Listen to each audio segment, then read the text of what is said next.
This giant creature is a terrifying sea monster, an ancient divine beast, the absolute ruler of its domain. One single snort from it is enough to make other divine beasts tremble. Yet this mighty being willingly becomes his spirit beast, catching fish every day so he can sell them at the market. It even guides him to hidden spirit herbs to help him level up.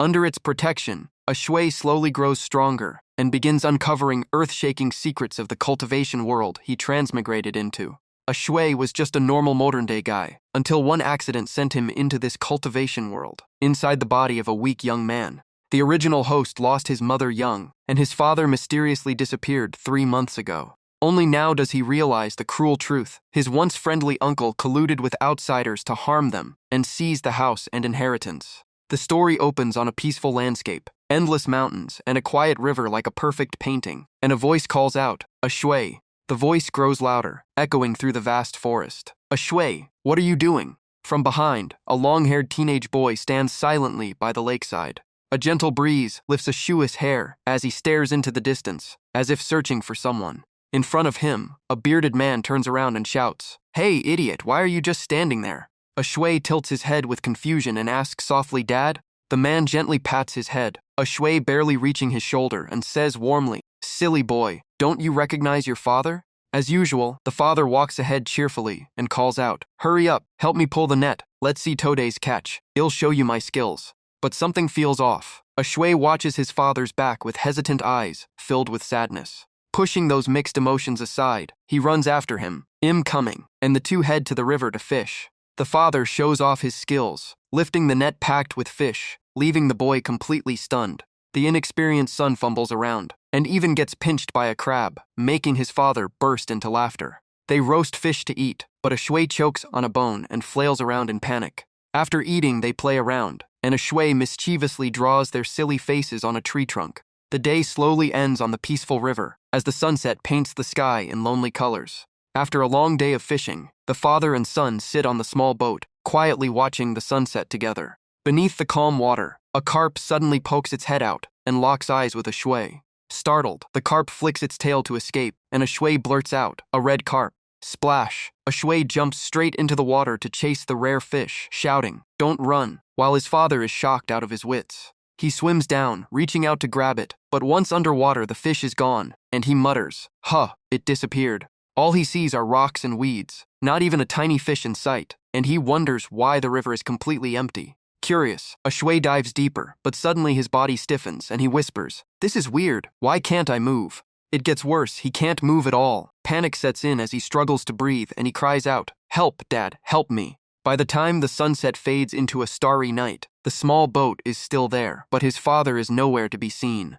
A shui slowly rises to the surface and opens his eyes weakly, calling out, "Dad, Dad." When his vision clears, he realizes he has been captured, his hands tightly bound, and two men stand before him. One is an old man with silver hair and a scheming face named Jiang To. Beside him stands a proud man known as Lord Jiang, who sneers down at a shui and says, "Missing your father already." With his hands tied, a shui glares at them and demands, "What are you doing to me?" The fake old man ignores him and snickers to Lord Jiang. Heh heh, as expected of Lord Jiang, tricking this brat to lead the way and using him as bait for the monster. Later that night, under a dark sky, the boat stops in the middle of the river, and a shui lowers his head and falls asleep from exhaustion. The fake old man scoffs, "We're out here risking our lives and you're sleeping peacefully?" A shui wakes up from the shout and realizes it was all a dream. Those warm moments with his father were just his own longing, so it was just a dream. A shui is a transmigrator, and he recalls that he has been in this world for a month after dying from illness in his previous life. The original host lost his mother at birth and was raised alone by his father, who died of illness 3 months ago, yet the longing for a father's love now feels like his own. It's a feeling he never had in his past life, where he spent long days in a hospital bed, watching other families laugh together. After a month here, he still doesn't understand the relationships around him, and ends up tricked by Lord Jiang into becoming bait to hunt a demon beast. In this 1 month, he discovers this world holds extraordinary power. Humans can cultivate to reach unimaginable realms, and those who walk this path are called martial warriors. Hidden in the grass, a shadowy monster slowly rises from the water, while a shui is lost in thought, unaware that in this world, not only humans cultivate, but beasts can evolve as well. Suddenly, Lord Jiang notices movement in the bushes and shouts, "It's here." The fake old man instantly turns pale and stammers, "Monster, a water monster." As the bait, Ashua's heart pounds, and he quickly turns to look behind him. It's not just a big fish, it's a gigantic one. Its shadow beneath the wooden boat is 10 times larger, completely surrounding them. Its spiked tail slams the water, sending waves crashing onto the boat, and that single tail could crush 10 men at once. Lord Zhang is stunned. This isn't what I was told, wasn't it only half this size? The water monster keeps attacking, rocking the boat violently as it tries to flip it over. The fake old man in a shui can barely hold on and he screams, "Damn it, it's huge." After another strike, the monster pulls its tail back and shifts forward, its massive jaws moving closer, and Lord Zhang yells, "It's coming this way." He stomps forward and mutters seriously, "The moment I've waited for has finally arrived. I've trained for years for this." And he takes a stance, gathering strength into a single strike. Roaring, he throws a punch with 10 years of power behind it, shouting, "Can you withstand this?" But the water monster opens its enormous mouth filled with sharp teeth, and Lord Zhang realizes in horror, it's actually a giant crocodile. With one bite, the crocodile crushes the wooden boat into pieces, water explodes everywhere, and Lord Zhang is nothing compared to it, as he is sent flying. On the shattered boat, the fake old man screams in terror while a shui desperately clings to a broken plank. Only now does he understand true fear of death, his face pale as he mutters, "I can't die here." Then the fake old man suddenly looks at A Shui with a vicious glint, and A Shui instantly senses it. We're finished. Even at death's door, the old man chooses cruelty, stabbing straight through Ashua's hand to vent his fear and rage. In the next second, he kicks a shui into the river. With his hands tied, a shui can't resist as he sinks, blood trailing behind him and drawing the water monster closer. Falling deeper into the river, a shui chokes on water, bubbles escaping his mouth as he struggles weakly. "Help! Help!" Ashua's survival instinct explodes, and with his last strength he bites at the rope binding his hands, struggling to breathe. Smelling the blood in the water monster rushes toward him, excited by the sweet scent. No matter how he struggles, a shui grows weaker, too much water in his lungs, oxygen fading, done. His vision darkens, blood and bubbles blur together under the faint moonlight. In the darkness he hears a warm familiar voice. "A shui, wake up, you silly boy." Even at death's door, he clings to his father, whispering weakly in pain, "Dad." If only this were real. He sees a strong arm reaching down from the surface, just like his father's. Under the moonlit water, their hands almost touch, as if Hei's about to reunite with him. But the illusion shatters. It's a different arm grabbing his hand. A shui manages to cling to a wooden plank and is slowly pulled toward the surface. Coughing violently, he barely survives and floats up while holding the plank. When he looks down at what saved him, he gasps. It's part of the boat. Beneath him, the monster's massive tail thrashes violently. The next second, he loses balance and starts sinking again, barely reaching up. The water monster drags him back down, and he feels that nightmare of death all over again. No. The giant crocodile clamps onto his leg and pulls him deeper, and he can only struggle in despair. It drags him into the abyss where even its huge body seems small. At the bottom, countless human bones lie scattered in the darkness. A shui finally gives up, staring at the last bit of light above. "I tried my best, why?" His hands still reach upward, but hope is gone. "Dad, I'm sorry." His body goes limp as he sinks to the riverbed, the monster circling closer. Its eyes gleam with hunger as it opens its disgusting mouth before its prey. The starving crocodile spreads its fangs wide, ready to devour him, while a shui lies motionless. At that moment, though unconscious, the blood from his hand drifts through the water in one direction. His blood is absorbed by an ancient cauldron at the bottom, triggering glowing runes around it. The ancient symbols fly into Ashua's body, water spirit energy wraps around him, and begins healing his wounds. Suddenly system panels appear, ancient cauldron activating, water spirit detected, energy insufficient, ability awakening possible, water control. System notification, water monkey spirit collected, refinement complete, awakening successful, restoring host body. Breath slowly returns as his weak eyes open in shock. Floating in the blue water, he mutters, "Didn't I just die?" He clearly remembers almost being eaten alive. Realizing something is wrong, a shui suddenly starts moving. A current surrounds him, and he blinks in disbelief. Why does this feel like standing on land?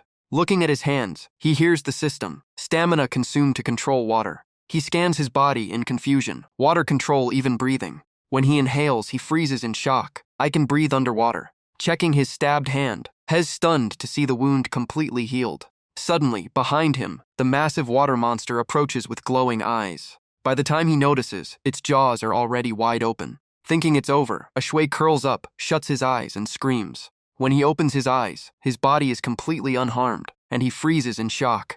The flowing water has bound the monster in place, and he stares in disbelief. Did I create this? A transparent panel appears before him, and he mutters, "Wait, is this the system from those novels?" He can't hide his excitement. So in water, I'm no longer restricted, I can even control it. After a while, the water binding begins to weaken, and the monster struggles violently. Seeing it about to break free, a shui panics. Damn it, there's a time limit. The moment it breaks loose, it lunges at him to tear him apart. A shui quickly leaps aside, making it miss, and the water erupts around them. The beast keeps circling him, and he grits his teeth. This won't last, how do I control it? As soon as he thinks that, the system lights up. Use your blood to carve ancient runes, and form a contract with the water monster. In this desperate moment, a new ability appears, and his eyes shine. This is it. Seeing him suddenly go still, the monster turns back, its eyes flashing with danger. Its massive tail whips forward at full speed. By the time he notices, it's already right beneath him. He instantly controls the current to block the attack. First, restrain it. As the monster closes its jaws, invisible streams bind its body like ropes. Enraged, it thrashes wildly, its giant body twisting nonstop. It breaks free again and charges straight at him, but he narrowly dodges, moving with surprising agility. Using his new power, he smears blood onto his palm and carves glowing ancient red runes in the water. Blood contract completed. A shui immediately channels another wave of power into the monster's head. The beast curls violently, forcing him to cling tightly to its body. Veins bulge in his eyes, and he realizes this is a battle of mental strength. The blood vessels spread across his pupils. The whites of his eyes turn completely black, and he gasps, "Am I about to lose?" He recalls lying helpless on his hospital bed in his past life, and steels himself, "I will survive." He carves more runes with his other hand, red light blazing around him. With all his strength, he slams his palm onto its head, "Submit to me," and its will begins to collapse. The battle ends as the moon hangs high above the calm river. Exhausted, a shui drags himself onto the shore, drenched from head to toe. Lying on the ground, he pants and whispers, "I'm alive, I survived." The water monster slowly rises from the surface and approaches him. As it nears, he sits up and smiles. "Of course, I've subdued you now," system shows. Water spirit refined. Water monkey spirit, 5 fusion rate. 80 water essence consumed to evolve. Contract established.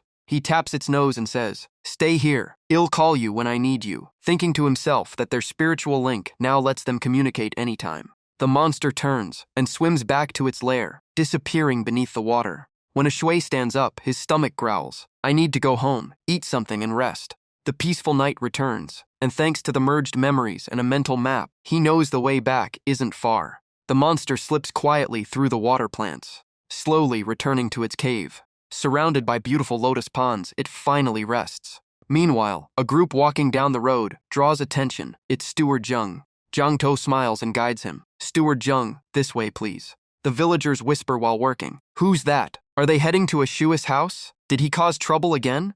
Ashua's childhood friend hears the gossip and freezes. "A shui?" His heart sinks with worry. This is bad. He's in trouble. Jang To confidently leads the 3 men toward a small house. A cruel smile spreads across his face. Once that brat a shui is dead, his property will be mine, enough to cover this failed mission. Thinking about yesterday, he grits his teeth in anger. It's all because that useless Lord Jiang. Jiang To storms in and kicks the door wide open. Then he turns around with a flattering smile, rubbing his hands. "Steward Jung, please come in." He looks around greedily, already imagining the house as his. But the sight before him freezes him on the spot. He points at a shui and stammers, Why aren't you dead?" A shui just yawns after waking up. Still half asleep, he looks at them calmly. "What are you doing here?" A cold voice sounds behind them, and Jiang To jumps. "What nonsense about dead or alive? Why are you always so reckless?" He quickly lowers his hand and says nervously, "Steward Jung, this is a shui." Jiang Shu looks at him sternly. "Oh, so you're a shui. Surviving that, quite the fate you have." Jiang To sneers, "Ha, disasters really do live long." Steward Jung immediately orders, "Take him away," and 2 men step forward. They grab Ashua's shoulders tightly, and he shouts, "What are you trying to do?" One of them punches him hard in the stomach. "Shut up." While a shui is in pain, Jiang To seizes the moment. "We invited Lord Jiang to subdue the demon beast for the villagers. And you colluded with the water monster to kill Lord Jiang, costing Zhao Manor a fortune and putting everyone in danger." A shui coughs up blood and forces out, "You set me up, used me as bait." Zhang To roars back. You killed Lord Zhang and still dare to return? You're a monster. The word monster hits him, and memories of his past life flash in his mind. In his previous life, he was always alone, always called a monster. They branded him a thief, pointed fingers, saying a kid without parents must steal. The laughter never stopped, and he could only lower his head. Now he glares at them with burning anger. Someone mocks him. Oh look, that monster, look again, if you've got guts then fight. Without hesitation, he punches the man in the face, realizing that being called a monster only means he's ruthless enough. Ashu's expression turns cold and firm. Even if my power is exposed, surrender is not my style. He struggles free and slams his head into Zhang Tu's stomach. He tries to strike again, but Zhang Tu dodges, and Ashui crashes into a chair. A basin of water spills across the floor. Sitting on the ground, Ashui stares at them with hatred. Even if I really become the monster you say. He secretly activates the flowing water around his arm. I'll tear a piece of flesh from you first. Seeing his madness, Zhang To threatens, still daring to fight. Steward Zheng, let's just drag him back to Zhao Manor. His eyes turn sinister. Aren't we short on people to feed that thing? This orphan seems perfect. Steward Zheng adds coldly, if you agree to become Zhao Manor's adopted son, well, forget this. Refuse, and I'll break your legs today. Hearing the noise, villagers gather and whisper, another adopted son? Didn't people from the next county disappear after entering Zhao Manor? Lately, they've taken quite a few. Suddenly, someone shouts, let's see who dares bully little Ashui here. Li Ba arrives with the village chief, and the old chief declares, I'm not dead yet. Steward Zheng steps back slightly and points, you old man. The village chief cuts him off. What old man? I hold official rank. Do you dare attack me? Steward Zheng grits his teeth. The chief continues angrily, I what? Even your master Zhao shows me respect. Say one more word and I'll collapse right here. Steward Zheng can only fume in place, that damn old fossil. Zheng Xiang was about to leave, but still turned back and warned, old man, I won't argue today, but once I report to Elder Qi, this won't be over. Then he gave the order, let's go, leaving Li Ba and the village chief behind. Da Zheng stayed a second longer, just to sneer, just like your father, never knows what's good for him. Soon everyone went home, and Li Ba helped the village chief inside. With everything settled, the old man reminded him, Ashui, avoid trouble when you can, and Ashui nodded, thank you, I'll remember. Li Ba slowly helped him away, telling the crowd to disperse, and Ashui finally got back on his feet. Staring at the glowing stream mark on his hand, he wondered how many more times this would happen. Even after they left, he kept thinking, the village chief can save me once, but not every time. He clenched his fist with determination. I have to take control. This system is my chance. Suddenly the system popped up, swamp water essence detected. Ashui frowned, swamp water essence? That night, Ashui headed to the riverbank. After subduing the Taihua crocodile, I can summon it anytime through a spiritual link. He focused and called the beast. The river suddenly rippled, followed by a sharp cry. The water grew more and more violent. He looked up just as a wave crashed toward him. But as fierce as the water was, the water monkey dropped down just as hard. He fell to the ground in shock. Where's my giant crocodile? The tiny water monkey appeared happily, saying, in this mini crocodile form, energy consumption is easier to control. He rubbed his chin, so it even has this feature. Not bad for a system. Then he asked, about that swamp water essence. Where did you find it? Lead the way. The two of them jumped into the river. He swam after the crocodile's shadow. It guided him toward a cave beneath the riverbed. Pushing aside thick seaweed, he entered the underwater cave. He gasped, this place is. Bright aquatic plants glowed gold across the cave. The scene was stunning. Looking closer, he was shocked. Are these the legendary bao plants? Ashui reached out to touch one. The system confirmed it contained swamp water essence. He recalled that some mystical plants here absorb extraordinary power, true heavenly treasures. These special plants are known as bao plants. Rumor says in the backyard of Zhao Manor, there's a cold pond with rare spirit roots growing at the bottom. That glowing aquatic bowl draws attention, and Elder Zhao uses it year-round to attract visiting martial artists. Excited, he gathered all the bao plants. Let's see how much swamp water essence they can give me. Remembering the water monkey, he asked, hey, can you help me for once? It just took one bite and rolled over to sleep, making Ashui sigh, so lazy. I should call you can't move. After harvesting everything, he brought them back to shore. Holding the bao plants, Ashui grinned, finally. He took a bite, and the system notified him. Compatibility with the swamp spirit and evolution level of the water beast can be increased.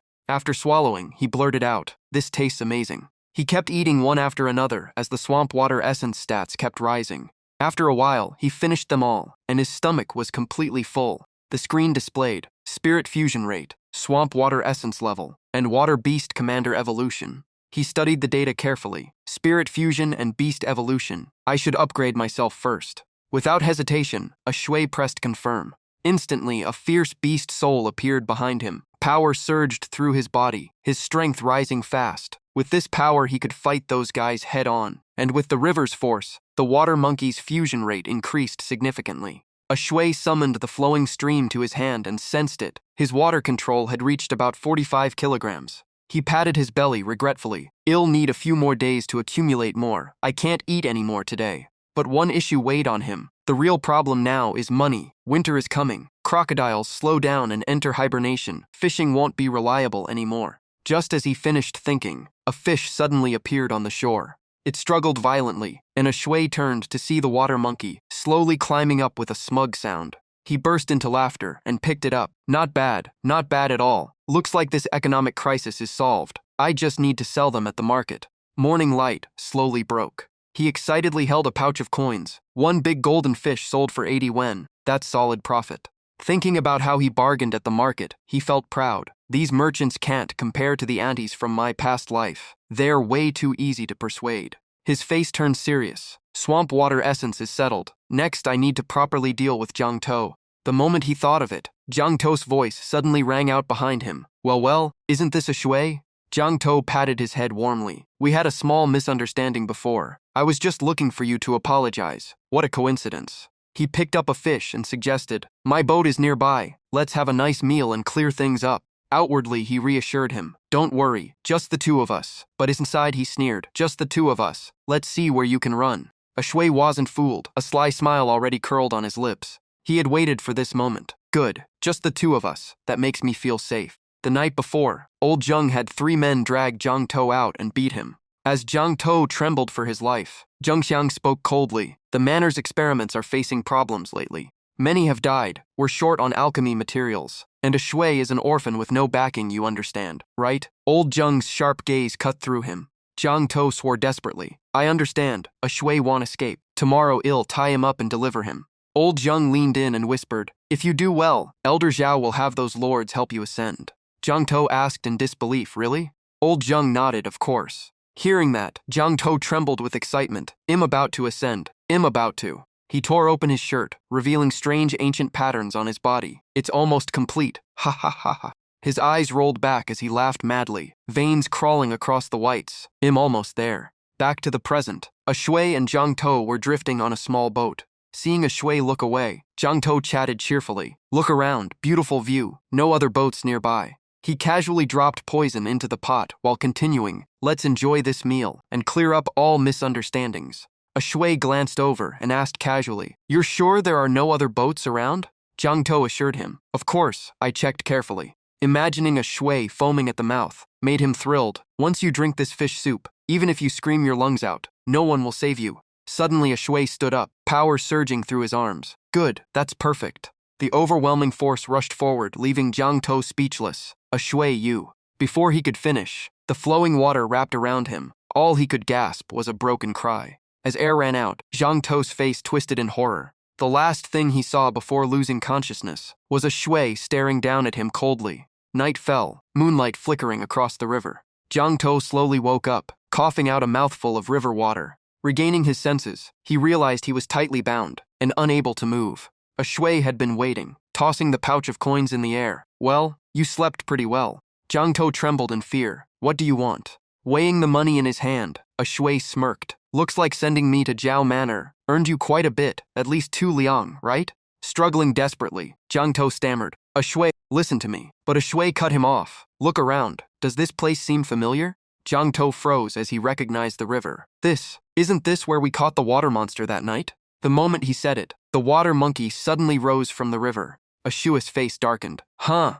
Jiang To was terrified out of his mind. Water monster. Stroking its chin calmly, a shui said, it used to be one, but now it's my pet. Didn't you call me a monster before? Realizing he messed with the wrong person, Jiang To trembled and screamed, monster, you really are a monster. Knowing he wouldn't survive, he kowtowed through tears. A shui, don't eat me. I'll tell you everything. A Shui got straight to the point. Why does Elder Zhao want me in Zhao Manor? And why recruit so many families lately? Terrified, Jiang To spilled everything. Those people are materials for Zhao Lao to ascend. He needs to refine immortal pills. Everyone taken away had blood talisman marks on their stomachs. All of them were used for alchemy. A Shui stroked his chin thoughtfully. So you've captured quite a few innocent people. Jiang To stammered that he was forced, but inside he raged. Just wait until Zhao Lao and Han turn you into pill material. As he tried to beg again, a Shui had already raised a stone and stabbed down hard, blood splattering everywhere. Holding the bloody stone, a Shui said calmly, "But you've seen everything."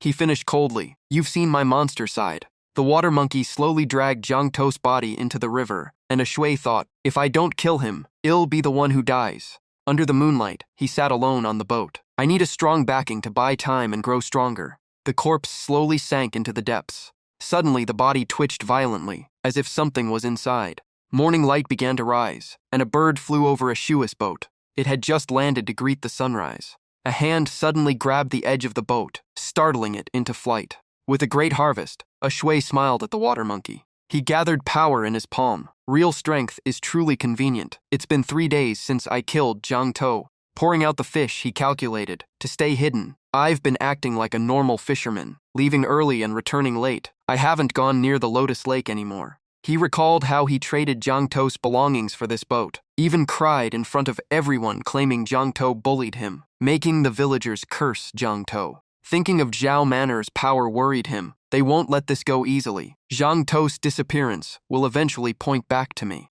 He concluded only becoming a martial artist quickly can protect me. The fastest way is joining a martial hall. Pingyang Town has 3, and the strongest is the Yang Martial Hall. The image of a powerful man wielding a sword excited him. The hall master is said to cut gold and split stone with ease. If I join them, Zhao Manor won't dare act recklessly. A missing disciple would cause big trouble. But entry costs 5 to 8 liang, and I only have 2 liang and 8 qian. I'll have to earn more money. Seeing his worry, the water monkey just snorted. A Shui laughed. Maybe I'm overthinking. Since the last upgrade, my body adapted well. My mental strength improved. Maybe I can tame 2 or 3 more beasts. He carried it to the bow. Let's keep fishing. Then he dove into the water, holding his breath as he swam forward, feeling more agile than ever. He glanced at his water beast. Let's race again. Competing with it has become his training method. Its eyes sparkled, as if accepting the challenge. A Shui created a whirlpool beneath his feet. Using the explosive push, he shot forward, compressing water under his feet and releasing it in a burst.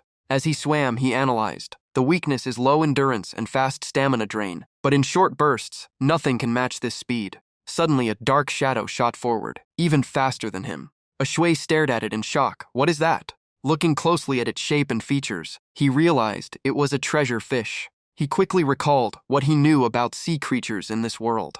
Some species have evolved with special powers. The fish living in this swamp are called treasure fish.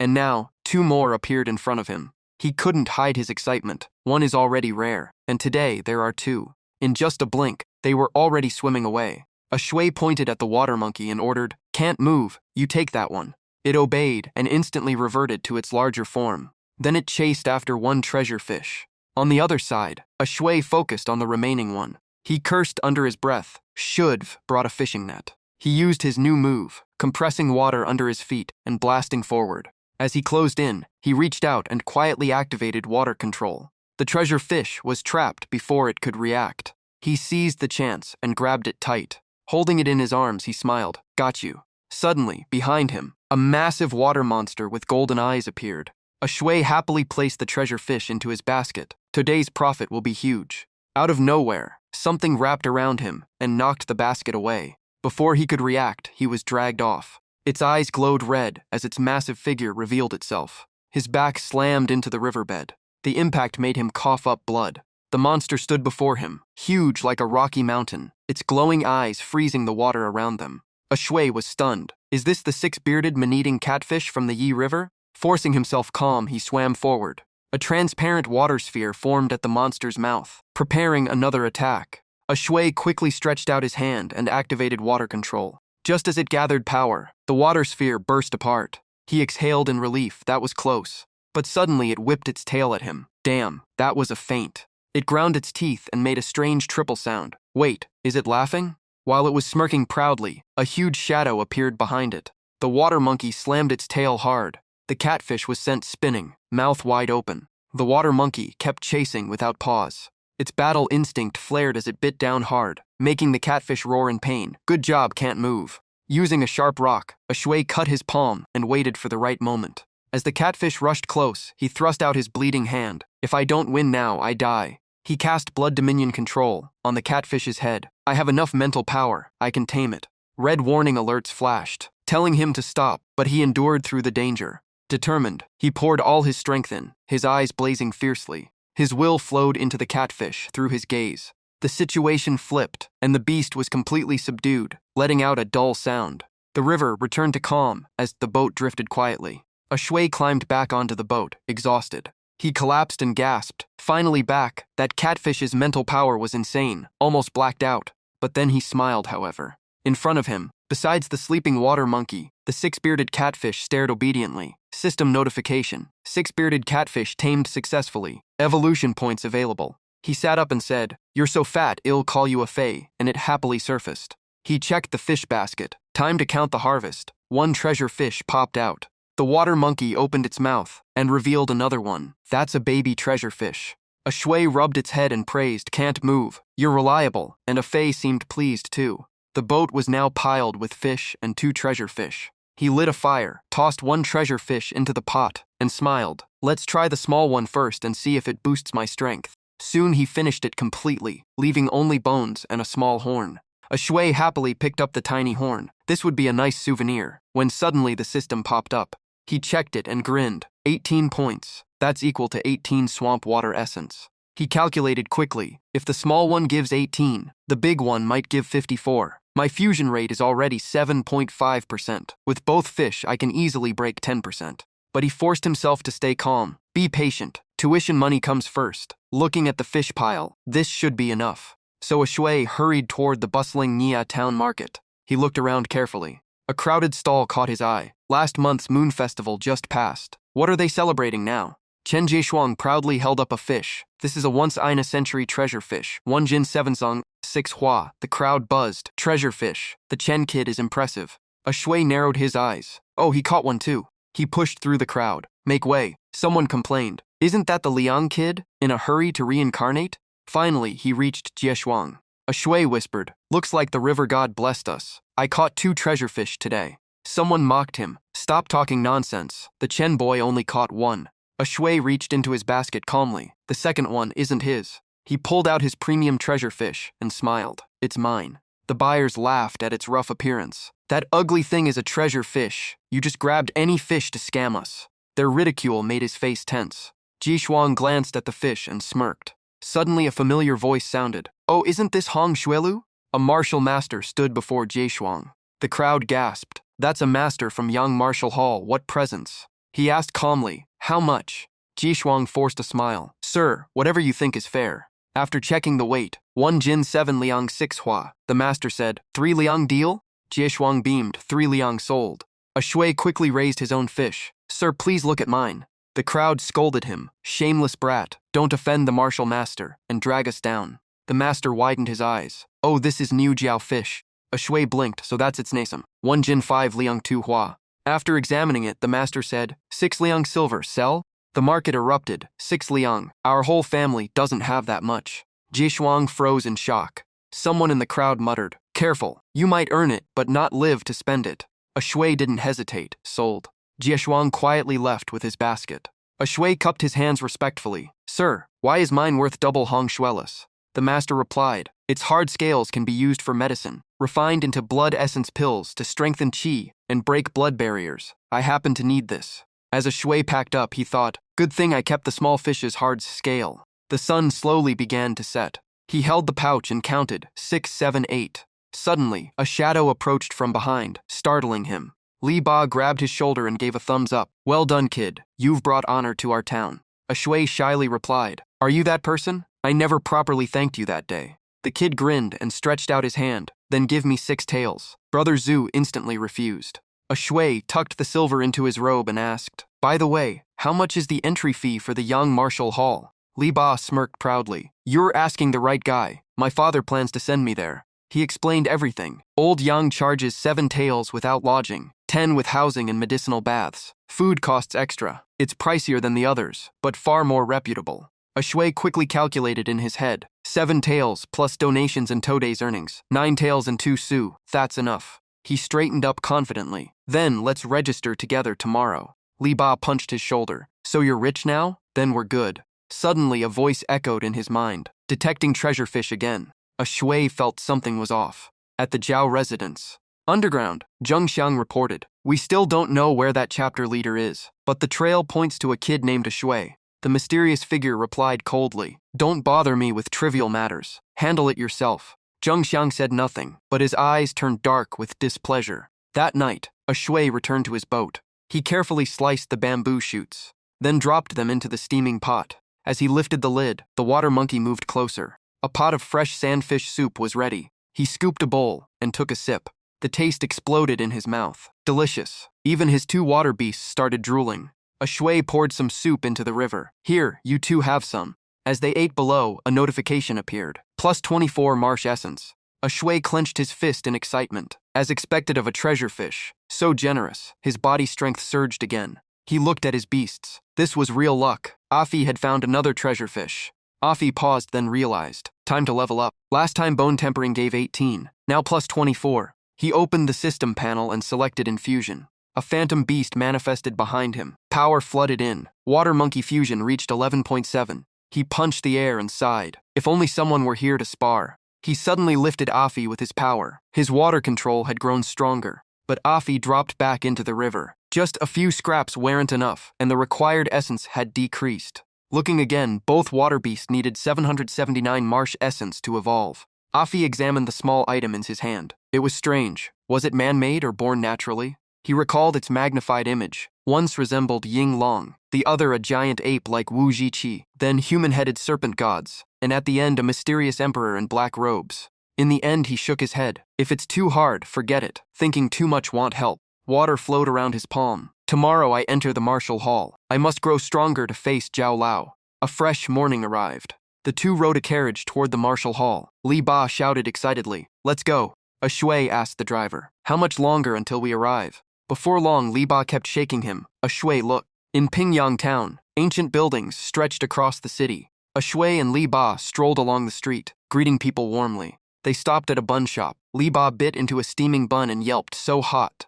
Next, they stared at a stall sculpting warrior figurines. Suddenly, someone demonstrated smashing a stone on his body. Both boys gasped in shock. In a hidden corner, someone whispered, "Will that brat really pass through here?" A firm voice replied, "Of course." He smirked wickedly. "I heard it myself." He told the Li family kid has registering at the Yang Martial Hall today. He then convinced the other two. "That brat sold fish yesterday and made 6 taels of silver. Do you even know how much that is? You couldn't buy a wife with that money." Someone panicked. 6 taels? We could get dragged to the magistrate. He sneered. "What do you know? Giving that much to a martial hall is a waste. We're just helping him manage it." So they waited in the alley. This was the only road to the Yang Martial Hall. No one was around. Perfect timing. Their target was getting closer. They got into position. "Stop talking. Hez here." Li Ba punched the air excitedly. "A shui, I finished learning that move. How many people do you think I can beat?" A shui hesitated, not sure. But in his heart he wondered, with my current strength, how many can I handle? Maybe a few at least.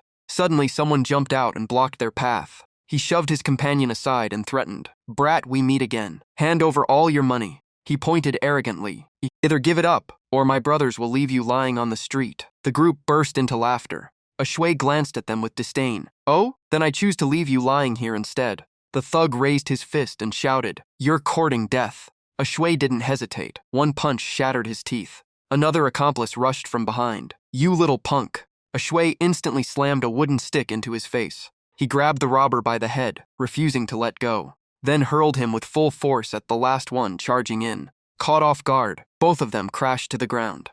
Before they could react, another fist was already flying at them. His punch smashed down so hard the stone pavement cracked. Li Ba gasped, "So fast, 9 moves and it's over." A shui froze for a moment. He stared at his own palm. He exhaled slowly. As expected, his physique had grown much stronger. Li Ba couldn't believe it. "Since when did you get this strong? And you still need to train?" A shui scratched his head and laughed. "Ha ha, maybe we're just geniuses." He quickly urged, Let's go, or well miss the registration. Li Ba narrowed his eyes suspiciously. Soon, they arrived at the young Marshal Hall. Xiang Chang Song cupped his fists. I am Xiang Chang Song. You may call me Senior Brother Xiang. A Shui and Li Ba returned the salute. Greetings, Senior Brother Xiang. He guided them inside. Follow me. I'll take you to another instructor for testing and explain the martial path. Chang Song pointed ahead. This is Senior Brother Hu. He will teach you. He's a direct disciple of Master Yang. A Shui suddenly blurted out, Wait, aren't you the martial master who bought fish that day? The familiar voice made Hu Zai turn around. Recognizing them, he smiled. So it's you two. Chang Song asked, What a coincidence. You know them? Hu Zai explained calmly. The snow horn I used to advance was bought from this young brother's stall. Chang Song gave a thumbs up. Even better. Follow Senior Brother Hu. You can stay here tonight. Li Ba and A Shui cupped their fists. Greetings, Senior Brother Hu. Hu Zai nodded. Come with me. I'll test your foundations. A Shui blinked. Foundations. Hu Zai laughed. Don't be nervous. It just helps determine which path suits you. A Shui seized the chance. We still don't understand the martial Tao. Please enlighten us on its principles. Hu Zai stroked his chin thoughtfully. The foundation of martial Tao is divided into 4 stages: skin, flesh, bone, and blood. Blade struck his body as demonstration, skin stage. Tough as oxhide, strong defense. He flexed his arm with force, flesh stage. Greatly increased strength. Lifting a man with one hand is easy. He smashed a rock with one punch, bone stage. Power fully unleashed. Stones shatter instantly. Finally, energy surged through his palm. Blood stage. The finishing touch. Overall enhancement. Then he summed it up. In the end, it all comes down to training. But no matter how hard ordinary people train, there's always a limit. Secret manuals and medicine bottles represent that truth. To break the limit, you need 2 things, methods and medicine. The two exchanged confused looks. Methods and medicine? Hu Zai explained. Correct. Methods mean cultivation techniques, like our Yang Hall's 3 fists technique. With a method, you have steps to climb higher. A Shui thought, so it's like a cultivation art. Then he asked, what about medicine? Hu Zai said, the method is the staircase, but it's steep and dangerous. Medicine is the handrail that helps you climb faster and safer. Then Hu Zai shocked him. The snow cod you sold is exactly the kind of medicine we need. A Shui suddenly realized, with the marsh cauldron, getting these won't be hard. Hu Zai gently warned, don't rush. The martial Tao is long and bitter. Watch your steps first. A Shui cupped his fists. Thank you, Senior Brother. Please test our foundations. From afar, a mysterious figure watched them quietly. Liu Tingsai observed and asked softly, Third young Master Zhao, is that the one you meant? A voice from behind replied, Yes, just drive those 2 out of the martial hall. Zhao Shuiyuan said coldly, What you requested, I can make it happen. Zheng Xiang reported, Master, this A Shui is only 15. Perfect material for pill refining. Same age as 3rd young master, and still a virgin. Old Zheng assured darkly, once refined into a pill, it will repair young Master Zhao's body. The old master studied the report. Yuaner has been frail since childhood. Finding a compatible body is rare. This A Shui is ideal. Shuo Yuan eavesdropped outside the door, but that brat plans to join Yang Martial Hall. With young Dongxiang's temper, we can't act easily. After reporting, Zheng Xiang withdrew. Unaware, he dropped a paper on the way out. Shui Yuan picked it up. A Shui's portrait was drawn on it. He stared at it with burning hatred. I will obtain the immortal pill and transcend mortality. Anyone who blocks me. He crushed the paper in rage. Must die. After the test, Li Ba pointed at A Shui unwillingly. I can't believe this brat has the best foundation, and mine is only upper middle grade. He shook his head and shouted, This is a conspiracy, A Shui sighed. No, that's just talent. Seeing A Shui walk ahead, Li Ba chased after him. Wait for me. A Shui replied, Hurry to the training ground. Li Ba blinked. Huh? As soon as they arrived, they ran into someone familiar. Chen Jieshuang. Li Ba frowned. Why are you here? Chen Jieshuang shot back. If you can come, why can't I? Li Ba stepped closer angrily. You brat! Chen Jieshuang wasn't backing down. What, wanna fight? A Shui quickly stepped in. We're all from the same town. Let it go. A Shui greeted politely. Brother Jie. Chen Jieshuang gave a short nod. A Shui recalled. Chen Jieshuang from Yixiang town, 2 years older, famous fisherman, close to my former boss. A Shui smiled. So you're here to train too? Chen Jieshuang clenched his fists, of course. In times like this, who doesn't want strength? I sold all my fish to gather the money. A Shui suggested warmly. Then let's train together. Senior Brother Hu is already teaching there. Li Ba hurried. Yes. Well, miss it. A powerful punch shot forward. Huh. The trainees shouted in unison. Huh. A Shui strained with all his strength. Ha! Ha! The 3 of them stood in horse stance, under the burning sun. A hand rose high and a shout echoed. Hang.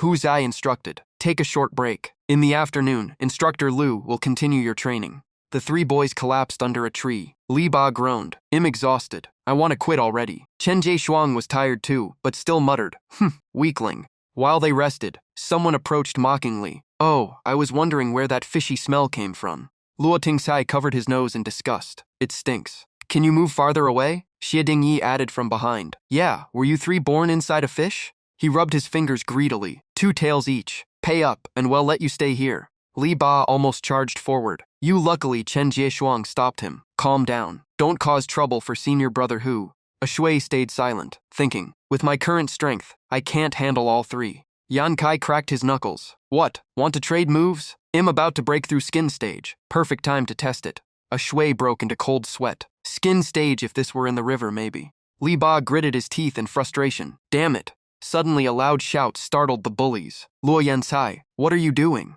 Hu Zai stepped in. If you've got nothing better to do, go hold horse stance for half an hour. Yan Kai glared at a Shuis group. Lucky you. There's no place here for cowards. Hu Zai barked coldly. Didn't you hear me? The 3 instantly behaved. Li Ba cursed under his breath, bastards. Chen Jieshuang said calmly, insulting them won't help. A Shui kept thinking, it's still about strength. I need to grow stronger fast. To their surprise, he suddenly said, Li Ba, Brother Jie, I need to go home. He ran off, leaving only, please ask for leave for me this afternoon. Li Ba frowned. What's wrong with the Shui? Chen Jieshuang shrugged. Who knows? As he ran, a mysterious voice echoed in his mind. Lotus Pond danger enemy. A Shui's heart tightened. That place is key to my strength. Nothing can happen to it. Night fell. Li Ba and Chen Jieshuang stepped outside for air. Li Ba looked at the sky. It's been a whole day and a Shui Hansen returned. Chen Jieshuang joked. Maybe he has his own matters. No need to rush like a eunuch. Li Ba bristled. Are you mocking me? Chen Jieshuang shot back. You really need a beating. Suddenly, footsteps approached. Both froze. Slow clapping echoed in the dark. Looks like heaven favors me tonight. I ran into you two again. Yan Kai grinned viciously. No senior brother Hu to protect you now. Li Ba and Chen Jishuang said at the same time, it's you. Yan Kai's face turned cruel. Let's see if I cripple you tonight. A group stood behind him, ready. Meanwhile, night deepened. Beneath the usual riverbed, a Shui dove down with his 2 water beasts, tracking the disturbance. His heart pounded. Both Bunung Dong and Afi were near skin stage, yet something scared them enough to warn me. What is it? He pushed aside the seaweed, gripping his spear tight. It's here. The muddy water swirled violently. Damn, whatever made this must be huge. Both water beasts shrank to conserve energy. He tested his power. After eating the treasure fish, fusion reached 11.7%. He could now control 70 jin of water. More importantly, his underwater perception expanded to 6 meters. Suddenly, the water beast stiffened. Sweat poured down his face. A massive shadow appeared. A Shui was stunned. What is that? Is that the monster? The unmistakable claws came into view. Wait, is that a crab? Its size was terrifying. A Shui barely reached one of its legs. It was enormous. His thoughts raced. With that body, has it become a spirit? According to Instructor Hu, beasts beyond skin stage are called spirit monsters. This size, it must be one. He glanced at his 2 water beasts, calculating. But it shouldn't be too strong. Otherwise, Bunung Dong and Afi wouldn't have escaped before. He stared ahead, asking himself, can I do this? I don't even have a plan. He tightened his grip on the spear. Growing stronger should follow my plan. But this time I have no choice. He remembered being humiliated in the past, mocked like trash. Facing this monster now felt the same. When he left home, Da Zheng had sneered, just like your father, ignorant. Lu Tingcai had also looked at him with contempt. Theory's no place here for cowards like you. He had knelt unwillingly before, but danger and opportunity always walked with him. A Shui calmed his mind. Things that change your life require risk. Only trivial matters can be perfectly planned. He gritted his teeth as flowing water wrapped around his arm. I won't accept this. What's in my hands, I won't give away. He lowered his head, voice cold. Anyone who tried to take my life before is already dead. Then he raised it again, eyes burning with resolve. You want to steal my lotus pond? Then let's see who's stronger. The water monkey and Afi charged forward to support him. The 3 launched their attack together. Go. Elsewhere, Chen Jieshuang took a punch to the face and collapsed to the ground. Yan Kai squatted down. You're tough. Where's your hometown friend? When Yan Cai wasn't looking, Chen Jieshuang grabbed a stone behind him. He smashed it straight into Yan Kai's face. Go greet your grandpa in hell. A deadly silence followed. Yan Cai stomped on Chen Jieshuang's head mercilessly. Furious, he roared. You two really want to die tonight. He ordered coldly, 3 of you guard the gate. I'll deal with these 2 slowly. His men answered obediently, yes. Li Ba struggled up and lunged, damn you. But Yansai caught his fist instantly. He twisted Li Ba's arm backward. A scream tore through the night. Yan Kai slammed him down and snarled, you talk too much. Say another word. Chen Jieshuang's face was swollen and bruised. Yan Kai yanked his head up, and those eyes still looked defiant. He raised 2 fingers. I'll gouge them out and let those 2 dogs watch. Even pinned down, Li Ba shouted, stop, you bastard. Yan Kai's fingers moved closer to Chen Jieshuang's eyes. His screams echoed in terror. The pain alone was unbearable to imagine. Suddenly, a voice rang out from nowhere, stop. The giant crab spirit clamped a massive claw around a boulder. With a light squeeze, it shattered into pieces. A shui barely dodged the flying debris. He stared anxiously. Damn it, this crab shell is nearly unbreakable. Through thought, he signaled the water monkey, don't let it move, wrap it up. The beast lunged and bit down hard on the claw. Seizing the moment, a shui used his water control to bind the crab. He shouted to Afi, charge. But soon he coughed violently. I can't hold it. My mental force is losing control. The crab thrashed wildly, trying to break free. It curled its body, forming a hardened defensive shell. Luckily, Afi slammed into it, shattering the defense. A shoe size lit up. Good job, Afi. The crab screeched angrily, bubbling sounds filling the water. It stomped violently, stirring mud and aquatic life everywhere. A shui frowned in rage. Damn it, my lotus roots. The crab's claw struck like lightning and sent him flying. Blood surged up his throat from the impact. His feet skidded across the ground as he regained balance. Clutching his chest, he growled, no matter what, you die here tonight. The crab loomed over him from above. Watching closely, he realized, you have a weakness too. When the claw smashed down again, he leaped away just in time, then let himself fall back into the water. A shui commanded sharply, don't let go, Afi hold it. Each water beast locked onto one claw, freezing the crab in place. His mind raced. No matter how it fights, it always protects its belly. That must be its weak point. A shui grips his wooden spear tight, compressing the water flow to the very tip after long preparation. He pulls back to throw, burning all mental power to form 2 water rings for a double acceleration. The system warns his mental force is too low, and the water beast may counterattack. But even with blood in his eyes, he doesn't stop. He spins every last bit of energy around his wrist and declares that only one of them will win. Then he releases the throw. The spear shoots straight toward the beast's belly. It pierces deep into the abdomen, and the natal core is mine. The tip suddenly drills through the tough outer armor. He can't hide his grin. I won, damn it, I actually won. But the exhaustion hits instantly, and he loses consciousness. His body sinks slowly to the bottom of the river. Not long after, he wakes up from the shock. He sits up, holding his head, confused about why he passed out. He pats the water monkey and realizes they dragged him ashore, thanking them. A shui leans on something nearby to stand, head pounding from overusing that move. Then he feels something strange under his hand. It turns out to be a giant crab leg, and he freezes. He shouts in shock, you even brought the love crab up here. His eyes light up greedily, wondering how much marsh water essence it can provide.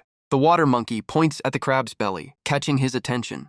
A shui steps closer and suddenly notices it's a female. He flips it over and finds glowing round objects inside. Crab eggs. What a pity he couldn't tame the giant one. Then Yang suddenly gets an idea. If he can't tame the big crab, what about the babies inside? He pulls all the eggs out and wonders if the blood control talisman can dominate what's inside. Without hesitation, he slices his palm with a sharp stone until blood drips. He presses his bleeding hand onto an egg and activates the blood control talisman. The mark sticks tightly onto the shell. A shui waits nervously, unsure if it worked. Suddenly, the egg begins to shake. A tiny claw pushes through as the creature breaks the shell. A cute baby stone claw crab hatches, and the system announces successful domination with an option to evolve for 8,000 marsh water essence. Now it's time to feast, and he quickly pulls sweet crab meat from the legs. A shui takes a bite, and his fusion rate jumps from 10.4% to 18.8%. After finishing, life force surges through his body, and the fusion rate keeps rising. A powerful soul energy starts pouring out from within. He roars to the sky in pure release. The nearby water beasts tremble in fear. Only the baby crab watches calmly. The process completes, and he checks his body, all wounds fully healed. The 3 water beasts stare at their master with wide eyes, making him think they look like angels. He flexes and sees his fusion rate hit 36.6%, gaining both physical strength and extra energy from fusion. He tests his new ability and realizes he can now sense blood aura. A Shui clenches his fist confidently, saying he's close to guard-level power, maybe even stronger. He gives the leftovers to the water beasts, letting them eat the eggs and crab meat, since the eggs give only 6 essence each. He plays with the baby crab on his shoulder and names it Quan To, sparing it from being eaten.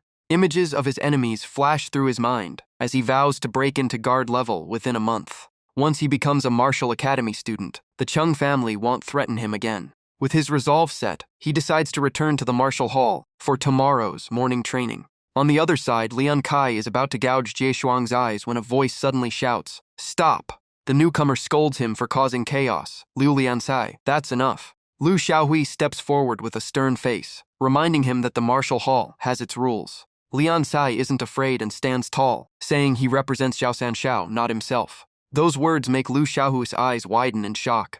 Lian Kai presses further, asking if he follows the martial hall's rules or the Zhao residence's rules. Xiaohui can only stay silent. The group bursts into laughter as Lian Kai mocks him for forgetting his master after leaving the Zhao residence. He grows more vicious, saying without the Zhao family, Xiaohui and his father would be nothing. He keeps playing mind games, reminding him that his father is still inside the Zhao residence. Xiaohui lowers his head and apologizes, swallowing his rage to protect his family. The crowd laughs wildly, calling him a loyal dog. Just as they are enjoying it, spit suddenly lands on Lian Kai's face. Jie Shuang, lying on the ground, lets out a weak sneer. He pants heavily and mocks Lian Kai for using such shameless tricks. Lian Kai calmly wipes the spit away. Then he suddenly kicks Li Ba hard in the arm. Li Ba screams in pain as Lian Sai taunts Jie Shuang to keep acting brave. Lian Kai roars that if he won't beat Jie Shuang, he'll cripple his friend instead. Jie Shuang shouts back, telling him to come at him directly. Lian Sai sneers, saying no one is coming to save them, and Hu Jiaoguan isn't here. While he is provoking them, one of his men is suddenly sent flying. Lian Kai turns around in shock, not understanding what just happened. Through the rising dust, a figure slowly walks out. A Shui stares straight ahead with cold eyes. Then he shifts his gaze to check on his friends. Li Ba is barely conscious and Jie Shuang calls A Shui's name, both covered in injuries. Rage explodes inside him as he mutters that he only needs one strike. A fierce aura flares behind him as he growls that he will smash every single one of them. On a nearby rooftop, 2 figures quietly observe the scene. Hu Zhe speaks guiltily, saying he broke through the blood gate today and celebrated too much, arriving late. He adds that he never noticed Lu Xiaohui could be so cold. The man beside him stands and says, Xiaohui is cold on the outside but kind at heart. Yang Dongjiang explains that lacking courage is why Xiaohui cannot break through the blood vein. Hu Ze urges his master to step in, since a Shui just joined the hall and faces Liu Liansai, who is near blood gate level. Dongjiang suddenly says, wait. Feeling a Shu's surging blood aura, he becomes intrigued by the boy's potential. Lian Kai spreads his arms and laughs, asking if a Shui can really crush him. A Shui cracks his arm joints and repeats his warning. Then he charges forward, declaring he will smash them all. Lian Sai orders his men to attack, mocking a Shui as a lowly fisherman. Before he finishes speaking, a kick slams straight into his face. The others rush in, but a Shui dodges every strike. He counters without hesitation and drives a punch straight into an opponent's face.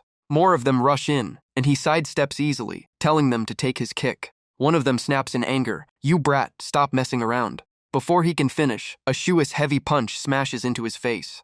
A Shui glares forward and coldly says, "Your turn." Lian Kai laughs in excitement, saying beating trash doesn't mean you can match him, as blood aura spreads from his body. A Shui locks eyes with him without wavering. Lian Kai stares back just as fiercely. Lian Kai throws a straight punch. A Shui dodges and drives a fist into his stomach. He follows with another punch to the ribs. His anger keeps boiling as he grits his teeth. Finally, a brutal uppercut twists Lian Kai's face out of shape. His body collapses backward, blood spraying from his mouth. A Shui smirks arrogantly, "So this is all you've got." Humiliated, Lian Kai suddenly pulls out a blade. He stabs straight into a Shui's chest, calling him nothing but a filthy fisherman. With hatred in his eyes, he keeps stabbing while insulting him as a fatherless nobody. A Shui suddenly grabs the blade, letting it pierce through his palm. He roars back that Lian Kai is the truly disgraceful one. Then he throws a ruthless punch, calling him a despicable coward. One blow slams Lian Kai's head hard into the ground. A Shui pants heavily, eyes burning red. Now Lian Kai begs pitifully for mercy and calls for Xiaohui. Yet he still accuses Xiaohui of ignoring a fellow disciple being attacked, pushing him into turmoil. Suddenly, a voice echoes, "Enough," and a sword drops from above, shocking a shui. Dongxiang calmly retrieves his weapon. He lists the bullies' names one by one, condemning their actions. All 6 of them are expelled from the martial hall. He also punishes Lu Xiaohui with confinement for failing to act, and Xiaohui bows his head in obedience. A shui trembles and realizes this is the legendary young Dongxiang. The man's imposing presence is unmistakable. A shui fears he has made a grave mistake and might be expelled as well. Lian Kai's insults echo in his mind, and his thoughts grow chaotic. Then a calm voice asks, "Are you a shui?" And he answers yes in shame. Dong Xiong gently asks if he is willing to become his personal disciple. A shui thinks he misheard. Under the bright moonlight, Dong Xiong formally accepts him as a disciple. The next morning, the Yang residence buzzes with gossip. Servants whisper that the master has taken his 9th personal disciple, and he is quite handsome. A maid approaches with an exquisite set of robes and greets him respectfully. She offers the clothes prepared by his senior brothers and sisters, but a shui flusteredly asks them to wait outside. The maid giggles softly before leaving. A shui sighs and walks into the room holding the robe. Standing before the mirror, he reflects on the battle 2 weeks ago. The 3 boys trained in hot water to build endurance, and Yang Dongxiang healed Chen Jieshuang and Li Ba almost completely. A shui smiles, realizing he is no longer alone and now has a master and fellow disciples. With determined eyes, he vows to crush the Zhao residents next. Outside, a warm voice says that night was truly life and death for junior brother. Huzo proudly brags that A Shui defeated someone near skin gate level on his first day. The 4th senior brother interrupts, saying he has heard that story for 2 weeks already, while the 8th senior brother laughs and calls a shui a dragon among men. Wu Shiji Zhuo Xiaoqin leans on Lu Zijhua's shoulder and teases, "4th senior brother, are you jealous of little junior brother? And what gift did you bring?" While 6th senior brother Cao Rong stands right behind them. Zijou proudly declares through Lu Gang's laughter, "I gave him a tungsten arm guard, just a small gift." As Judun and Lu Gang, the 2nd and 3rd senior brothers, stand nearby. They joke around, saying, "Shiji, don't expect too much from 4th senior brother. Saving that much money is already hard for him," when someone suddenly rushes over from behind. Huzai turns his head and shouts, "Little junior brother is out." His robe flutters lightly in the wind. A shui appears before everyone, looking carefree and handsome. He smiles and greets them, "Senior brothers, senior sisters." A shui cups his fists respectfully, thanking everyone for the gifts. Lu Gang steps forward and pats Huzai on the shoulder, laughing, "I haven't given mine yet." He pulls out a shiny metal block and says, "Junior brother, I prepared something good for you, a top-grade pure hard alloy." He adds, "When you have time, come to my shop and tell me what weapon you need." And a shui quickly thanks him, "Many thanks, 6th senior brother." Jiang Song speaks up, "All right everyone, gifts are done. Let's head to the main hall, don't keep master waiting." And Huzai excitedly agrees. Meanwhile, at Zhao Manor, Zheng Xiang bows nervously before his master, Old Master. Old Zheng stammers anxiously, "The body has been found, but..." The corpse's belly was swollen and leaking strange black-red fluid, and Zheng Xiang reports in a trembling voice, "We couldn't find it inside." The Old Master slaps Zheng Xiang hard across the face. He roars, "Do you know how much trouble it will cause me if that thing gets out? If the authorities come, you'll pay with your head." Zheng Xiang hurriedly explains, "Old Master, it was that a shui. He must have killed the body and let that thing escape." The Old Master snaps back, "And what about a shui? He's now Yang Dongxiang's direct disciple. Do you want to test how sharp Yang Dongxiang's blade is?" He grabs Zheng Xiang by the head and growls, "I don't care how, find that thing now." And old Zheng can only nod in fear. Then the Old Master strokes his chin, thinking about a shui. At the main hall of the Yang residence, a voice calls out a shui's name. Yang Dongxiang sits beside his wife Xu Shi and solemnly says, "You repay kindness. You are brave and sincere. I want to take you as my disciple. Are you willing?" A shui kneels on one knee and bows deeply. This disciple is willing.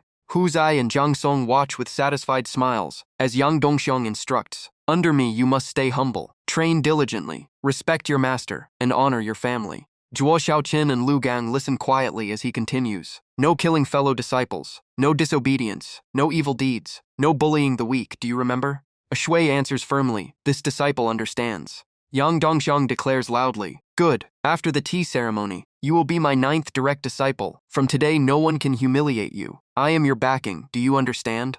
A shui lifts his head happily and replies with cupped fists, "This disciple understands." Back at the martial hall, everyone is practicing their stances seriously when a voice shouts, "Break for half an hour." The young men drop to the ground, breathing heavily. One of them starts gossiping. Did you hear that a shui became Master Yang's direct disciple? And another replies, yeah, that's a total life change for a poor nobody. They keep chatting. The most satisfying part is that Luo Yankai's group got kicked out. And someone adds, I heard, there's another mastermind behind them, not knowing people from the academy are nearby. Hearing this, someone nearby burns with anger. Damn it, a shui, a shui. Sitting cross-legged across from a shui, Huzai asks, Junior brother, do you know what the martial path 7 stages are? And a shui answers honestly, I only know skin, flesh, bone, and blood as the first 4 gates, not the rest. Huzai counts on his fingers. The so-called 7 paths are Galloping Horse, Wolf Smoke, Iron Bone, True Elephant, Heavenly Dragon, Furnace Core, and Transforming Rainbow.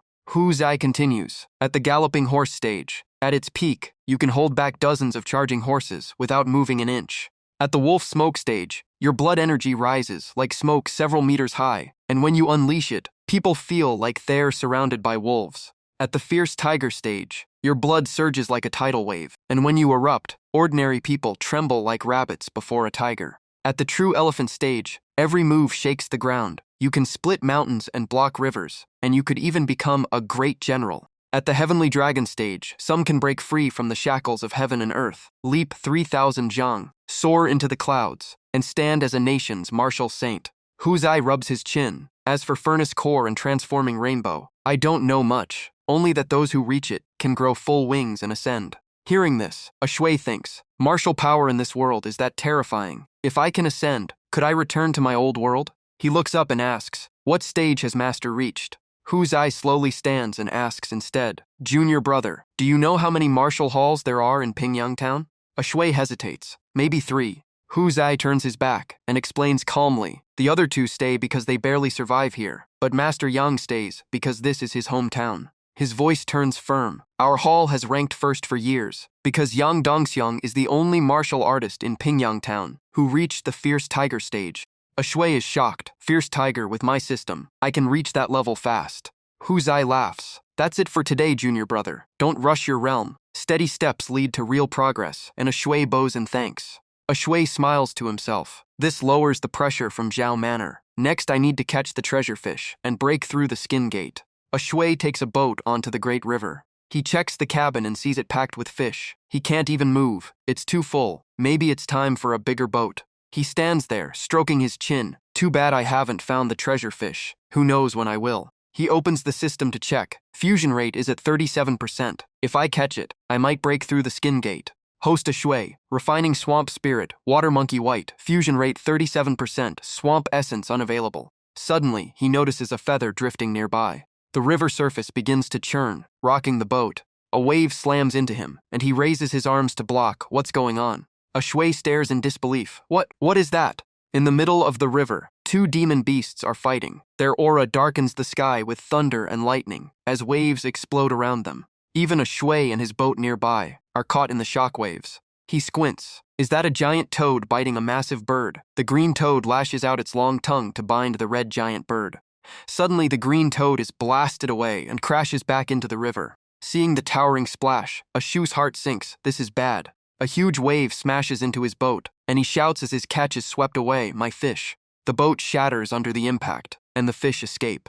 A shui is thrown into the water as well. The giant red bird lets out an ear-piercing screech. The sound slams into him. This is a spiritual attack. A shui loses consciousness and sinks. Slowly, he opens his eyes. A fist is right in front of him. A shui turns and mutters, did I just pass out? Looks like you saved me again. He sits up and realizes haze on the riverbank. That bird's cry must have made me dizzy. He recalls the dark sky and raging waves. That demon beast is terrifying, and the one that can fight it must be even worse. He lies back on the grass with hands behind his head. What a waste. Boat gone, fish gone. My skin gate breakthrough is delayed. Suddenly something beside him lets out a strange cry, making him squint in confusion. A shui jolts up confused. Why can't he move? It opens its huge jaws, revealing a pinkered fish inside, and he gasps. This is red blood flow fish. I can finally break through the skin barrier. The system summarizes. Money, 12 tails and 2 kian, cannot be used. Spend 720 marsh essence points to evolve into horned wood crocodile, 672 points to evolve into mudhead catfish, 8,000 points to evolve into stone crab king, marsh overlord, water monkey, fusion rate 36.6. For martial artists, blood qi is not just red liquid in the body. It represents physical strength, but they are not strong because blood qi is full. Blood qi is full because the body is strong enough to condense it. The human body hides endless power, but unlocking it is never easy. Blood qi is not the cause of strength, but the result. Yet this result feeds the cause in an endless cycle. Night falls, and the lamps are lit inside the Zhan house.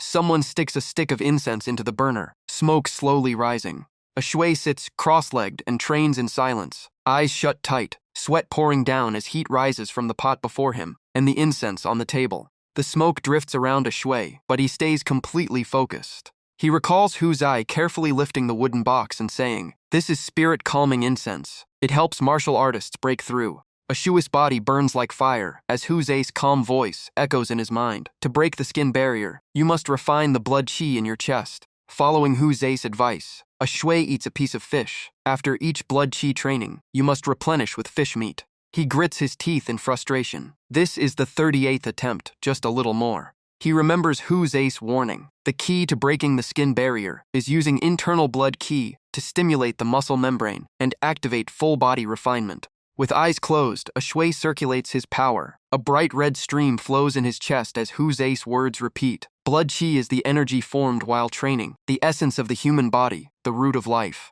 Under the spirit-calming incense, the red qi in his chest flares like fire. His body radiates heat as a warm current merges with his blood qi, flows through bones and limbs, then into muscles and skin, turning into pure heat. His body grows stronger. Golden flames seem to wrap around his muscles. This is body refinement. Suddenly, his heart glows with golden light and pounds loudly. A shui opens his eyes and sighs. This is the 40th time, but he is still just one step short.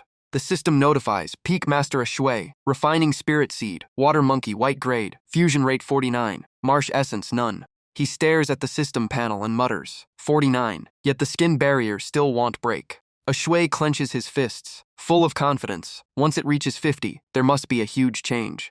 He rubs his neck and looks at the empty pot. The fish meat is gone. Lotus root barely works now. Seems like he has to catch a treasure abalone. A shui looks out the window and sees sunlight filling the room. Wait, it's already morning. Suddenly, someone knocks on the door outside. A shui opens it and is surprised to see Chen Cheng and Li Dakong. Chen Cheng speaks first. A shui, I heard you came home yesterday. I came to ask you something. A shui replies excitedly, Uncle Li, what's wrong? Tell me. He thinks to himself, isn't this Li Libas and Chen Jieshuang's father? Why are they here? Li Dakong smiles. Nothing serious. Just wondering why my boy hasn't come home these days. Is he still at the martial hall or running around somewhere? Chen Cheng adds, same here. My son hasn't returned either, so we came to ask. A shui scratches his head and quickly explains, sorry for not telling you. Uncle Li and Uncle Chen, the three of us performed well. The martial master values us and gave us a room inside the hall, so we've been staying there and focusing on training. He smiles on the outside, but inside he remembers the two injured idiots still arguing. Truth is, they're too hurt to dare go home.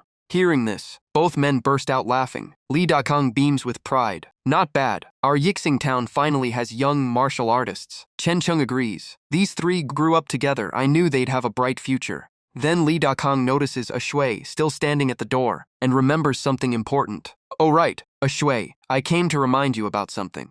Our hometown is holding a river god offering. A shui blinks. River god offering. Wasn't that held 3 months ago? Chen Cheng turns serious. Yesterday the river god showed himself. We must offer sacrifices. Li Dakong adds. It leaped from the river and crushed a fire demon eel. Even the sky seemed to split. A shui instantly recalls the two demon beasts fighting on the river. His boat shattered. Fish gone. He knocked out and washed ashore, so that monster was their so-called river god. As the sun rises higher, a shui answers firmly. Uncle Li, I understand. I'll pay the offering fee. Li Dakong nods kindly. Don't forget. The clear water reveals a faint cave entrance below. Inside the lotus cave, the dark tunnel hides a lush green lotus pond. Suddenly, a huge column of water blasts upward. It's a shui, leaping out of the water with a wooden staff in hand. Water pillars shoot up from the lotus pond, forcing him to dodge quickly. Unfortunately, a whirlpool slams into him and drags him down. He frowns and struggles as he sinks. Below him, a giant crocodile waits with its jaws wide open.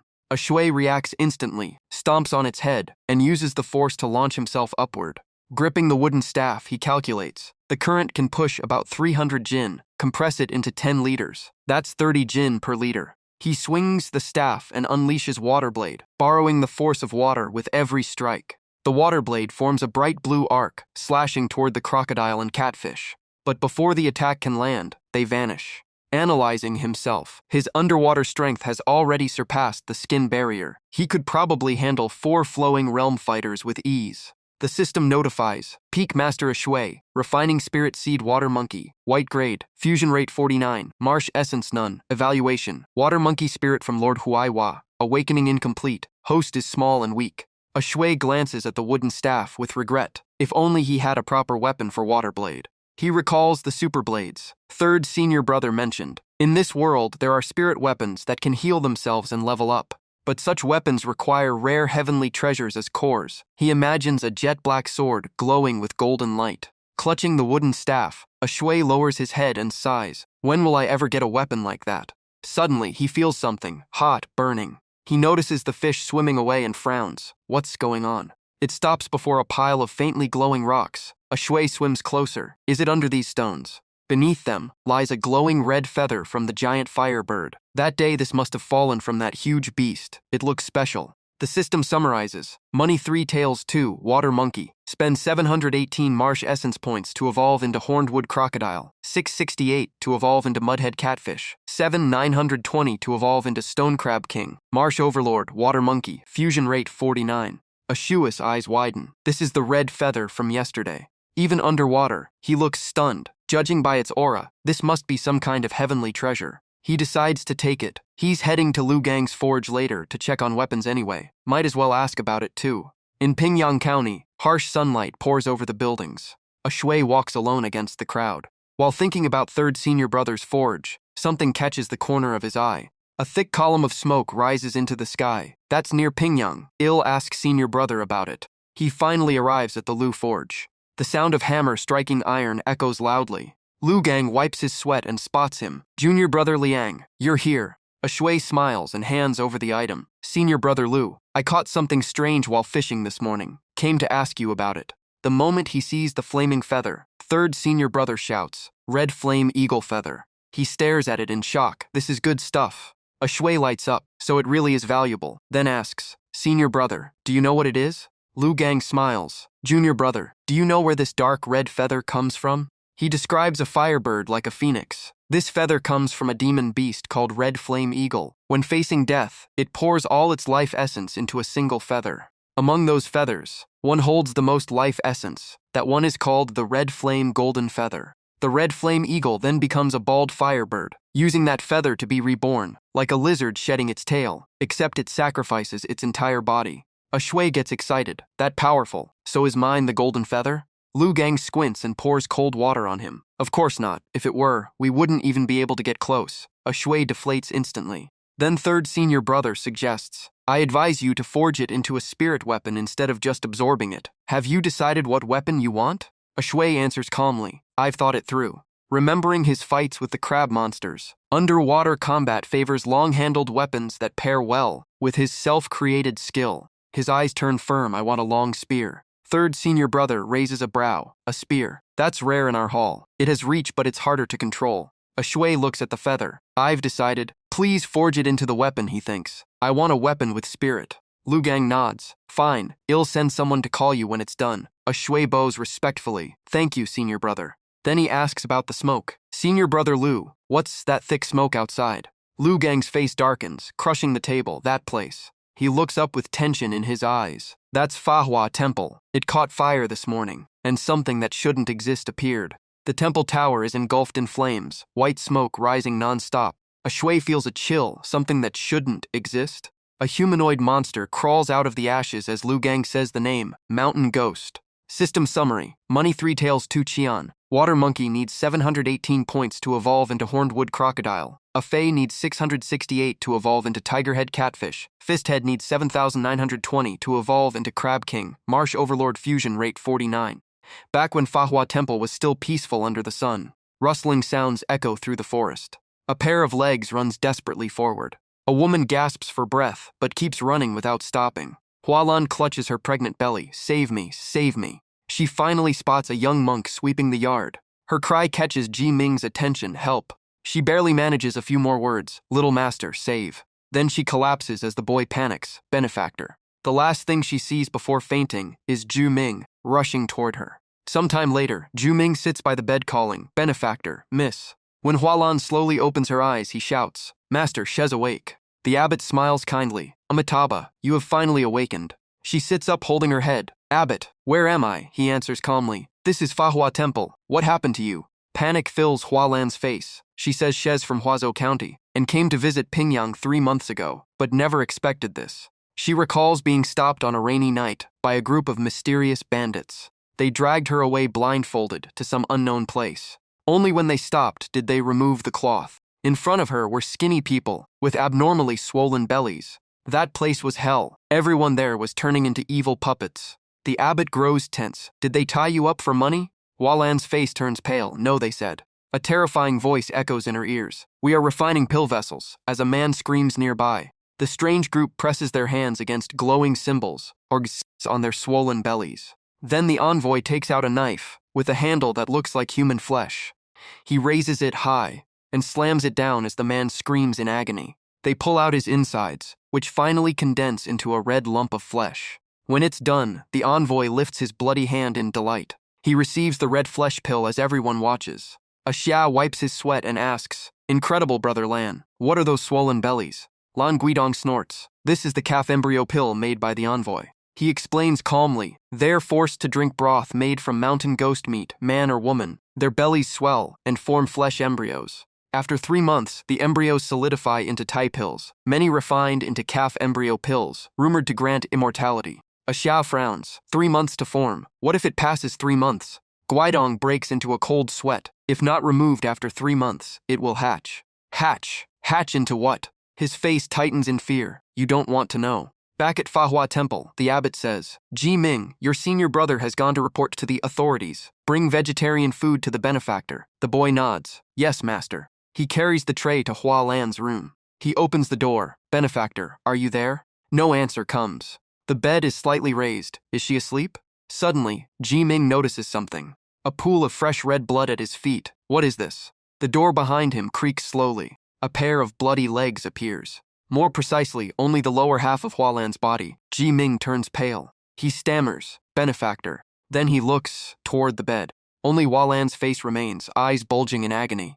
Ju Ming drops the food and screams. A drop of blood falls onto his head. Trembling, he looks up. A terrifying mountain ghost smiles down at him. A group walks along a forest path. Constable Wang smiles. Thanks to young hero Lu for helping us investigate. Otherwise we'd still be searching for help. The young hall master replies calmly, No need for courtesy. This is our duty as martial artists. He recalls Zhengxiang's order. At Fahua Temple, you must help the Jiao Manor hide some corpses and retrieve that item. He had asked what item, but Zhengxiang only smiled. You'll understand when you see it. Just then, Ji Qing calls out, Officers, it's up ahead. The temple tower looms in a chilling aura. This is Fahua Temple. Ji Qing steps forward and opens the gate. The sight makes even Constable Wang turn pale. Corpses lie scattered everywhere. What happened here? Ji Qing's eyes widen in shock. Master, he rushes forward. I'm here to save you, Xiao Luo shouts. Don't run around. Constable Wang orders. Xiao Luo, chase that monk. Well, inspect here. Meanwhile, the young hall master notices an arm. The bodies are torn apart. Most show bite marks, like from a giant tiger. But what tiger could be that huge? And none of the corpses are whole. He mutters. Could it be? While cursing inside, damn it, is this what Zhengxiang meant by hiding some corpses? Constable Wang's voice snaps him back. Look at the bloodstains. The dark red patches are almost dry. They drag all the way here, like bodies were pulled. The trail stops at the tower under the gloomy sky. Xiao Luo and that monk are inside. Ji Qing is already kneeling on the floor, hands pressed together, trembling at a scene even worse than outside. Constable Wang curses. What the hell are these monsters? What happened here? The young hall master panics. Is this what Zhengxiang told me to take away? Damn it. Before them lies a massive nest packed with corpses. His fists clench, so all the bodies are here. Ji Qing's face turns dark as he chants, Namo Amitabha, Namo Amitabha. Suddenly, the door behind them slams shut. Constable Wang shouts, Who's there? Something pounds on the door, he yells. Who's outside? Trying to rebel. The young hall master cuts in. Forget the door, it's about to hatch. Constable Wang shouts, Young hero Lu, what is that? The eggshell twitches like it's alive. That's a mountain ghost egg. Signature method of the Ghost Mother sect. Constable Wang explodes. Ghost Mother sect? Those remnants from years ago? Sweat drips down the young hall master's face. Once a mountain ghost hatches and absorbs enough flesh, it enters stage 2. The nest is complete. It's about to evolve. The air turns heavy. That thing has the strength of the galloping horse realm. Constable Wang stares wide-eyed. Galloping horse. A dried arm suddenly smashes through the shell. Black eerie chi spreads everywhere. A humanoid monster crawls out. It's hatched. Stage 2 mountain ghost. Zhuqing keeps chanting, Namo Amitabha, Namo Amitabha. The mountain ghost moves like lightning. In less than 30 seconds, it bites into his shoulder. Xiao Lua screams, little monk. He rushes forward with his sword. Despite Constable Wang shouting, wait, the mountain ghost turns, tongue dripping blood. One hand grabs Xiao Luo's face, the other slams Constable Wang away. He coughs up blood in pain. Xiao Lua struggles, save me. Young hero Lu, save me. The young hall master freezes. This is a galloping horse monster. I haven't broken through the 4th gate. He glances at the exit. I could break the door, but if it escapes outside. The mountain ghost opens its mouth wide, fangs exposed. He struggles inside. No, survival comes first. I've always lived like this. Memories flash back to being bullied. Just close your eyes as long as you're safe. He thinks of his sick father back home, but living like this feels disgusting. Xiao Lu is about to be bitten in the neck. Young hero Lu save. Finally, he grits his teeth and draws his sword. The mountain ghost pauses and drops its prey. One slash forces it back. The young hall master bares his teeth. Seems like today ill-tested. Let's see how strong the galloping horse realm really is. His childhood memory flashes. A boy raising a wooden sword. One day I'll be a great hero like Yang Dongxiang, shaking the 4 directions. Little Lan watches with sparkling eyes. Brother Lu is amazing. Young Lu Xiaohui was naive and proud. This trip to the city is my chance. He clenches his fist. I will enter Yang Manor's martial hall and become a famous hero. Little Lan smiles brightly. Brother Lu will definitely succeed. But life isn't smooth. Young Zhao Shuiyuan mocked him. You think you can join the martial hall? What a joke. Even as a child, Zhao looked nasty and loved to insult others. A motherless trash like you should rot with your sick father in some corner. In the quiet night, coughs echoed from a small house. Luo Xiaohui's father slowly dressed his wounds. Got into another fight with Zhao San Xiao? Luo Xiaohui sat there and muttered, they bullied me first. His father sighed and lectured him. Don't be reckless. Stay humble. Respect others. Learn patiently. Luo Xiaohui lowered his eyes, feeling wronged. I understand, father. The old man gently patted his head. No matter what, become someone you can acknowledge yourself. But deep down, Luo Xiaohui kept wondering. If it were Master Dongxiong, what would he do? After joining the martial hall, Dongxiong taught him, a disciple must stay humble, be capable, but endure. Back to the present, facing the mountain demon, Dongxiong's voice echoed, never be arrogant, never be drunk on your own talent. Luo Xiaohui tightened his grip and slashed out in a flash. No fear, no hesitation. Even against a powerful monster, his master's words strengthened him. Honor your family, be kind outside, never harm fellow disciples, never walk the wrong path. His sword swept across, but the mountain demon dodged easily. A disciple must eliminate evil and uphold justice. The blade was so sharp it sliced a candle stand in the distance. Luo Xiaohui didn't panic. He faced the demon's claws head-on. Never bully the weak, never act unjustly. The fallen candle ignited the books, scattered on the floor. His mind drifted back to his youth. A storyteller once roared about Yang Lao Dao of the martial hall, eyes blazing, long blade at his waist. That image merged with Luo Xiaohui's blade in the present. Every move he unleashed was fierce and decisive. The blade chopped, hacked, cleaved, and spun just like the tail. Fearless of death, he kept striking the mountain demon. The blade light flashed blue and gold, tearing through darkness and forcing the beast back. Blood soaked his clothes. His strength drained away. Still, he stepped forward, chasing the heart of his younger self. The storyteller's voice thundered. Sandstorms raged. The sky darkened. Yang Lao Dao fought the 4 great fiends alone, gravely wounded.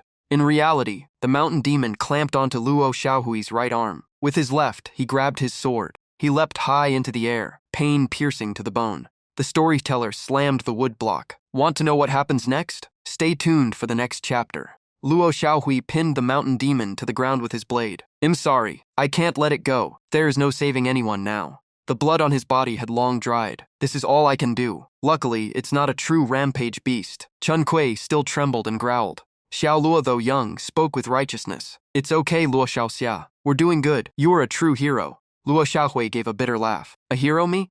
He remembered a shui beating those thugs with ease. There are many more worthy of that title than me. His memories returned again. Shui Yuan, cruel and cunning, once ordered him, "Go knock their teeth out. Follow me from now on." The man sneered, "Refuse, and you'll be the one losing your teeth." The other kids trembled as Luo Xiaohui stepped forward. Conflict filled his heart as he muttered softly. He clenched his lips and fists, making a choice. "I'm sorry, I have to do this. I must stand above others. I must rise." The story ends. Morning sunlight now shines over Manhwa Temple. Officers move busily around the charred pagoda. Someone suddenly shouts, "Found them. They're here." Everyone is stunned by the burned corpses beyond recognition. What did they go through? Who was the man with the blade? Even in death, Luo Xiaohui held his sword tight, refusing to let the mountain demon escape. They notice a token left behind after the raging fire. A constable steps forward and picks it up. On it only one word remains, Luo, the Luo of Luo Xiaohui. In his youth, Luo Xiaohui once handed a still warm steamed bun to someone in need. The little girl looked at him with wide, worried eyes. "Big brother, why are you helping us?" Bruised and battered, Luo Xiaohui still smiled brightly. "I'm a hero. How could I bully the weak?" Cut to the Zhao residence. Under a bright moon, a man's furious roar echoes. "Useless trash. You're nothing but a stupid ox." The Zhao patriarch brutally kicks an older man in the chest. "Worthless slave. Letting you handle this was my mistake." He keeps shouting. "If the Manhwa Temple incident is exposed, do you know what trouble it brings the envoy?" The older man trembles and bows. "Master, what happened at Manhwa Temple was forced upon us." He explains in fear. "After discovering that woman escaped, we chased her. But who knew she would run into the temple?" His men were stunned that day. By the time we arrived, blood was already flowing everywhere. So we went to Luo Xiaowei and lured him in, letting him hold off the newly born mountain demon. Once he entered the scripture pavilion, we immediately sneaked up and locked the doors tight.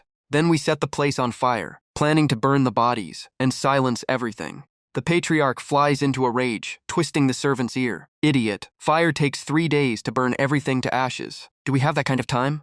Suddenly, a cold voice cuts in from the shadows. "Enough." A man steps out of the darkness, nails long and twisted like claws. "In this matter, you fools all bear responsibility." He paces before them. "Because you failed to watch that woman, our sect suffered heavy losses." The Zhao patriarch looks up nervously. Zheng Guanjia is there too. When the mysterious man approaches, sweat pours down his face. "To the Supreme Holy Mother, you are nothing but disrespectful sinners." The man reveals his sinister face, long nails scraping the air. "Those who show no reverence will be punished." His claw-like hand suddenly grabs Zheng Guanjia's head. A sickening pop echoes, like a watermelon crushed. Black blood splashes everywhere. The man's eyes stay cold. Killing means nothing to him.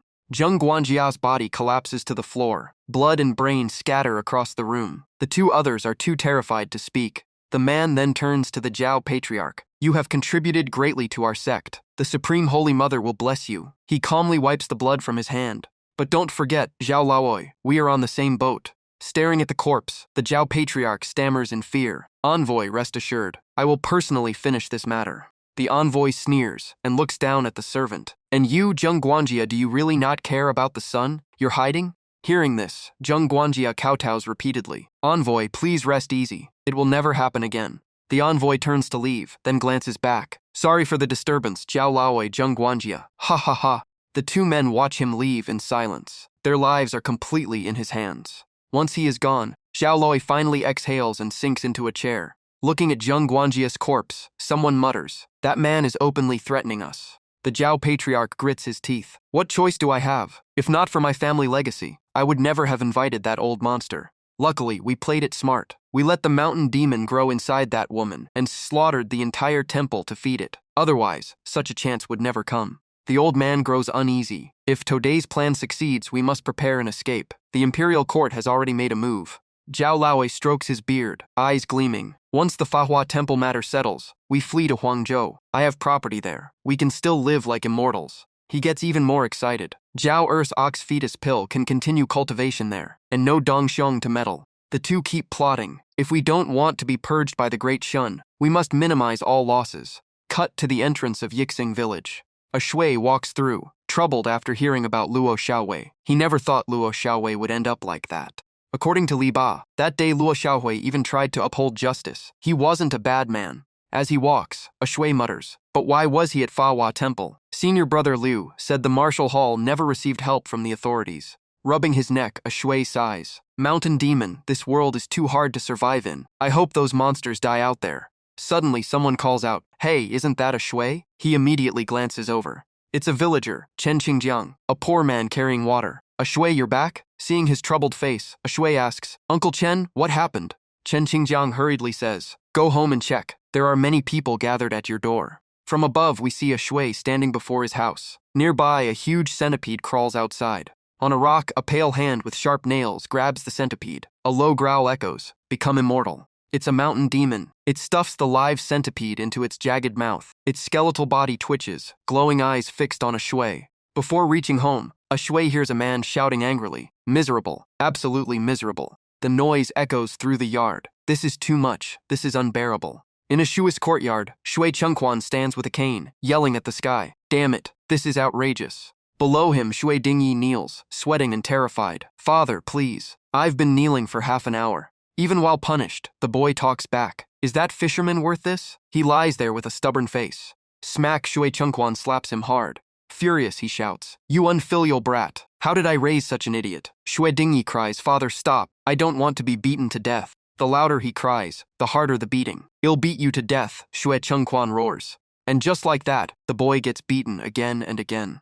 Inside a nearby house, a couple peeks through the door. The woman smirks. "That a shui brat. I thought joining the martial hall would give him a future. See? I said head caused trouble." She is Liang Luowan's mother. She adds coldly, "We never even lent him grain. Why is he coming here?" Liang Guangtian suddenly snaps, "Stupid woman. If we lent grain, could we get it back? Look at his sick father." He lowers his voice and looks outside. "Stop talking. That brat is back." As a shui approaches, he hears Shui Chengquan yelling, "Still talking back? I'll whip you to death." A shui frowns. "Shui Dingyi, why are they at my house?" When a shui steps in, Shui Dingyi is still cursing, "Stupid fisherman," but Shui Chengquan instantly turns, smiling brightly at a shui. Shui Chengquan rushes over with a grin. "Oh my, you must be the virtuous nephew, right?" A shui slowly walks closer. Shui Chengquan greets him warmly. "Truly extraordinary, calm and steady. No wonder you became Yang Dongxiang's direct disciple." The crowd gasps. "Yang Dongxiang, the famous hero of Yang Martial Hall?" An old villager blurts out, "A direct disciple means he kowtowed and truly became family." Even the county magistrate greets Yang Laowei with respect. The crowd grows louder. Even the magistrate shows respect? Shui Chengquan already knew this, which is why he staged everything today. Villagers gather around a shui, praising him non-stop. "I knew this kid was special. How old are you now? Time to marry, right?" A shui turns red and says nothing. Standing before him, Shui Chengquan sighs dramatically. "I never thought my rebellious son would do such shameless things. If you beat him to death today, I won't stop you." A shui calmly takes the wooden whip. The crowd breaks into cold sweat for Shui Dingyi. A shui says coldly, "So I can beat him however I like?" I'm not one to hold grudges, but if anger isn't released, it shortens one's life. Shui Dingyi turns pale, too scared to look at him.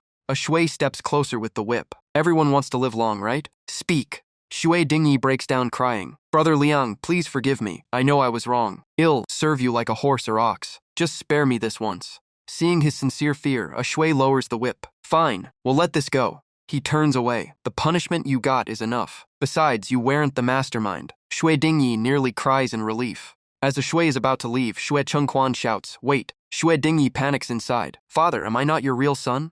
Soon servants carry over a tray of silver ingots. Shui Chengquan says earnestly, "You are generous, but I must repay this debt of friendship." The villagers stare in shock. 100 taels of silver. Many have never seen that much in their lives. Suddenly, a couple bursts out from a nearby house. "Move aside. This is my beloved nephew." Liang Guangtian shamelessly steps forward. "I'm his real uncle, his only blood relative. We can discuss the compensation with me." The villagers scoff. "Have some shame. When a shui was starving, you never helped. Now that there's silver, you're his beloved uncle?" Exposed, Liang Guangtian shouts back, "What do you know? I treated him well. Without me, would he have today?" Shui Chengquan looks confused. "Worthy nephew, who is this?" A shui replies calmly, "I don't know him." In truth, this so-called uncle was nothing but a leech. When a shui was starving, he never gave a single grain. A shui then says to Shui Chengquan, "If you truly want to help, in a few days it's the River God Festival. Every able young man must contribute 100 copper coins."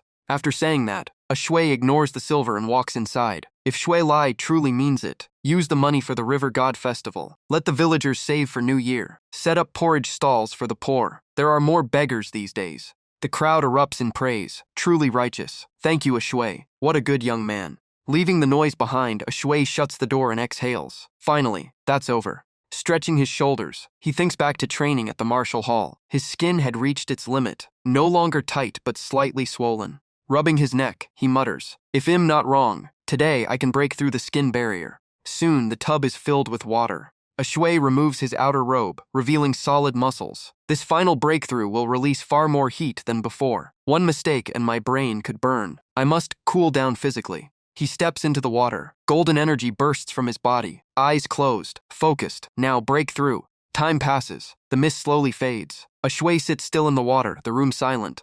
His eyes remain shut as steam drifts across his face.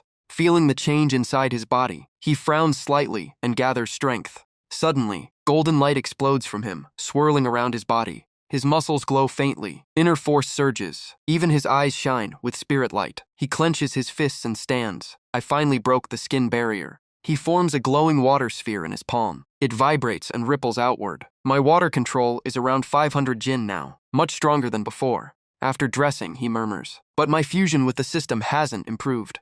The system displays, Host Liang Shui, Water Marsh Spirit Refined, Fusion 49, Water Essence None, River Favor None, Water Beast Control Partial, Evaluation, Originates from the Great Huihua Overlord but not fully awakened, still weak. Reading this, Shui feels excited. Breaking one barrier brought this much growth. If I break all four, I could control tons of water. He smiles confidently. My two abilities support each other. Half the effort, double the gain. He strides to the door and pushes it open. Time to get moving. The door swings wide and slams into someone's forehead. Ah, it's Liang Guangtian. He stumbles back, holding his head and howling. But he quickly forces a smile. "Oh, my dear nephew."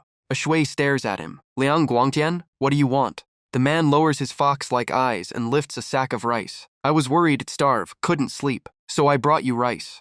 Shui knows better. "Take it back. I'm not lacking food. In this world, rice is precious." He doesn't believe a word. As Shui moves to close the door, Liang Guangtian blocks it. "Wait." Shui pushes again. The door slams into his face a second time. Blood gushes from Liang Guangtian's nose. Furious, he drops the act. "What are you doing? I'm your only uncle. By rights, this house belongs to me too." This greedy fake uncle goes even further, rolling around at Shui's door and crying that he already gave him a huge sum, asking why he refused it, as the whole village gathers to watch. Then he shamelessly demands his rights, yelling that the money belongs to him to raise his son Liu, claiming Hez, like half a father to Shui. Those disgusting words finally snap Shui, as he steps out with killing intent in his eyes, and coldly tells Liang Guangtian, "If you want to die, try me." Shui's calm but deadly aura instantly scares Liang Guangtian, who stammers in fear, shocked at how much Shui has changed and how imposing he looks now. Since threats don't work, Liang Guangtian drops to the ground crying, shouting for everyone to see this ungrateful brat who became a warrior and forgot his own uncle and cousin. Before he can finish, smack, a huge glob of spit lands right on his face, leaving him frozen and confused. Standing before him is a burly village ant 3 times his size, roaring that when Shui's father died, he never helped with the funeral or gave the boy even a handful of rice. Another woman joins in, exposing how he cheated during the inheritance split, leaving Shui's father with just one boat to struggle alone. Exposed and furious, Liang Guangtian curses back, calling her a filthy hag and threatening to tear her apart. But before he can move, an old man smashes a wooden stick onto his back, making him scream as the elder shouts that he struck first. Just as things escalate, village chief Chen Miaoan arrives, scolding Liang Guangtian for trying to leech off Shui's success and calling him worse than a beast. The chief even kicks the greedy coward a few times and orders him to get lost, sending Liang Guangtian running away in shame. In Yixiang town there are several chiefs, but Chen Miaoan is the Chen clan head with unmatched prestige that no one dares offend. With the mess settled, Shui bows in thanks, asking why the chief sought him, and only then does Chen Miaoan turn his gaze back to him. Smiling warmly, Chen Miaoan says he hopes Shui can serve as the chief officiant for the upcoming river ritual. He explains that the chief officiant leads the entire ceremony, like a high priest, and Shui is stunned that such an important role is given to him. Shui immediately thinks about his system and the river's favor, muttering that this ritual might reveal its true power. Snapping back, he agrees without hesitation, and Chen Miaoan reminds him to diligently memorize the ritual script. Early the next morning, Shui's voice echoes from his small house as he recites poetry under the rising sun. Flowers smile at him and birds sing at dawn, while he straps a small bag onto his back. Still half asleep, a shui slowly opens the door and stretches after an exhausting night. Rubbing his eyes, he sighs that he barely knows the writing of this world, and with his master's demands plus the ritual text, he has no choice but to study hard. Even exhausted, a shui throws a punch into the air and shouts that after transmigrating to ancient times, he ended up as a student. The scene shifts to the academy on a bright, sunny day. Inside, an old scholar sits focused, solemnly reciting classical verses to the class. A shui is there too, clicking his tongue in annoyance, wondering why he has to suffer through school again. But no one told me it was an elementary school, and now a shui has to sit with little kids, even stuck in the front row, crying inside. As if that wasn't bad enough, the brat next to him snitches, shouting to the teacher that Liang Ju isn't even opening his mouth. Hearing that, the teacher's face darkens as he grips the book in irritation. He slams the book down and yells that Liang Ju is arrogant, saying the school only accepted him out of respect for his master. He then sneers that a shui barely knows any characters, yet somehow gets to study under such a great teacher, so he should know his place. In response, a shui calmly recites the entire passage flawlessly, stunning both the teacher and the students. He keeps going without pause, finishing even the later lines, leaving the chubby kid, who reported him staring with his mouth wide open. Since he stayed up all night memorizing, a shui simply recites the whole text in one breath. After finishing, he cups his fists respectfully and says he already learned these lines, making the teacher freeze on the spot. Then a shui finally brings up his real point, saying he feels the school's teaching method is a bit too complicated. That instantly hurts the teacher's pride, and he points the book at a shui, shouting that these teachings are ancestral traditions he could never understand. Still not satisfied, the teacher continues scolding, claiming that rough warriors like a shui are impossible to teach, while a shui stands there like a statue. Staying calm, a shui explains that while the current method works, it is overly complex and requires prior knowledge of characters. He adds that his own method turns characters into phonetic symbols tied directly to sounds. Confidently, a shui introduces it as a phonetic spelling system. As the debate heats up, another scholar walks in, noting that the form looks similar to characters but much simpler. The newcomer is Si Hung Yi, composed and dignified, asking a shui to explain this phonetic system in detail. The kids immediately whisper excitedly that it's Master Si from the capital. Even the strict teacher bows respectfully when he sees Si Heng Yi. Now with a renowned scholar present, more figures gather outside the door to watch. Si Heng Yi strokes his beard with interest, while the strict teacher hurriedly apologizes for a shui's so-called nonsense. Unlike the stubborn teacher, Si Heng Yi calmly tells a shui that Da Shun rewards useful inventions with money, tax exemption, or even official titles. Hearing that, a shui realizes this is his chance, because standing out is the only way to avoid suspicion. Seeing a shui hesitate, Si Heng Yi invites him to study under him instead, but before the strict teacher can object, Si Heng Yi raises a hand to silence him. He turns to teacher Xiang and says reading and martial arts have no rank or class, just as his own master once taught him. But teacher Xiang still refuses to back down, muttering that such rebellious ideas are going too far. Si Heng Yi simply laughs and pats his shoulder, saying there is no need to worry, since this matter will not involve him. Then he looks at a shui kindly and says anything his student cannot defend, he as the teacher will handle. Bathed in sunlight as he leaves, Si Heng Yi declares that whatever his student cannot break through, he will break for him. Watching him go, a shui kneels and bows deeply in respect. The scene shifts to the dark riverbed.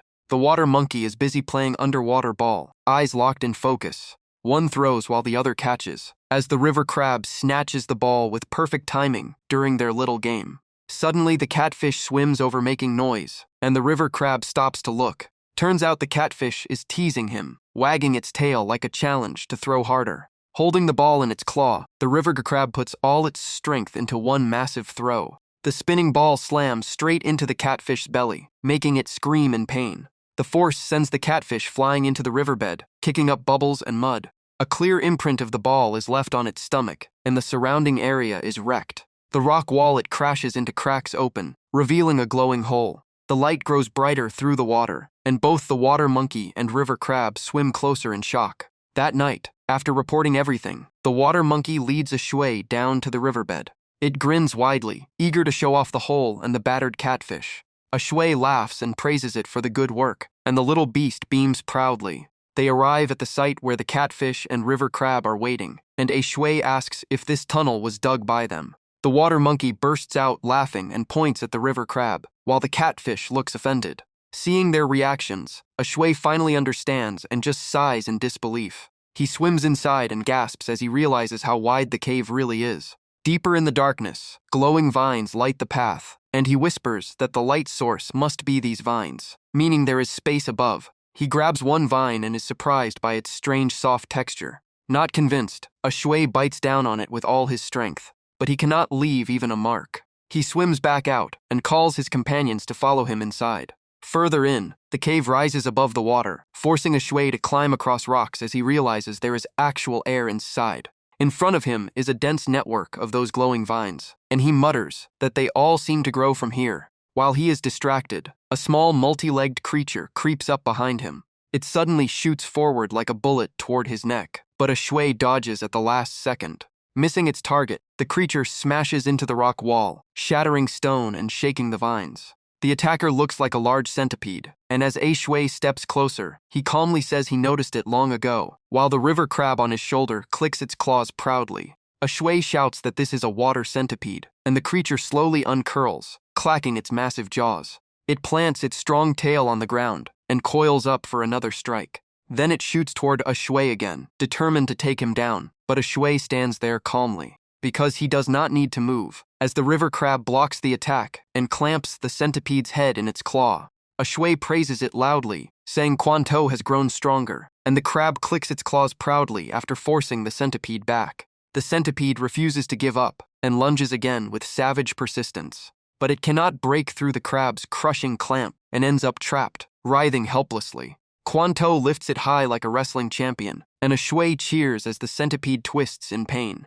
With it restrained, Shui steps closer and confirms it is indeed a water centipede known for a deadly bite. Staring at its venomous fangs and vicious face, he realizes its true threat is poison that could terrify even martial artists. He smiles faintly and thinks that if he can dominate it, it will become a perfect hidden weapon, and his mental link slots are still available. With that thought, he picks up a small stone from the ground. He crushes it against his fingers, shattering it easily, and is amazed by his strengthened body after breaking through. Blood drips from his fingertip as he notes to buy a dagger from senior brother Liu later. Then he points his bleeding fingers at the centipede and says this is enough. Shui shouts, blood domination seal, and the centipede glows with spiritual light as if burning, while Quanto stares wide-eyed. Shui strains under the overwhelming spiritual power as the system flashes red warnings of danger again and again. Moments later, the system announces successful domination of water beast, heavenly water centipede, capable of evolution. Exhausted, Shui collapses to the ground, panting in relief. Looking at the now submissive creature, he names it Yi. The system displays that heavenly water centipede absorbed water spirit Ganoderma and warrior blood, mutated, and can evolve into greater heavenly water centipede with 10,000 water essence points. Shui is stunned, shouting that 10,000 points is insanely expensive. With things settled, the centipede jumps down, and Shui follows it, asking where it found the water spirit Ganoderma. Yi leads him deeper into a smaller tunnel filled with glowing vines. Following the faint light, Shui spots a strange shadow inside and mutters that this place feels eerie. Looking closer, he realizes the shadow is actually a skeleton sitting upright. Oddly, the skeleton is clutching a wooden box tightly, as if it was precious until the very end. On the ground are carved words saying he was the vanguard general of the Daqian Navy, who, after defeat and grave injury, drifted here and ended his life in shame. Silence fills the cave for a moment. Standing before the dry bones in the dark cavern, Shui and his beasts witness the scene together. Shui crouches and struggles to read the carved characters one by one. Many of the words are too complex, and he squints in frustration at the unfamiliar script. He guesses the man drifted here after a battle, and wonders if an ancient battlefield lies nearby with lost spiritual weapons. Then he looks at the wooden box in the skeleton's hands and says softly that he will take it, asking forgiveness before reaching out. He opens the box, and inside is indeed water spirit Ganoderma glowing with a strange light, the rest likely eaten by Yi. Holding it, Shui promises the skeleton he will bury him later in a lotus field rich with spiritual energy. Then he smiles and says, it is time to level up and break past the 50th threshold. After leaving the cave, he divides the portions among his beasts, giving the crocodile the biggest share, smaller parts to Fei and Quanto, and none to Yi, since it already had a full one. The final piece in his hand belongs to him. He pops it straight into his mouth and chews happily. Instantly, a surge of power floods his body like floating on clouds, smooth and cool like tofu, and the system adds 216 water essence points. A shui is shocked since that is even higher than crab meat, and if all of it counts toward upgrades, then he is about to soar. Without hesitation, he reaches out and selects the upgrade. The system screen lists his stats: fusion rate with water monkey at 70%, available water essence, and evolution costs for the crocodile, catfish, and stone crab. A small notice appears saying fusion exceeds a new stage and unlocks the innate skill water leap. His body reacts instantly as his eyes glow, and a phantom water monkey spirit forms behind him. The sudden surge is overwhelming, leaving him dizzy for a moment. Then a red watermark appears on his chest, startling him. The mark spreads slowly like burning flames. It expands across his chest while he watches with anticipation. When it stabilizes, he bows once more to the skeleton in respect. Clenching his fists excitedly, he heads to the river to test his new power. Soon he dives into the water, swimming with pure excitement. But in his enthusiasm, he smashes headfirst into a submerged rock. With a bloody nose, he realizes water leap is a mobility skill that drains stamina and is hard to control. The system notes it can evolve into divine art water stride 1,000 miles, and Ashua's eyes light up at how overpowered that sounds. His water control increases by 300 jin to a total of 800, a massive leap forward. He checks the crocodile's panel, which shows reduced evolution cost to 230 points. A face panel shows its evolution now costs 210 points. Quan Tu's panel shows it needs 760 points to evolve into Stone Crab King. A shui strokes his chin, wondering when a fei surpassed the crocodile, then shrugs that it must have its own lucky encounter, while the catfish sweats nervously. The thought makes a shui burst out laughing as the catfish pouts. Looking at the system again, he mutters that the river ritual is in 1 week, and he must study hard with his teacher. He feels this power is somehow connected to the ritual. 1 week later, early winter arrives in his small village. A man knocks on his door and tells a shui it is time to depart for the river ritual. Inside, a shui calls a yi over and the centipede crawls into his hand. Skillfully, it disguises itself as a bracelet around his wrist. Acting normal, a shui opens the door. Dressed in new clothes and full of energy, he smiles and says it is time to head to the river ritual. The scene shifts to the river ritual. The whole village is here, young and old gathering to watch as the final preparations wrap up. In the middle of the crowd, a little girl in red stands alone, looking lost. No one knows whose child she is, but suddenly she bursts into tears. Her mother rushes over in panic, asking what's wrong, begging her to stop crying, but the girl keeps sobbing. She points toward an alley, pale with fear, stammering that there's a monster inside. The mother doesn't believe her and gently scolds her, saying, "There's no such thing as monsters in the village." But the girl keeps staring that way, clearly having seen something, and her mother tries to calm her by promising her a candied hawthorn skewer. In a narrow alley nearby, a creepy head slowly peeks out.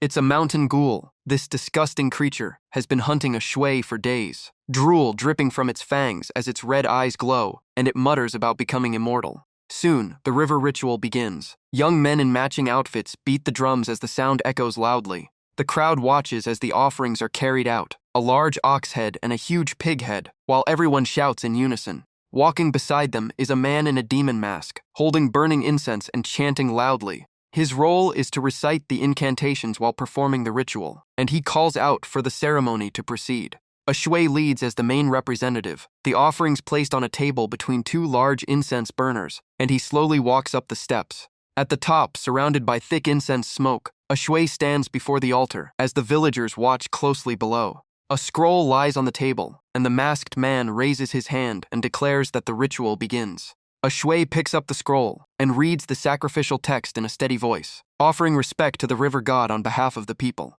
As he reads, the villagers listen carefully, and the ritual proceeds smoothly. Below, 2 men observe quietly, one with his hair tightly tied, whispering that a shui looks impressive. But he then looks at a shui with mixed feelings, thinking they grew up together. Staring at him now, he mutters to himself, wondering if this is still the same shui he once knew. Meanwhile, the shadow of a grotesque creature crawls onto a nearby rooftop. While everyone focuses on the ritual, its bald head peers from a corner, eyes locked tightly on a shui. On the high platform, a shui seems to sense something unclean, his eyes widening as he realizes it's the mountain ghoul. Its face, filled with sharp protruding teeth, comes into view, and a shui thinks that the mountain ghoul senior brother Liu warned him about has finally arrived. He recalls the records shown by senior brother Liu, describing the mountain ghoul as bark-skinned like dead wood, feeding on livestock when small and human organs when grown, tough to pierce and shaped like a man.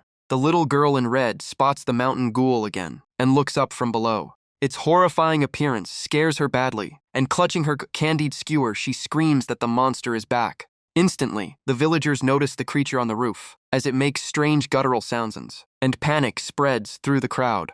The mountain ghoul crouches and leaps away, leaving a wet mark on the rooftop. It lands on the ground, body pressed low before raising its head and baring its terrifying fangs, scaring everyone into screaming. From above, a shui worries about the villagers and shouts for everyone to run. In the chaos, the little girl is left stranded among the fleeing crowd, crying for her mother. With the crowd in total panic, the mother can't find her daughter and desperately calls out for her. At that very moment, the mountain ghoul circles back and appears near the girl, noticing the small, helpless life beside it. Smelling the scent of a child, the mountain ghoul lunges at the innocent girl, its twisted mouth wide open and drool dripping as it charges at terrifying speed. From above, a shui sees someone being attacked and panics. Damn it, Hez too late. Nearby, a shui's best friend rushes in to save the girl, pushing himself to the limit as the mountain ghoul closes in.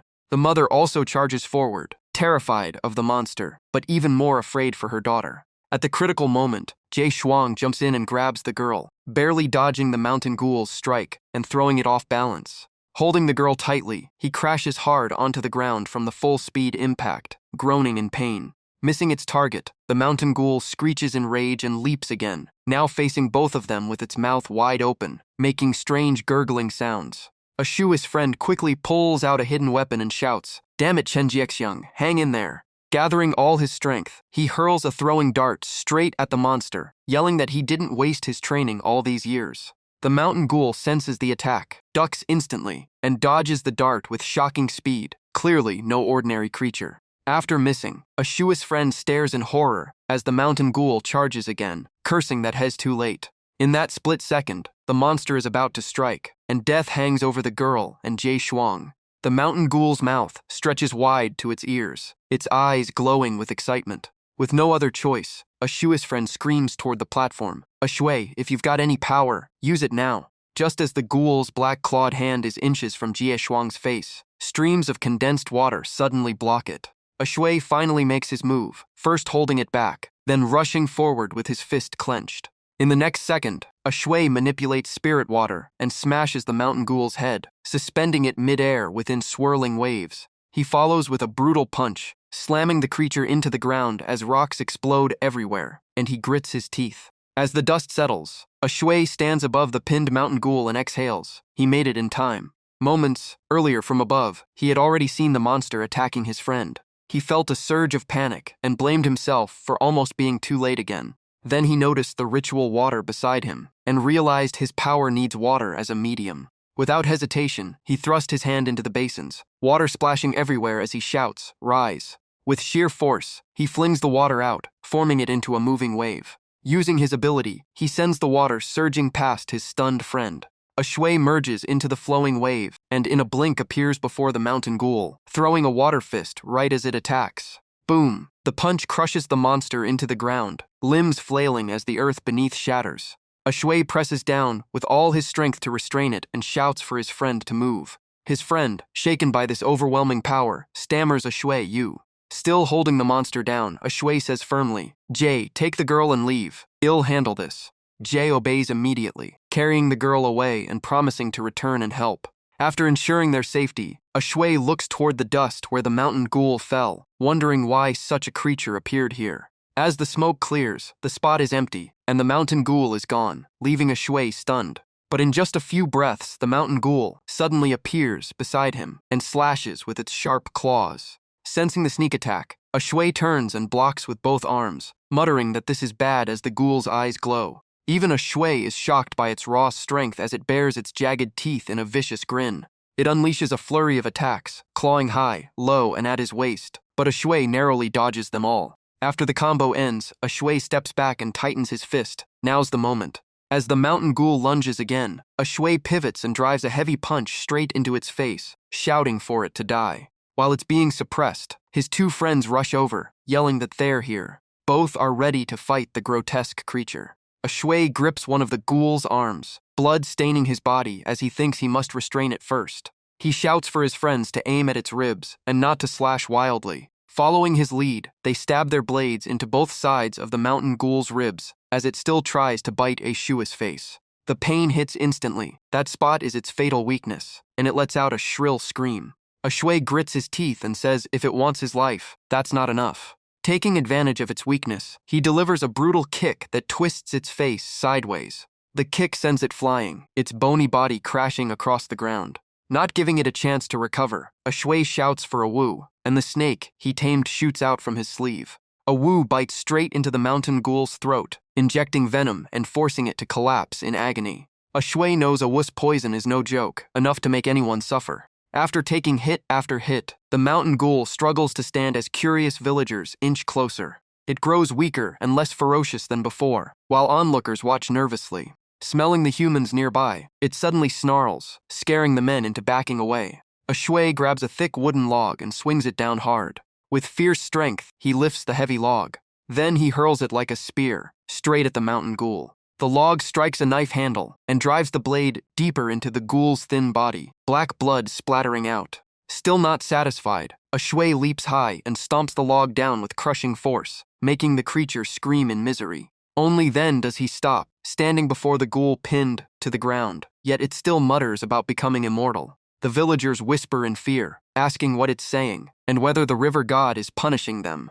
Ashua's friends complain that, if this continues, no one will live peacefully anymore. But a shui thinks differently, staring at the dying monster and saying this is a gift. He adds that this is an opportunity for Yixiang village. Then, he pulls out a sharp dagger and presses it against the mountain ghoul's neck. Moments later, a shui lifts its severed head and declares this the best offering to the river god. As the system announces the Huai River ritual is complete, the Whirlpool River increases by 0.0001. The next morning at Yixiang village, the mountain ghoul's head is placed directly on the altar. The villagers gather around the corpse and perform a strange rite while a shui watches from afar. Looking at the arm that defeated the mountain ghoul, a shui reflects that his recent breakthrough and body fusion gave him power beyond ordinary limits. Sitting alone, a shui stares at the system panel, sweating as he thinks he finally escaped a doomed fate. He looks at his hand where a wu rests and admits that without the venom, this fight could have gone very differently.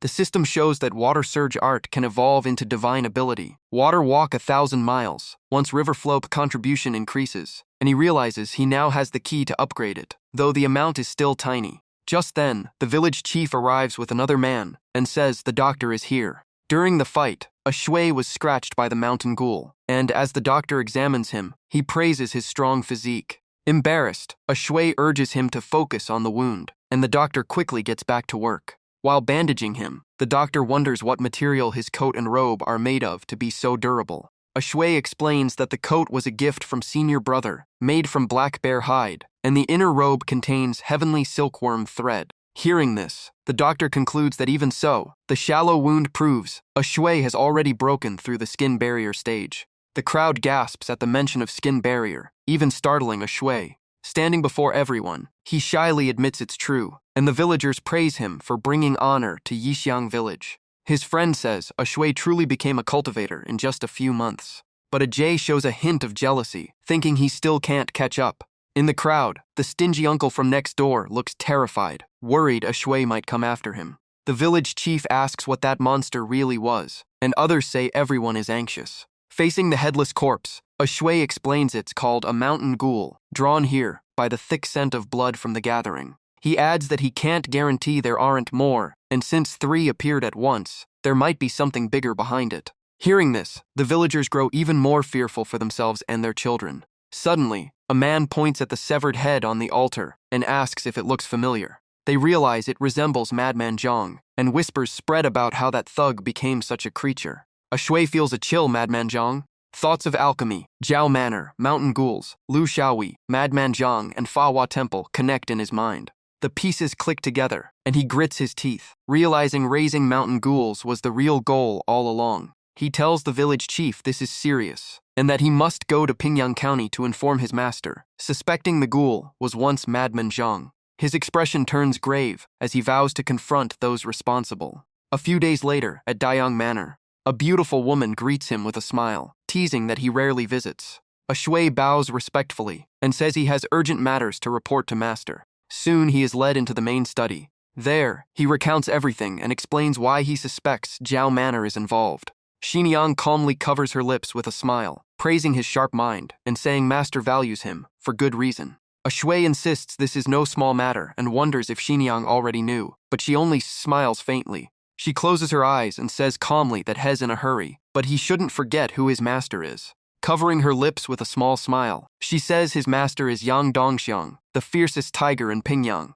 at the Ghost Mother sect stronghold. Men in black slowly approach the main hall as strange noises draw attention. One man turns pale in terror, pointing upward and shouting that something is attacking, urging others to sound the alarm. Above the Ghost Mother sect stronghold, a sharp golden horn rises into the sky, dark clouds gathering around it. The phenomenon grows stronger, and those below are frozen in fear. Then a Shui's master appears in mid-air, flames surrounding him as he declares that Yang Dongxiang has arrived, and the bandits should surrender. Back at the manor, a shui slams his fist into a wooden pillar during training. Staying at his master's place for 2 days now, he trains hard, knowing Xinjiang kept him here to avoid interfering with master's plans. She even gave him 50 taels of silver for his expenses. Remembering that moment, he recalls her telling him to ask if it wasn't enough. Looking at the arm scratched by the mountain ghoul, he notes the wound has mostly healed thanks to her medicine. Master and Xinjiang suspect the Ghost Mother sect plans large-scale attacks on martial artists for alchemy, which is why he must stay put, though he feels uneasy about it. Suddenly, something flies toward him in an attack. A shui notices but stays calm, flicking his hand at the perfect moment. The round projectile crashes into the wall, shattering it and showing the force behind it. A shui narrows his eyes and shouts Wu's there, body ready to fight. From behind a tree, Senior Brother Hu steps out, praising his alertness. Senior Brother Hu says he just returned and heard a shui was here, while a shui asks if he came back today. Hu tosses him a long staff and suggests they spar a few moves. A shui smiles and says he won't hold back. He grips the spear properly and asks for guidance. Senior Brother Hu grins, eager to test him. He lunges forward suddenly, catching a shui slightly off guard. Before a shui can counter, Hu strikes hard at his staff in a rapid combo. Still, a shui pushes back, jumping and pressing Hu's weapon down as their staffs clash loudly. A shui steps back while holding his spear firmly. Hu smirks, thinking he sees an opening. He sweeps a Shui's weapon aside, throwing him off balance.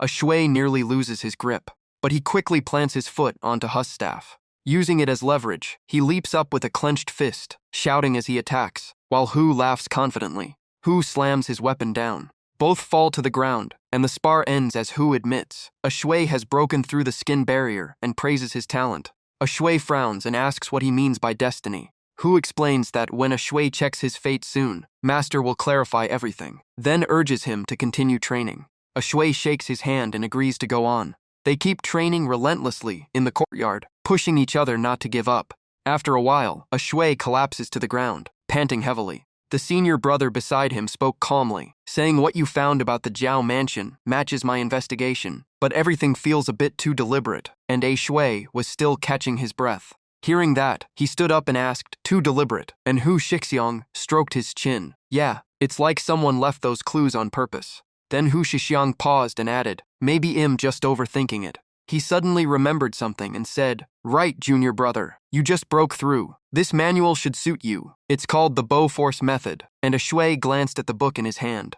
Hu Shixiang explained that martial arts have 2 main types, move techniques and force methods control the flow of blood and qi. Only those who have broken through and built enough qi can use it to fully command their inner power. Hu Shixiang handed him the book and said, read it, then spar with me using this method, and a shui started reading right away. After a few lines, he looked up and thanked Hu Shixiang, but asked why he came, and Hu Shixiang suddenly remembered, oh right, 6th senior brother sent me to find you. Then Hu Shixiang excitedly told a shui that 6th senior brother had already forged his spirit weapon, and a shui broke into a wide grin. The scene shifts to a dark prison ground. Inside, a mountain demon was chained tightly in iron shackles, its skinny body covered in bulging veins, muttering weakly, Aunt, Father. Outside, a man was escorting captured prisoners and shouted, move. The man overseeing everything was Lin Guiyang, and they were dragging in innocent villagers, most of them very young. Lin Guiyang had no choice but to do this, and seeing a child, he thought bitterly, about the same age as my daughter. His colleague called out, "Brother Lin, what are you doing? Lord Wu is waiting." And Lin Guiyang snapped back to reality. He then looked at the imprisoned demon and reported, "My lord, the pill materials are ready. In 3 days we can feed it." The unseen lord stared at the mountain demon and replied coldly, "Good, this mutated specimen is precious. Treat it well. The pill materials are even more important." The innocent villagers were locked inside, waiting to become food for the demon, their cries echoing, "Father, mother, wake up, someone save me." Among them was a gravely ill old man, wrapped in thin clothes, coughing non-stop. With his last breath he muttered, young master, young master." Meanwhile, a spirit weapon reflects its master. A hot-tempered one wields a violent blade. A gentle one wears soft armor. The scene shifts to a forge where a man places a metal block into blazing fire. He pulls the bellows hard, heating the metal. Stage 1 is softening the wolfram, removing impurities, and increasing flexibility. Stage 2, activating the feather energy so the wolfram can absorb it. After both stages, he waves his hand, and glowing runes appear across the molten metal. This weapon exists between illusion and reality, hiding in shadows, to drink fresh blood, waiting for its destined master. The man turns to a shui and shouts, "Junior brother, hurry up," and a shui steps forward. He slices his palm, because a spirit weapon needs blood to recognize its master before the final step. His blood drips onto the metal, and it instantly absorbs it, bursting into flames. A flaming peacock rises from the blood, and both men stare in shock. The senior brother grips a spear wrapped in red cloth. With practiced skill, he thrusts it forward, fire and force swirling around the spear tip, making it shine sharp and deadly. Holding the spear, he mutters, "Damn it, the weapon's spirit is resisting." Frowning, he glares at the spear and growls, "Even in death you won't rest." Then he pushes harder and locks his eyes on a shui. The spear blasts through the brick furnace, shattering it, then pierces deep into the floor. Sixth senior brother exhales and says, "Junior brother, it's done. Try it. This is your spirit weapon." And a shui slowly walks toward the spear. He touched it, and his eyes widened. "It's so heavy, at least 90 jin." A shui gripped the spear tightly, and even though it was his first time, he held it steady. He pulled hard to yank the spearhead out of the floor, and the friction sparked flames. A shui finally lifted the spear onto his shoulder, standing wide in the forge like a true warrior. He thought to himself, "This spear feels connected to my flesh and blood, as if their strength was now one." Seeing him adapt so fast, Liu Shixiang pointed to the backyard. "There are wooden stakes outside. Go test it." Without hesitation, a shui rushed out and began training with his new weapon. Even as a beginner, his movements were smooth and controlled. Watching from the side, Liu Shixiang clapped and laughed. "Not bad, junior brother. Have you named it yet?" A shui raised the spear tip and smiled faintly. "This spear will be called Fubo." Just as the two were celebrating, a voice suddenly cut in. Looks like junior brother finished forging his weapon, and they both turned. Standing there were Hu Shixiong and Zi Shixiong, and Zi Shixiong's face was covered in lipstick marks for some reason. A shui quickly asked, "Zi Shixiong, what happened to you?" Hu Shixiong shut his eyes, clearly unwilling to explain. "Let him tell it himself. Master sent him to gather intel," and Zi Shixiong scratched his head, laughing. "The theater really is the best place for information." Liu Shixiong got straight to the point. "So what did you find?" And Zi Shixiong proudly said, "I found a hidden nest of the ghost sect." He began recounting. "I was admiring flowers, so many fresh blossoms and even big fruits. But in one corner, I spotted people dressed head to toe in black. They thought I wouldn't notice, but I did. Who wears full black in broad daylight, totally suspicious. Meanwhile, those flowers kept pressing against me, offering wine and flirting. So I followed them easily, and found their hideout near Manhwa Temple. Mission accomplished." After hearing this, Liu Shixiong frowned. "Near Manhwa Temple, then we can finally continue Master's mission." Crossing his arms, Liu Shixiong turned to Hu Shixiong. "We strike directly. Tomorrow we wipe out their nest." And Hu Shixiong cupped his fists. "Understood." Suddenly Zi Shixiong hugged a shui from behind. This time little Ju is coming too, and a shui froze. "Huh, I'm going as well." Zi Shixiong suddenly turned serious and whispered dangerously, "Junior brother, it's time for you to see blood. We have many enemies." Before he could finish, Liu Shixiong smacked him on the head. "Stop talking nonsense." Liu Shixiong then looked at a shui. "Little Ju, what do you think?" Holding his newly forged spear, a shui smiled softly. "I understand. Tomorrow I'm going too." Inside the ghost sect's lair, the chained mountain demon kept muttering strangely. 2 cloaked figures opened the prison door and walked in. "Steward Jung, this way." One of them pointed at the demon and said, "Steward Jung, its spirit is strong and it eats well." Steward Jung's face darkened as he stepped closer. "Get lost. Stop bothering me and my son." The man behind him trembled but forced a smile. Steward Jung reached out and touched the demon's chin. "My good son, you've suffered. If only you hadn't become like this." His hand slowly brushed the cheek of his son, who had turned into a monster. His expression was even more terrifying than the demon's as he whispered, "How else can I fulfill my dream of becoming immortal?"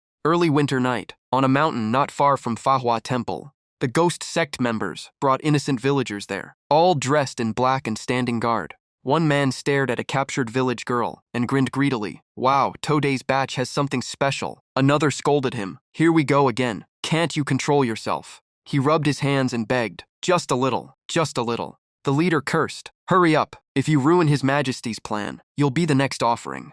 Nearby, a shui and his 3 senior brothers had already arrived with a hound, and a shui looked ahead. "I'm sure the nest is right there. Luckily, Master left us the hound. Without its sharp senses, we would never find the mark little fourth left behind." Suddenly it caught a strange scent and went wild, barking loudly. Lu Shixiang quickly crouched beside it and signaled silence, and the dog lowered its voice to a soft growl. A shui suddenly looked around. "Wait, where did Zi Shixiong go?" And Lu Shixiong turned back. "Little fourth?" In another spot, Zi Shixiong was pulling his bowstring tight. He released the arrow and dashed forward, clearly handling a mission of his own. Right as a thug tried to assault a helpless girl, gripping her wrists, he barely opened his mouth. An arrow pierced straight through him, his body lighting up like a lantern. The impact slammed him hard into the wall, and the terrified girl stood frozen. Seeing his companion fall, another man panicked and screamed, "Enemy attack." Hearing the signal, Hu Shixiong said calmly, "Zi Shixiong has made his move." Lu Shixiong immediately charged forward. "Let's go." He clenched his fists and rushed in with fierce determination. The gate exploded open with a deafening crash, drawing everyone's attention. Lu Shixing stood in the rubble he created, dust swirling around him. The ghost sect members trembled and raised their blades, but his presence alone terrified them. Even a shui felt the pressure. This is the true strength of the galloping horse realm. Hu Shixiang pulled A Shui forward. "Junior brother, what are you waiting for? It's our turn." And A Shui nodded quickly. Lu Shixiang drove a punch straight into one man's chest. 2 others tried to sneak up behind him, but before they got close, arrows shot them down, and Lu Shixiong turned sharply. He looked up and smiled, knowing Zi Shixiong had covered him. From above, Zi Shixiong smiled back, their teamwork flawless. Hu Shixiang then rushed in, cutting down 2 men with a single strike, and A Shui joined the fight. The ghost sect still had numbers and surrounded A Shui, shouting that a spear is useless in tight spaces. They exploited that weakness and attacked, but A Shui moved swiftly between them. One by one, he slipped past their blades and pushed forward. With a decisive sweep, his spear slashed across and wounded 3 at once, standing firm in a perfect guard stance. Lu Shixiang shouted, "Junior brother, take the hound, find the hostages, and get them out." And A Shui answered, "Yes." Deep inside the underground corridor, 2 ghost sect members ran in panic, shouting for reinforcements. But one man looked strangely relieved. "It's finally ending. I won't bear this sin anymore," while another urged him to run. The man muttered in guilt, "Everyone at that temple died, because I let that woman escape, even children the age of my daughter." He clutched his head like a madman. "We are all guilty. Sinners cannot escape punishment." And his companion stared in confusion. Suddenly, a flash of light shot out before the other man could react. The remorseful man stabbed his own comrade. "Don't blame me. It's all Zhao Hongyuan and Zheng Xiang's fault." He continued, "Zheng Xiang is still here. I must save my family." Then he stood up, dagger trembling in hand. Moments later, Zheng Xiang arrived and roared, "Are you all this scared of Yang Dongxiang's men?" He cursed them and ordered, "Release all the mountain demons," and spread them across the mountain. The subordinates obeyed, though their faces showed clear reluctance. Zheng Xiang gritted his teeth. "Damn it, this must be Zhao Hongyuan's trap. Every time he sends me here, something goes wrong. But this is still a chance. As long as I escape through the secret tunnel, I can turn this around." Early winter dawn at the bandit stronghold. After wiping them out, Ashui's brothers stood tall in the ruins. Si Shixiong scoffed that trash like them deserved death, while Liu Shixiong frowned, "Where's junior brother?" Hu Shixiong answered, "He escorted the captives down the mountain," and Zi Shixiong guessed it should be time to head back. But Liu Shixiong stared ahead uneasily. "The blood aura here is too thick. Something is still hidden." He looked over the battlefield and felt a heavy, evil presence lingering. Meanwhile, a shui walked along a forest path with Heishi, scanning the area. Could there be more prisoners? They reached a cave entrance sealed by a door, and he muttered, "A secret passage." Heishi sniffed intensely, and a shui sensed someone might still be trapped inside. He pushed the door open and stepped in. From inside, a shui slowly eased the door wider. Suddenly, it slammed shut behind him, making him jump. Before him stretched a pitch-black corridor, and he paused to think. The system interface appeared, activating Super Mountain Demon Slayer, Progress 0. It continued, complete it to gain the favor of the Sovereign Emperor. Each martial divine tier doubles talent and increases damage to water beasts by 10%. A shui frowned. Sovereign Emperor, Super Mountain Demon Slayer. Is this a system mission? Heishi suddenly bared its teeth and barked fiercely. In the darkness, a grotesque head emerged with glowing eyes and sharp teeth, a mountain demon. Then more eyes lit up behind it, dozens of small mountain demons stepping from the shadows, so many of them. A shui slammed his spear onto the ground and said firmly, "I get it now." He rolled his neck and declared, "If I don't defeat you all, I'm not leaving." Energy burst from his body as he lowered his stance and glared at the demons. One rushed forward, and he muttered, "After days of training, let's see how far I've grown." The first demon lunged, and he kicked it hard into the wall. The system updated. Super Mountain Demon Slayer Progress 1. He grabbed his spear, eyes locked ahead, no hesitation. A shui shouted and charged, thrusting the spear forward. The tip pierced straight through the second demon, killing it instantly. The system displayed Progress 2, and a shui leapt to retrieve his weapon. Progress 3. He moved like lightning, dodging and striking, without pause. Progress 4, then 5 and 6 in rapid succession. His face and clothes were now splattered with blood. Yet a shui showed no fatigue, gripping his spear and roaring, "Come on, round 2. A swarm of demons leapt at him like a cloud of mosquitoes. Outside the door, one demon lay dead with his spear lodged in its chest. A shui dashed over to reclaim it, surging with power. Suddenly, 2 demons burst from another doorway and lunged with jaws wide open. A shui held firm and yanked the spear free. The system flashed Progress 30, then 31, as his control of the spear grew sharper, and he swept both demons to the ground. Demon blood splashed over a shui, and he looked down quietly. "Is it over?" Suddenly a shadow appeared behind him and said, "Liangju, is that really you?" And a shui shot him a cold glance. "There's someone else here?" It was Zheng Xiang, stepping out of the darkness with a twisted smile. Who would have thought the kid who used to catch fish could reach this level? He carried the corpse of an innocent man and sneered, "Perfect timing. I brought you a gift. Look, a fellow disciple of my dear son Lu Changtam came to save people." A shui's eyes sharpened. Lu Changtam. So this is Instructor Lu's father. Rage surged as he shouted, "Zheng Xiang, my senior brothers are nearby. Today you won't escape." Zheng Xiang only laughed arrogantly. "Deal with me?" Right then, a stone wall behind a shui exploded apart. A massive mountain demon stepped out, dozens of times bigger than him, clearly Zheng Xiang's ultimate creation. Zheng Xiang roared excitedly, "Come then, let's see who kills who," as the giant demon advanced with drool pouring from its jaws. Early winter dawn at another ghost sect stronghold. A shui's 3 senior brothers were rushing over. Zi Shixiang asked, "Do we really need to hurry like this?" Hu Shixiang added, "The demons we saw were only skin tempering level." But Lu Shixiang said firmly, "Small demons aren't the problem. If there's a greater one inside, that's Galloping Horse Realm." Back to a shui, facing the giant demon, he thought. Since my rebirth, this is the most dangerous fight yet. Its arms were thick as pillars and its body enormous.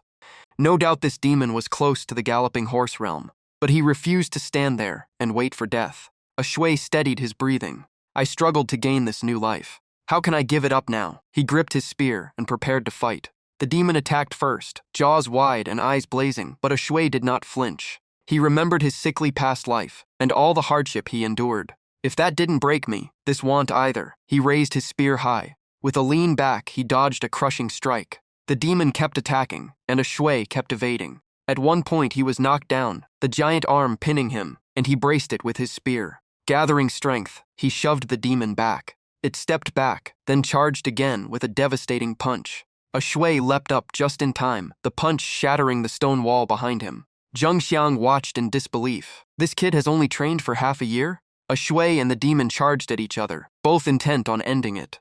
Zheng Xiang laughed wildly. "Good son, kill him." A shui stayed calm and focused as he rushed forward. He thrust his spear into the demon's massive arm. The demon roared in pain, blood flowing as drool spilled from its fanged mouth. but the demon's counterpunch sent a shui flying into a wall, stones cracking on impact. Against that raw strength, a shui crashed onto the rubble in agony. Zheng Xiang burst out laughing and shouted, "Ha ha ha ha! Now tell me, how are you going to handle this?"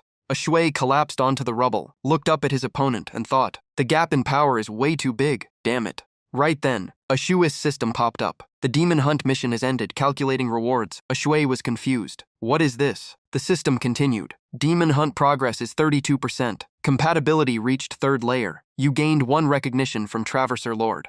Recognized once by Traverser Emperor Zhai Ling, you may fuse with a portion of him. Obtain 1st layer martial divinity, double martial talent, and increase water beast damage by 1 tier, fuse or not." In pain all over his body, a shui forced a weak smile and coughed. "So this is my luck? But luck is also part of strength." He pushed himself up and answered firmly, "Fuse." After that answer, a shui was pulled into an illusion, water rippling beneath his feet. He stepped onto it in confusion. "Where am I?" In the darkness, a pair of glowing eyes opened. "What is this? Why can't my body move?" From those glowing eyes emerged a massive water dragon, majestic and overwhelming, staring straight at a shui. "Divine Lord, will you really leave me no dignity at all?" Inside the dream, a shui's clothes and hairstyle had changed completely. He was still confused. "Divine Lord? Who is that?" The Divine Lord standing before the dragon slammed his spear down and declared, "Defying heavenly law means death. Surrender is your only way to live." At that moment, a shui realized his soul was inside the Divine Lord. "Am I the Divine Lord now?" The dragon roared in fury, losing control. "How dare you insult me?" It opened its huge mouth and charged, but the Divine Lord remained calm, staring at it coldly. He slowly raised his spear, while a shui inside wondered, "What is this move called?" The Divine Lord stepped forward and activated his power, clashing head-on with the raging dragon. Back to reality, Zheng Xiang was laughing wildly, thrilled that his ghost son had defeated a shui. "Ha ha ha, you barely learned a few tricks and dared challenge me?" He pounded his chest and shouted, "What did I do wrong? I only fought my way here to survive." He grew even more hysterical. "You people were born with powerful backers. I only have my son. All I can do is struggle for a path to live. For this chief steward position, I fought for years. Zhao Hongyuan is a blind fool. What do you people even understand?" Pointing at the dying shui on the rubble, he ordered the mountain ghost, "Kill him." The mountain ghost rushed in at once and raised its massive hand to smash a shui with 1 punch. Suddenly, a shui's eyes lit up, glowing with dark golden light. A huge explosion erupted where he lay, the shockwave forcing the mountain ghost to retreat. Zheng Xiang froze in shock. What the hell was that?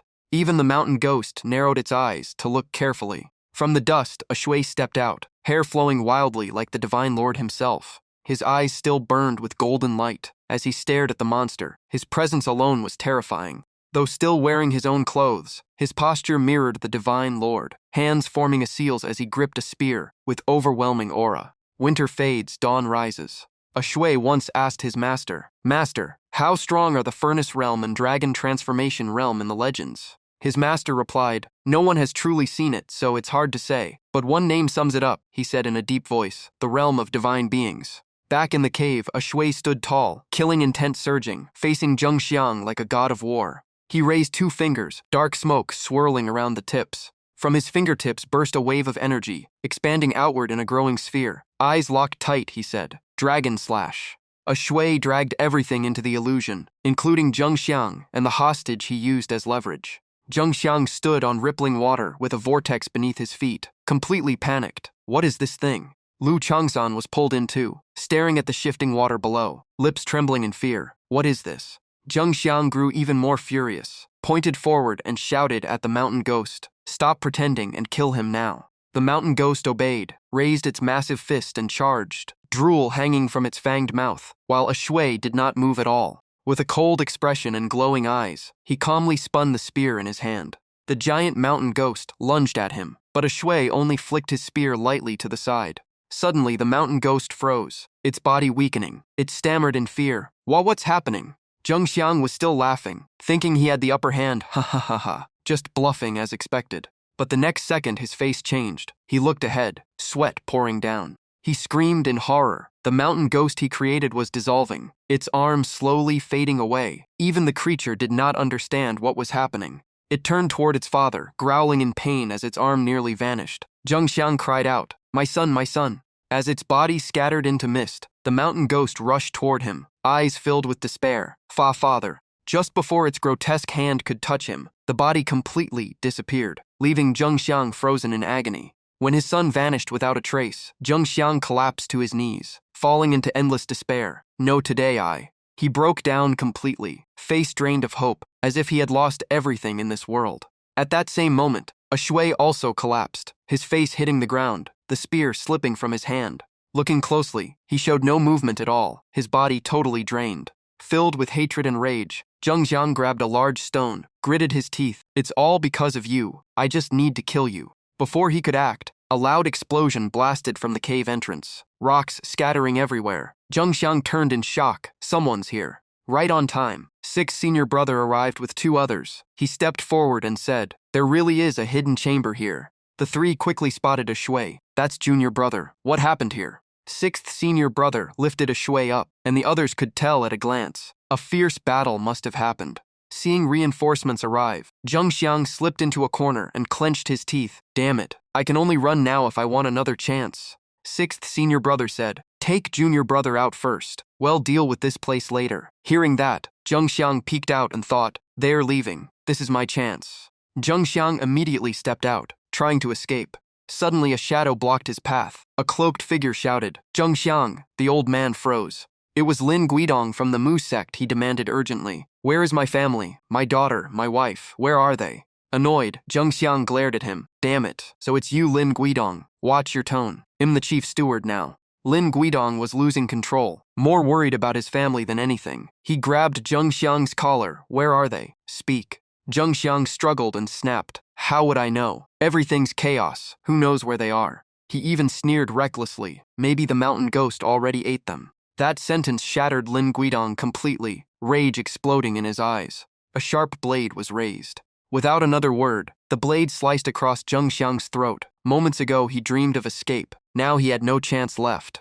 Lin Guidong gripped the dagger tightly and kept stabbing into Zheng Xiang's neck. If that's the case, then go to hell and repent. Blood sprayed out like a volcano. After killing the evil Zheng Xiang, Lin Guidong turned and left, still muttering with hope. "There's still a chance. My family might be alive." In the dark night, a shui screamed. It hurts so bad, like his whole body was shattered, and he faintly saw a figure, clad in iron armor like a great general, holding a massive blade, long black hair flowing, aura cold as ice, eyes filled with divine power. With a wave of his hand, the water above churned violently and turned into a roaring water dragon. This god was no ordinary being. He could command water through his weapon. It was the same deity a shui saw in his previous dream. The man turned and glared at him with furious eyes. The pressure alone terrified him. A shui jolted awake, gasping for air as he escaped the nightmare. Looking around, he slowly realized this was Master's room. Wasn't I fighting the mountain ghost? Then he figured it out. I must have passed out, and senior brothers saved me. His system notification appeared, fused with part of Traverser Lord Bai Ling. Obtained first layer martial divinity. Martial talent doubled. Water beast damage increased by 1 tier. After reading it, a shui was stunned. Right, this is the reward from the demon hunt mission. I really fused with the divine lord. He grabbed his spear and used it to steady himself as he got out of bed. Holding his weapon and examining it, a shui suddenly thought about his martial talent. Sure enough, with doubled martial talent, his understanding of martial arts had deepened. He held the spear close, feeling the change. He tightened his grip, spiritual energy flowing into his palm. I can feel the waves. It's absorbing. Suddenly, the flame at his dantian flared up, burning brightly. A shui was shocked. What is this? It grew stronger and stronger, and he realized, 3-inch thick, 2 foot long. I've already begun tempering my body. Thinking back to the sunken encounter beneath the river, he muttered, "Only 2 months since entering the sect and already breaking into the second gate. This is the fortune Zai Ding brought me." Just then, someone pushed the door open. It was Hu Shixuan and Xu Shixuan. Seeing a shui awake, Hu Shi smiled. Didn't expect junior brother to look so energetic right after waking up. Xu Shixuan waved cheerfully behind him. A shui turned and was startled to see them. He quickly greeted them. "Senior brother Xu, senior brother Hu." Hu Shixuan replied, "No need. We came to ask about what happened in the secret chamber." A shui immediately recalled the mountain ghost and said, "After defeating the mountain ghost controlled by Zheng Xiang, I lost strength and fainted." But seeing their reactions, he thought, "They don't know about the greater mountain ghost. I must hide it, or Zai Ding will be exposed." Xu Shixuan stroked his chin and said, "I see, but Zheng Xiang was found dead at the scene." A shui had no idea what happened while he was unconscious, so he was shocked. Hes dead. Could someone else have been hiding in the shadows? He kept guessing in his mind. If it wasn't someone from the Zhao residence, then why didn't they step in to help me? Hu Shixuan concluded. I'll report Zheng Xiang's death to Master. Junior brother, rest well. The next plan might wrap everything up. Then Shu Shixuan switched topics excitedly. I heard from Junior brother Li that your residence renovations are almost done. Congratulations. A shui blinked in surprise. He clearly had no idea renovations. Sometime later, after changing into clean clothes, a shui arrived at his place and looked up. Is this really my residence? Two workers stood at the entrance chatting. This is the second courtyard right. Looks like young Master Liang has returned. A shui's small house had now been renovated into a large front courtyard, with many workers building and moving inside. As a shui stepped closer, Liu Quanfuku waved and said, Young Master Liang, what do you think? We designed everything according to a second courtyard layout. Hearing the title, young Master Liang felt unfamiliar. A shui quickly cupped his hands and smiled politely. Uncle Fu, don't call me that. You're older than me. Just call me a shui like before. Before he finished, the village chief stepped forward, pointing at a red money pouch and added, You saved everyone here. This is all everyone's intention. We also collected money for you. Seeing their sincerity, and even the money, a shui quickly waved his hands. Village chief, this isn't necessary. His reaction made everyone feel a bit disappointed. He then said seriously to the three men, Treat this money as everyone's wages, plus 2 meals a day. Dry rice is fine, and the rest after the house is finished can be extra reward for the workers. The workers around were still busy but listening closely, and they immediately reacted. Dry rice too? That's more expensive than meat these days. From the rooftop someone shouted, Young Master Liang is righteous, and others echoed, Young Master Liang is generous. Young Master Liang has great spirit.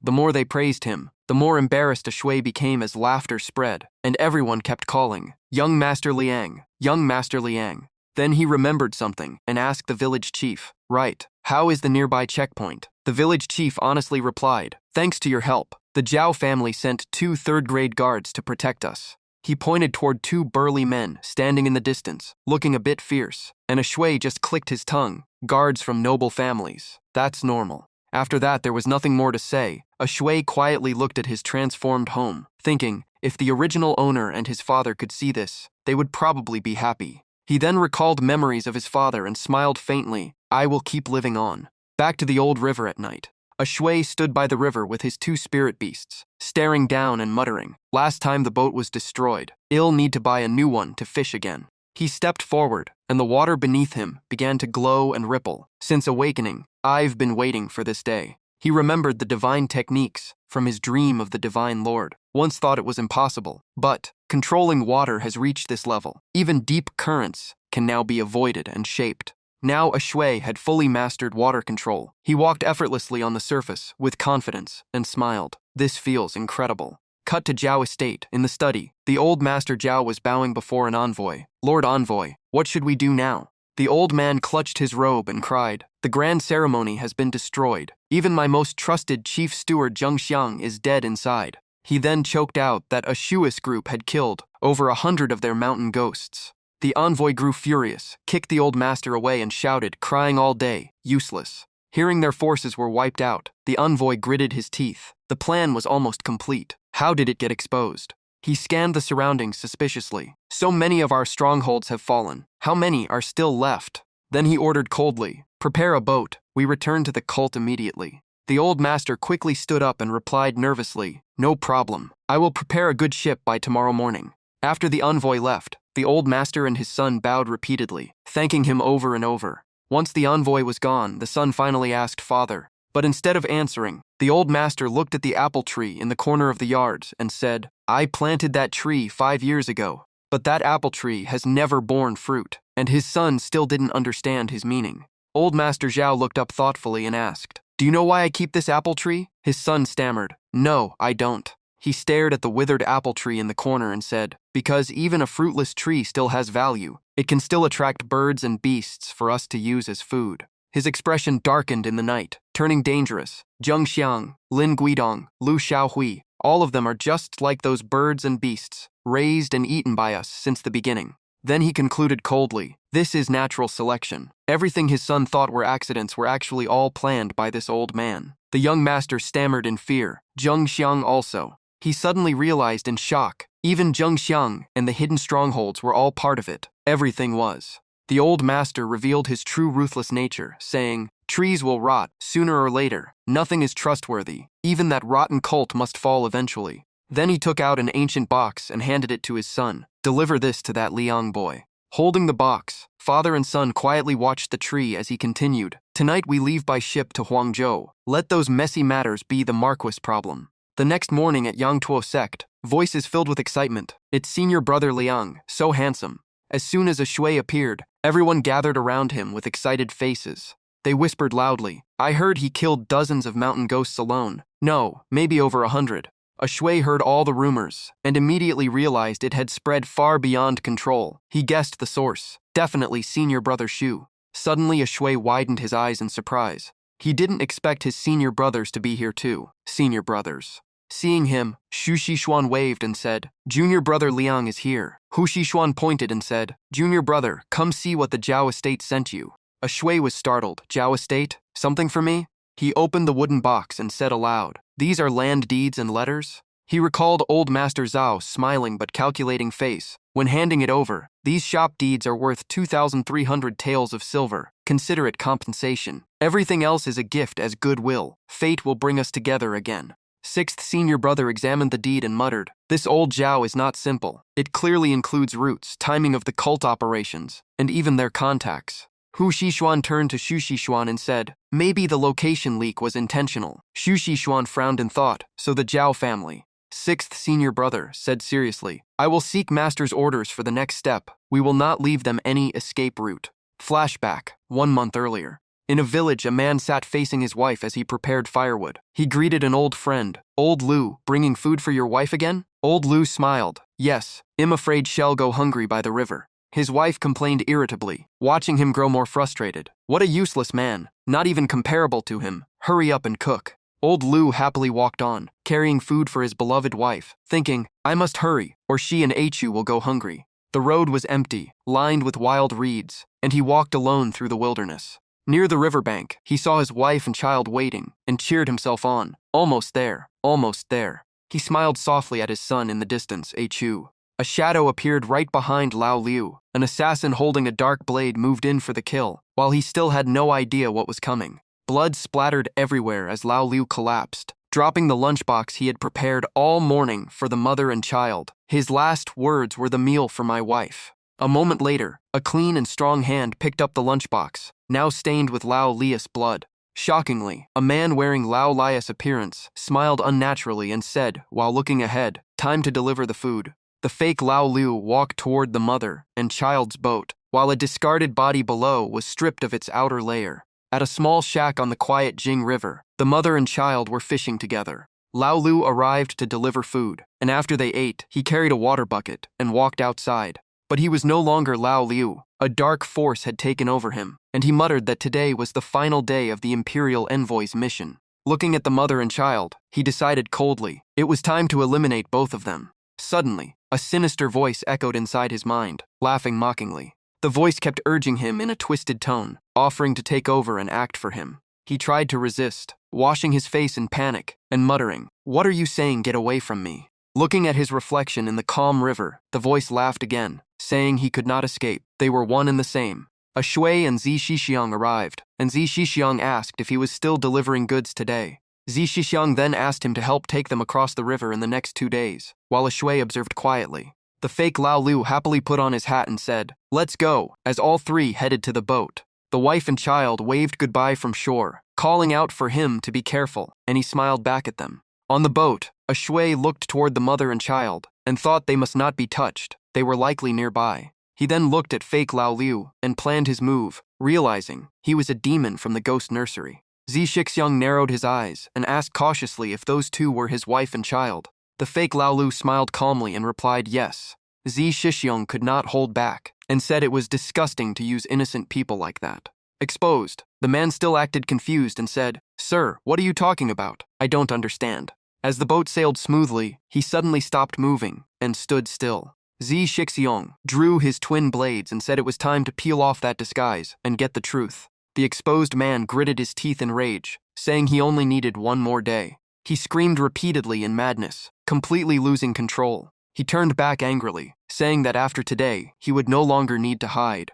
A dark demonic aura erupted around him, revealing a scarred Halface, as he roared that he would slaughter them all. Shui widened his eyes in fear, realizing this aura was pure demonic energy. He immediately drew his weapon from behind and prepared for battle. Zi Shixiang charged in first with his twin blades, while the demon also rushed forward with his own pair of special sabers. A Shua's spear struck from behind, forcing the demon to leap back in annoyance. The demon slowly stood again as ripples spread across the water, holding back for the moment. Zi Shixiang said coldly they were 2 against 1 and asked how long he could hold on.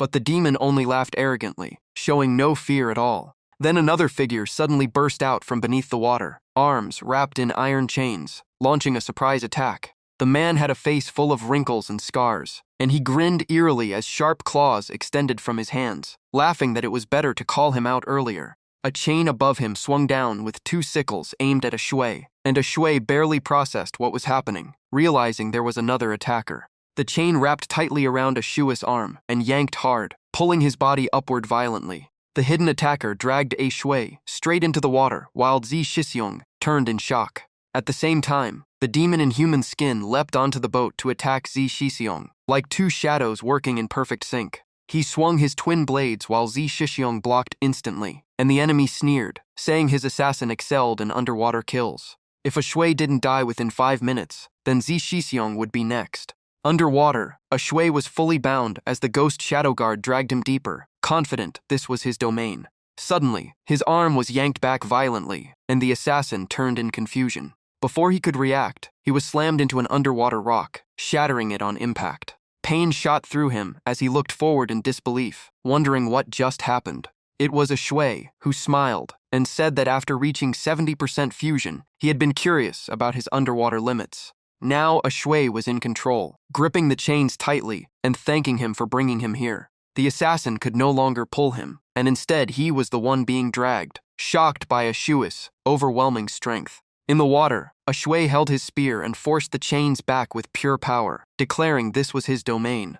The ghost shadow guard's mind wavered as he felt something like despair and a belief that the world had no god. If gods existed, why had they never saved them or answered their prayers? It was said one only saw a god at the moment of death, and that belief drove him to slaughter innocents. He killed just to see if anyone would ever meet a god. Back in the underwater battle, Shui and the ghost shadow guard faced each other directly. The assassin was shocked by Shua's sudden surge in power and wondered who he really was. He forced himself forward, trusting speed as his greatest weapon while pulling the chains hard. He believed as long as he was fast enough, Shui would die. He lunged in with his clawed hand aimed at Shua's face, but Shui calmly raised one hand to block. Shui activated his technique, Water Dominion, and a surge of spiritual water energy exploded outward. The assassin lost sight instantly, and Shua's punch appeared beneath his chin out of nowhere. The blow underwater sent him spinning and crashing back as Shui clenched his fist. Spitting blood underwater, the assassin muttered in disbelief, refusing to accept defeat in the Bunma realm. Shui pulled the chain again, dragging him back toward him. The assassin was forced forward helplessly, panicking as he was dragged in. Shui gathered his strength, waiting for the moment the enemy came into range. He unleashed a heavy water ape strike, slamming the assassin deep into the riverbed. The ghost shadow guard was nearly finished as Shui clenched his fist, thinking Zi Shixiang must still be holding the boat above. The severely wounded assassin coughed dark blood and slowly gave up, recalling his leader was right. Leaving the broken ghost shadow guard in the river, Shui pushed off and rose back toward the surface. He saw Shui and his crocodile-like beast rising together from the depths, and in his final moment he believed he was witnessing a god of the sea. On the wooden boat, the fake Lao Liu had already been beaten badly, his face torn apart as he was slammed onto the deck. With his skin peeling off, he still laughed and said the dead end was already set for them. Zi Shixiang frowned, his killing intent locking onto the enemy after Shui was targeted. At that moment, a hand grabbed the edge of the boat from below. It was Shui, finally surfacing, and Zi Shixiang called out in shock as the disguised enemy froze in fear. Shui climbed onto the boat, gasping for breath, pretending he had been nearly killed by a water beast. He forced a weak and exhausted expression, thinking he had to act convincingly injured. His appearance made it seem like the water beast was the cause of the assassin's death. and the disguised demon on the boat panicked completely. Zi Shixiang praised him for his cleverness, while the demon stood frozen, unable to speak, calling out in fear. Soon after, the man was captured, still trembling and unable to accept what had happened. The wife and child of Lao Liu could only watch as the impostor was dragged away. The fake Lao Liu glanced at them one last time and saw the wife's burning hatred in her eyes. She had already realized he killed her husband, while the child hid in fear behind her. A shui frowned and said, "These ghost nursery demons didn't seem that strong," and Zi Shixiang replied that they were only a broken generation. He explained that the beast vessel bodies could live up to 125 years, but after the Great Purge 60 years ago, most of the older generation survived, while the middle generation had been wiped out. He added that these current members were not the core force of the ghost nursery, and the real threat were their elite survivors. Meanwhile, in the Zhao estate, the imperial envoy walked calmly through the courtyard, while muttering to himself. He had infiltrated the ghost nursery for 40 years, expanding its branches and followers, until it finally reached dominance. He reached into his robe and spoke of how the current weak generation needed new power to be replaced. He revealed a dark purple spirit pill, calling it his greatest hope for future evolution. Suddenly, heavy knocking echoed from outside the room. Before he could react, a massive wooden beam was thrown straight at his face. He raised his dark energy and blocked the attack, shattering the wood into pieces. Furious, he demanded to know who dared attack him. Zi Shixiang and Lu Shixiang stepped out from the smoke, announcing their intent to kill him. Without hesitation, Lu Shixiang threw the first punch as the battle began. The imperial envoy blocked it, but the force still sent him crashing into a nearby wall. Lu Shixiang realized the enemy was likely at mid-level immortal realm, slightly above him. He steadied himself and prepared to end the fight quickly with full power. The imperial envoy rose from the wall and mocked them for underestimating him. He had taken Lu Shixiang's punch without injury, confirming he was no ordinary opponent. He calmly stood up, dark demonic aura swirling around his body, and dusted off his clothes before saying everyone here would die today. The imperial envoy revealed a cruel expression, curling his lips in disdain as he laughed at them. He fully released his power, and Zi Shixiang immediately recognized it as condensed chi armor. Zi Shixiang grew cautious and quickly glanced around for an advantage. He ripped up 2 heavy stone pillars from the ground. Then he kicked them forward, launching them like massive projectiles at the imperial envoy. But the envoy, now empowered, shattered the incoming stone pillars with his bare hands. He glared at the 2 opponents and mocked them for trying to challenge him. Suddenly, a sharp arrow shot straight toward his face. It was Hu Shixiang, firing from the rear to catch him off guard. The envoy caught the arrow effortlessly between 2 fingers and scoffed, saying, such tricks could not break his defense. Hu Shixiang smirked and said this was just the beginning. The arrow suddenly split open, releasing a burst of silver energy toward the envoy. The smoke blinded him, and he clutched his eyes in pain, shouting in rage. At the same time, Zi Shixiang pushed off the ground, cracking the earth as he launched forward. He clenched his fist and struck directly at the envoy's face. A massive explosion shook the Zhao estate, dust and debris filling the air. When the dust cleared, Zi Shixiang could barely see anything and wondered if it was already over. The envoy lay crushed into the ground, coughing blood, admitting they had been prepared in advance, thanks to Xiao Hongyuan's warning. He slowly pulled out a small pill and threatened to wipe them all out. But before he could use it, Hu Shixiang's arrow shattered the pill instantly. Hu Shixiang lowered his bow and said the spirit pill was gone, while Zi Shixiang told him to surrender. The envoy still laughed, claiming Zhao Hongyuan had already told them everything. Suddenly, he swallowed another hidden pill, chewing as he spoke. Zi Shixiang realized too late that he had already taken it. He recalled how the envoy always hid his hand near his mouth. The pill triggered a transformation, and the envoy slowly rose again. His body turned dark and cracked as his clothes tore apart. A terrifying demonic aura exploded outward, forcing the 2 brothers back. He fully mutated into a grotesque demon, exhaling black mist from his shattered mouth. The imperial envoy had become a true demonic beast, his power completely overwhelming them. He asked if they could still resist his latest demon power, while the scene cut to A Shui, rushing on horseback. A Shui and Zi Shixiang rode hard towards Zhao estate, and Zi Shixiang warned it was at the end of the street. As they approached, a sinister aura filled the air. Both of them immediately felt something was wrong. A Shui tensed up, while Zi Shixiang realized their senior brother was in danger, and they had arrived too late. Outside the Zhao estate, The entire area could feel how violently the inner battle was shaking the building. Inside, Lu Shixiong and Hu Shixiong were struggling against the transformed imperial envoy, and Lu Shixiong gritted his teeth, saying their sect would stand its ground. The demon-like envoy slowly approached them, while Lu Shixiong continued mocking him for becoming neither human nor ghost. Those words enraged the envoy even more, veins bulging across his body as his killing intent surged. He fired back, claiming the so-called refugees from the past were exactly the kind of beings they wanted to see broken and erased. Flashback. Chaos spread as refugees fled in panic, while Imperial soldiers hunted them down mercilessly. A small family tried to escape, but soldiers shouted that none would be spared, cutting down anyone in sight. In a ruined forest, a weak woman collapsed after sending her child away, whispering a final plea for the child to survive. The child was later taken in by the cult, forced into a life of violence and devotion to the ghost nursery. Only a handful of children survived those massacres. That surviving child was given a new identity and became a disciple of the ghost nursery, named Huang Jijun. Growing up surrounded by slaughter, he became cold, ruthless, and inhuman. Returning to the present, that child had become the imperial envoy, fully transformed into a monster as he clashed with Lu Shixiong. Their fists collided, releasing waves of killing intent that shook the entire surroundings. Hu Shixiong raised his bow, but struggled to find an opening in the chaotic battle. Just then, a Shui's voice called out to him. Hu Shixiong turned and saw a Shui and Zi Shixiong arriving.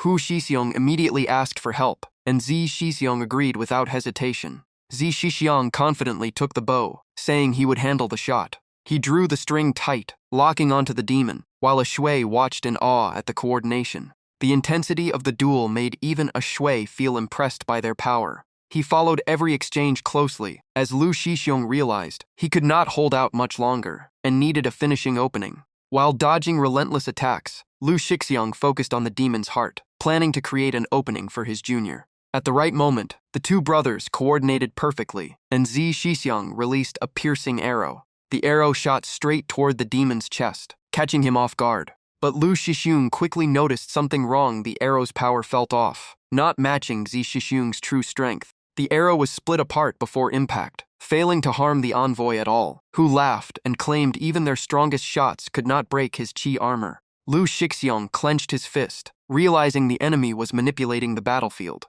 Zi Shixiong and Lu Shixiong synchronized their intent, preparing a combined strike. Lu Shixiong drove a powerful blow into the envoy's core, unleashing a spiraling surge of energy. Shang-Chi feels energy erupting through his body, and something feels wrong. He panics in his mind. What is this? On the other side, Shu Shixiong fully channels energy into the arrow and thinks, now, timing it perfectly as Lu Shixiong strikes. Shu Shixiong releases the bow, and the arrow flies straight toward its target. A flashback begins, showing Shang-Chi's childhood. After falling into the demonic path, he hides in a dark cave with no light. He looks at his master and asks why they can't live under the sun. The master calmly replies they are survivors of a past era. That belief of resentment gets planted deep inside Shang-Chi's mind. He swears that one day, everyone will pay a heavy price. Back to the present, the arrow pierces straight into Shang-Chi's chest. He coughs up black blood, completely in disbelief. How is this possible? At this moment, a Shui finally realizes what's going on and murmurs to himself. So that's how it is. He figures out Shu Shixuan's first arrow was meant to pin down Lia Huang Zhaojun. It also made Shang-Chi think the shot came from Hu Shixuan. The second arrow then unleashed a burst of peak combat power. Senza still has much to learn. On the ground, Shang-Chi lies still with the arrow in his chest. Lu Shixiong rushes in and says it's over, telling Xiao Si to bind him. A Shui watches the senior brothers and thinks this Qinggang sickle was specially prepared for Lan Yan. Lan Yan is truly terrifying. Even with a shattered heart, he could still survive. While lost in thought, a Shui gets startled when Shu Shixiong suddenly pats his shoulder from behind. Shu Shixiong angrily says, these cult members keep turning themselves into something neither human nor ghost. Shang-Chi, struggling in pain, mutters weakly, not human, not ghost. Enduring agony, he still shouts in resentment, asking if they have ever lived in a dark cave without sunlight. He continues, asking if they have ever crawled out from piles of corpses. He yells that he only wanted to live openly, and people like them know nothing. Shu Shixiong steps forward and coldly says, don't use justice as an excuse for your mistakes anymore. He clenches his fist and continues, saying their actions have destroyed countless families. He grabs Shang-Chi by the neck in anger, saying those excuses mean nothing to him. Xu Shixiong leans in close, barely holding back rage, and warns that if Shang-Chi was still useful, he would have already torn him apart and fed him to dogs. Seeing Xu Shixiong's intensity, a shui quietly tells Lu Shixiong. Lu Shixiong only sighs in response. Xu Shixiong is also an orphan survivor of the Ghost Mother sect massacre. No wonder he reacts this way. Hearing Xu Shixiong's words, Shang-Chi tries to retort weakly, you. Lu Shixiong taps Xu Shixiong's shoulder and says enough, it's time to bring him back to the sect. Xu Shixiong walks away, still frustrated, letting out a long breath.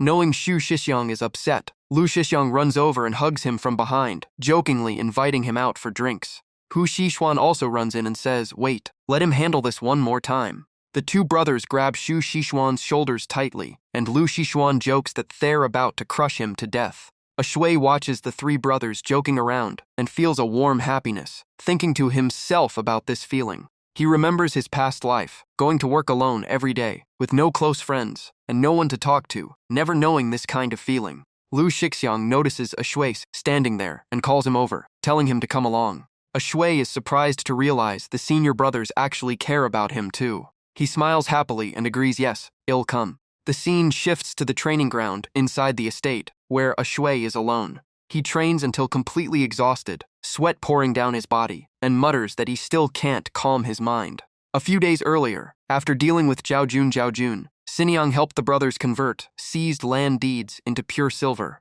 A shui is shocked seeing 150 taels of silver ingots, amazed at how generous Xiniang is, and happily hugs the money. He studies the value of the silver carefully, while the senior brothers joke that he is clearly stunned by the wealth. Back to the present, a shui continues training hard, and his strength has stabilized a lot after recent battles. He still hasn't broken through his physical bottleneck, but he can clearly feel it approaching. He firmly thinks to himself that the breakthrough day is not far away. Suddenly, Xu Shixiong speaks, praising his hard work and telling him the master has returned and summoned them for rewards. A shui is startled and asks if there will be any enlightenment as well. The scene shifts to the dining hall, where the group confronts the captured Shang-Chi, who is tightly bound but still screaming threats. Shang-Chi continues cursing them, shouting that they will all die. He is tied to a pillar while a feast is laid out in front of everyone, and Xu Shixiong wonders if it is necessary to let them watch the meal. Wu Shixiong says it was arranged by Xiniang. Xu Shixiong remarks that Xiniang is quite ruthless in her punishments. Wu Shixiong casually explains they were assigned elsewhere during the Zhao estate battle. A shui watches the servants bringing out dishes and thinks Xiniang is truly impressive in managing everything perfectly. Lu Shixiong tells him he probably doesn't know the meaning behind Xiniang's family name yet. He explains that her Hu family is a powerful clan in Huangzhou, with ancestors who once held high official positions, and her marriage was arranged by a respected elder. Her father is Hu Rongguang, a third-rank court official. Wu Shixiong concludes that marrying the master is basically marrying down, and Lu Shixiong warns him to be careful, as the master is arriving. The master arrives, and everyone gathers around the table, praising the group's recent success. The master glances at the bound captives and says officials will come from the light court to take them away. Shang-Chi angrily curses them, saying they will all be hunted down sooner or later. The master calmly remarks that their organization is completely chaotic and doesn't even understand basic structure. The master calmly places his teacup down and says coldly that they are beyond stupid. He adds sharply that they are still alive, only because they have some use left. Otherwise, they would have been dead long ago. These words make Shang-Chi freeze in shock and fear. The master then looks at A Shui and continues, saying after this tribunal, they will all be rewarded. He also mentions something about Xiaoju, and a shui has surprised me. The master places a wooden box on the table and says it is a disciple gift sent by Da Shixiong, delivered yesterday. A shui stares blankly at the wooden box, thinking, Da Shixiong? The scene shifts to Da Shixiong's fortress, where a soldier reports that he personally defeated a latestage Lanyan general to obtain the item, yet it was given away. A scarfist soldier sighs that Da Shixiong is too generous, since everyone had wanted that item for a long time. A chubby soldier agrees jokingly. Hearing the complaints, Da Shixiong calmly says he already knows what they are thinking. He says he will treat them all to drinks when he returns, making the soldiers cheer happily. Da Shixiong can only shake his head slightly at their reaction. He then looks into the distance, thinking about a shui and wondering if he will like the gift. Back to a shui, he opens the wooden box and a faint light shines out, making him curious. He opens it fully as the glowing light intensifies, staring in shock. He realizes immediately this is. Inside the box is a blade radiating powerful energy. A shui exclaims it is a spirit weapon. Each spirit weapon is unique, able to grow with its master, and holds an irreplaceable status in the weapon world.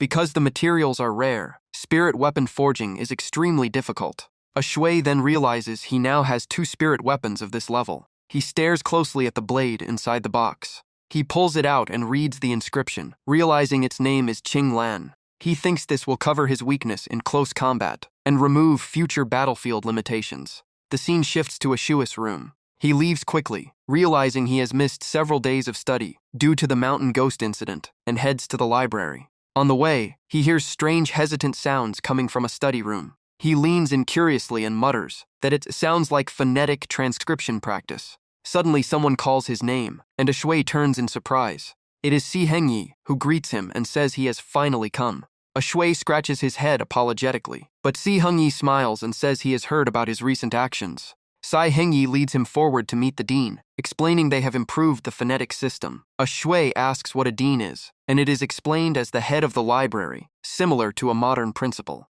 The scene shifts to the library courtyard, as a shui follows him in. The dean, an elderly man with long white hair and beard named Zhao Ji, says the inventor of the phonetic system has truly surprised him. A shui respectfully greets him. The dean invites him to sit and shows him the improved phonetic system with Si Hengyi. A shui studies the chart and calculates that it still lacks 76 phonetic elements, containing 63 total units with initials, vowels, and final sounds. He then looks at the dean and silently praises his skill, realizing the old man is far from ordinary. A shui respectfully bows and says the improvements are far better than his own original version. The dean strokes his beard and replies that a shui should be the one feeling unconvinced. Without his phonetic method, they would still be trapped in endless cycles of interpreting meaning through characters. Si Hengyi happily says they have already submitted his achievements to his teacher, and with his recommendation, the chance of promotion will be much higher. The dean agrees, saying sending it to Old Li is no problem at all. A shui quickly thanks both of them, thinking that in any era, having backing makes everything easier. He then asks who the master of his teacher is. Si Hengyi strokes his beard and admits he has never properly introduced his teacher before. He explains the empire's hierarchy. The emperor at the top, beneath him the central mechanism hall, then the core council, forming the 3 halls and 2 cabinets, along with the 5 grand academicians. Below them are the Martial Glory Hall, the Wenyuan Pavilion, and the East Pavilion. His teacher is one of the 5 grand academicians, Grand Scholar Li Haobai. Si Hengyi adds that Li Haobai praised A Shui's phonetic system highly in his letter, and is confident it can convince the emperor. He looks into the distance and says traditional culture is like a long fortress wall protective, but also blocking new ideas. A Shui's phonetic method may be the force that shifts this era. A shui wonders aloud about the other high-ranking officials and the emperor's stance. Si Hengyi reassures him that the emperor has recently been open to new ideas. As for his teacher, the scene shifts to the imperial capital. It is the court assembly. Officials stand in formation while the emperor sits high above. The emperor taps the golden armrest and says that if there is nothing else, the court may dismiss. The officials begin to withdraw, but one steps forward wanting to speak. He starts to report something, but the emperor interrupts him mid-sentence. Another official steps forward and reports a new foundational literacy method, surpassing traditional character splitting. This official is Li Haobai, the scholar from Wenyuan Pavilion and teacher of A Shui's teacher. He respectfully presents the phonetic method. Some officials immediately object, calling it absurd and disrespectful to ancestral tradition. Others criticize Li Haobai for abandoning the roots of the empire. Li Haobai coldly glances at them, calling them ignorant of reform, anger rising in his voice. At that moment, Su Yigung speaks up, saying the phonetic system is indeed better than character-splitting methods. Another official disagrees, accusing him of underestimating ancestral wisdom. He mockingly questions whether Su Yigung would dare say the same in a past era. Su Yigung coldly looks over at him. The official is stunned by his gaze. The emperor speaks from above with authority. The court below immediately bows in fear. His gaze is cold and commanding. Su Yigung respectfully responds. Li Haobai also continues his report. The emperor asks a question, though its meaning is unclear to the officials. Li Haobai firmly guarantees a result within half a year. The court is shocked, some mocking the claim as nonsense. Li Haobai ignores them and challenges anyone to test it themselves. He clarifies that the method was created by his student Liang Ju, a wandering fisherman with sharp insight. He respectfully requests recognition and reward for the invention. The emperor pauses and says he is understood, calling Liang Ju an interesting person. He waves his hand and orders the method to be tested, assigning it to the sixth prince, then dismisses the court. Elsewhere, a voice questions whether it is truly worth testing the reform method. Dong Xiong studies the document, noting that reporting to the capital requires full identity records, including martial fate registration. Dong Hùng vô vai Liang Ju để động viên, nói rằng mệnh cách không phải tuyệt đối, nhưng với con người thì vẫn là một cơ hội lớn. Liang Ju sững người khi nghe nhận xét về thiên mệnh đặc biệt của mình. Những lời đó khiến Liang Ju nhớ đến hệ thống lập thiên mệnh của bản thân. Từ xưa mệnh cách không phải do trời định hoàn toàn mà là vận lý biến hóa, gặp gió hóa hổ, gặp mưa hóa rồng. Nhờ mệnh cách có thể nhìn ra nhiều tầng thông tin, mệnh càng cao, thành tựu càng lớn, thực lực võ giả cũng càng mạnh, đồng thời cũng giúp phân tích thông tin để hành động hiệu quả hơn.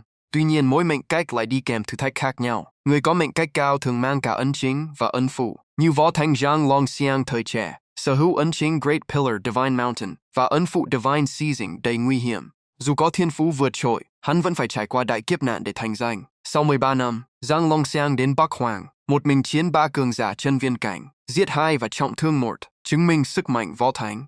Bên cạnh đó còn có những cường giả khác như Nguyên Cực Võ Thánh, mang mệnh cách Great Yellowstone Mountain, chứng đạo tại Hoàng Sơn, bước vào hàng ngũ võ thánh và đổi tên thành Hoàng Tông. Nhưng vận mệnh của Nguyên Cực Võ Thánh nhanh chóng suy tàn, vì không thuộc đại thuận và từ chối đầu hàng, hắn bị Zhang Longxiang giết chết.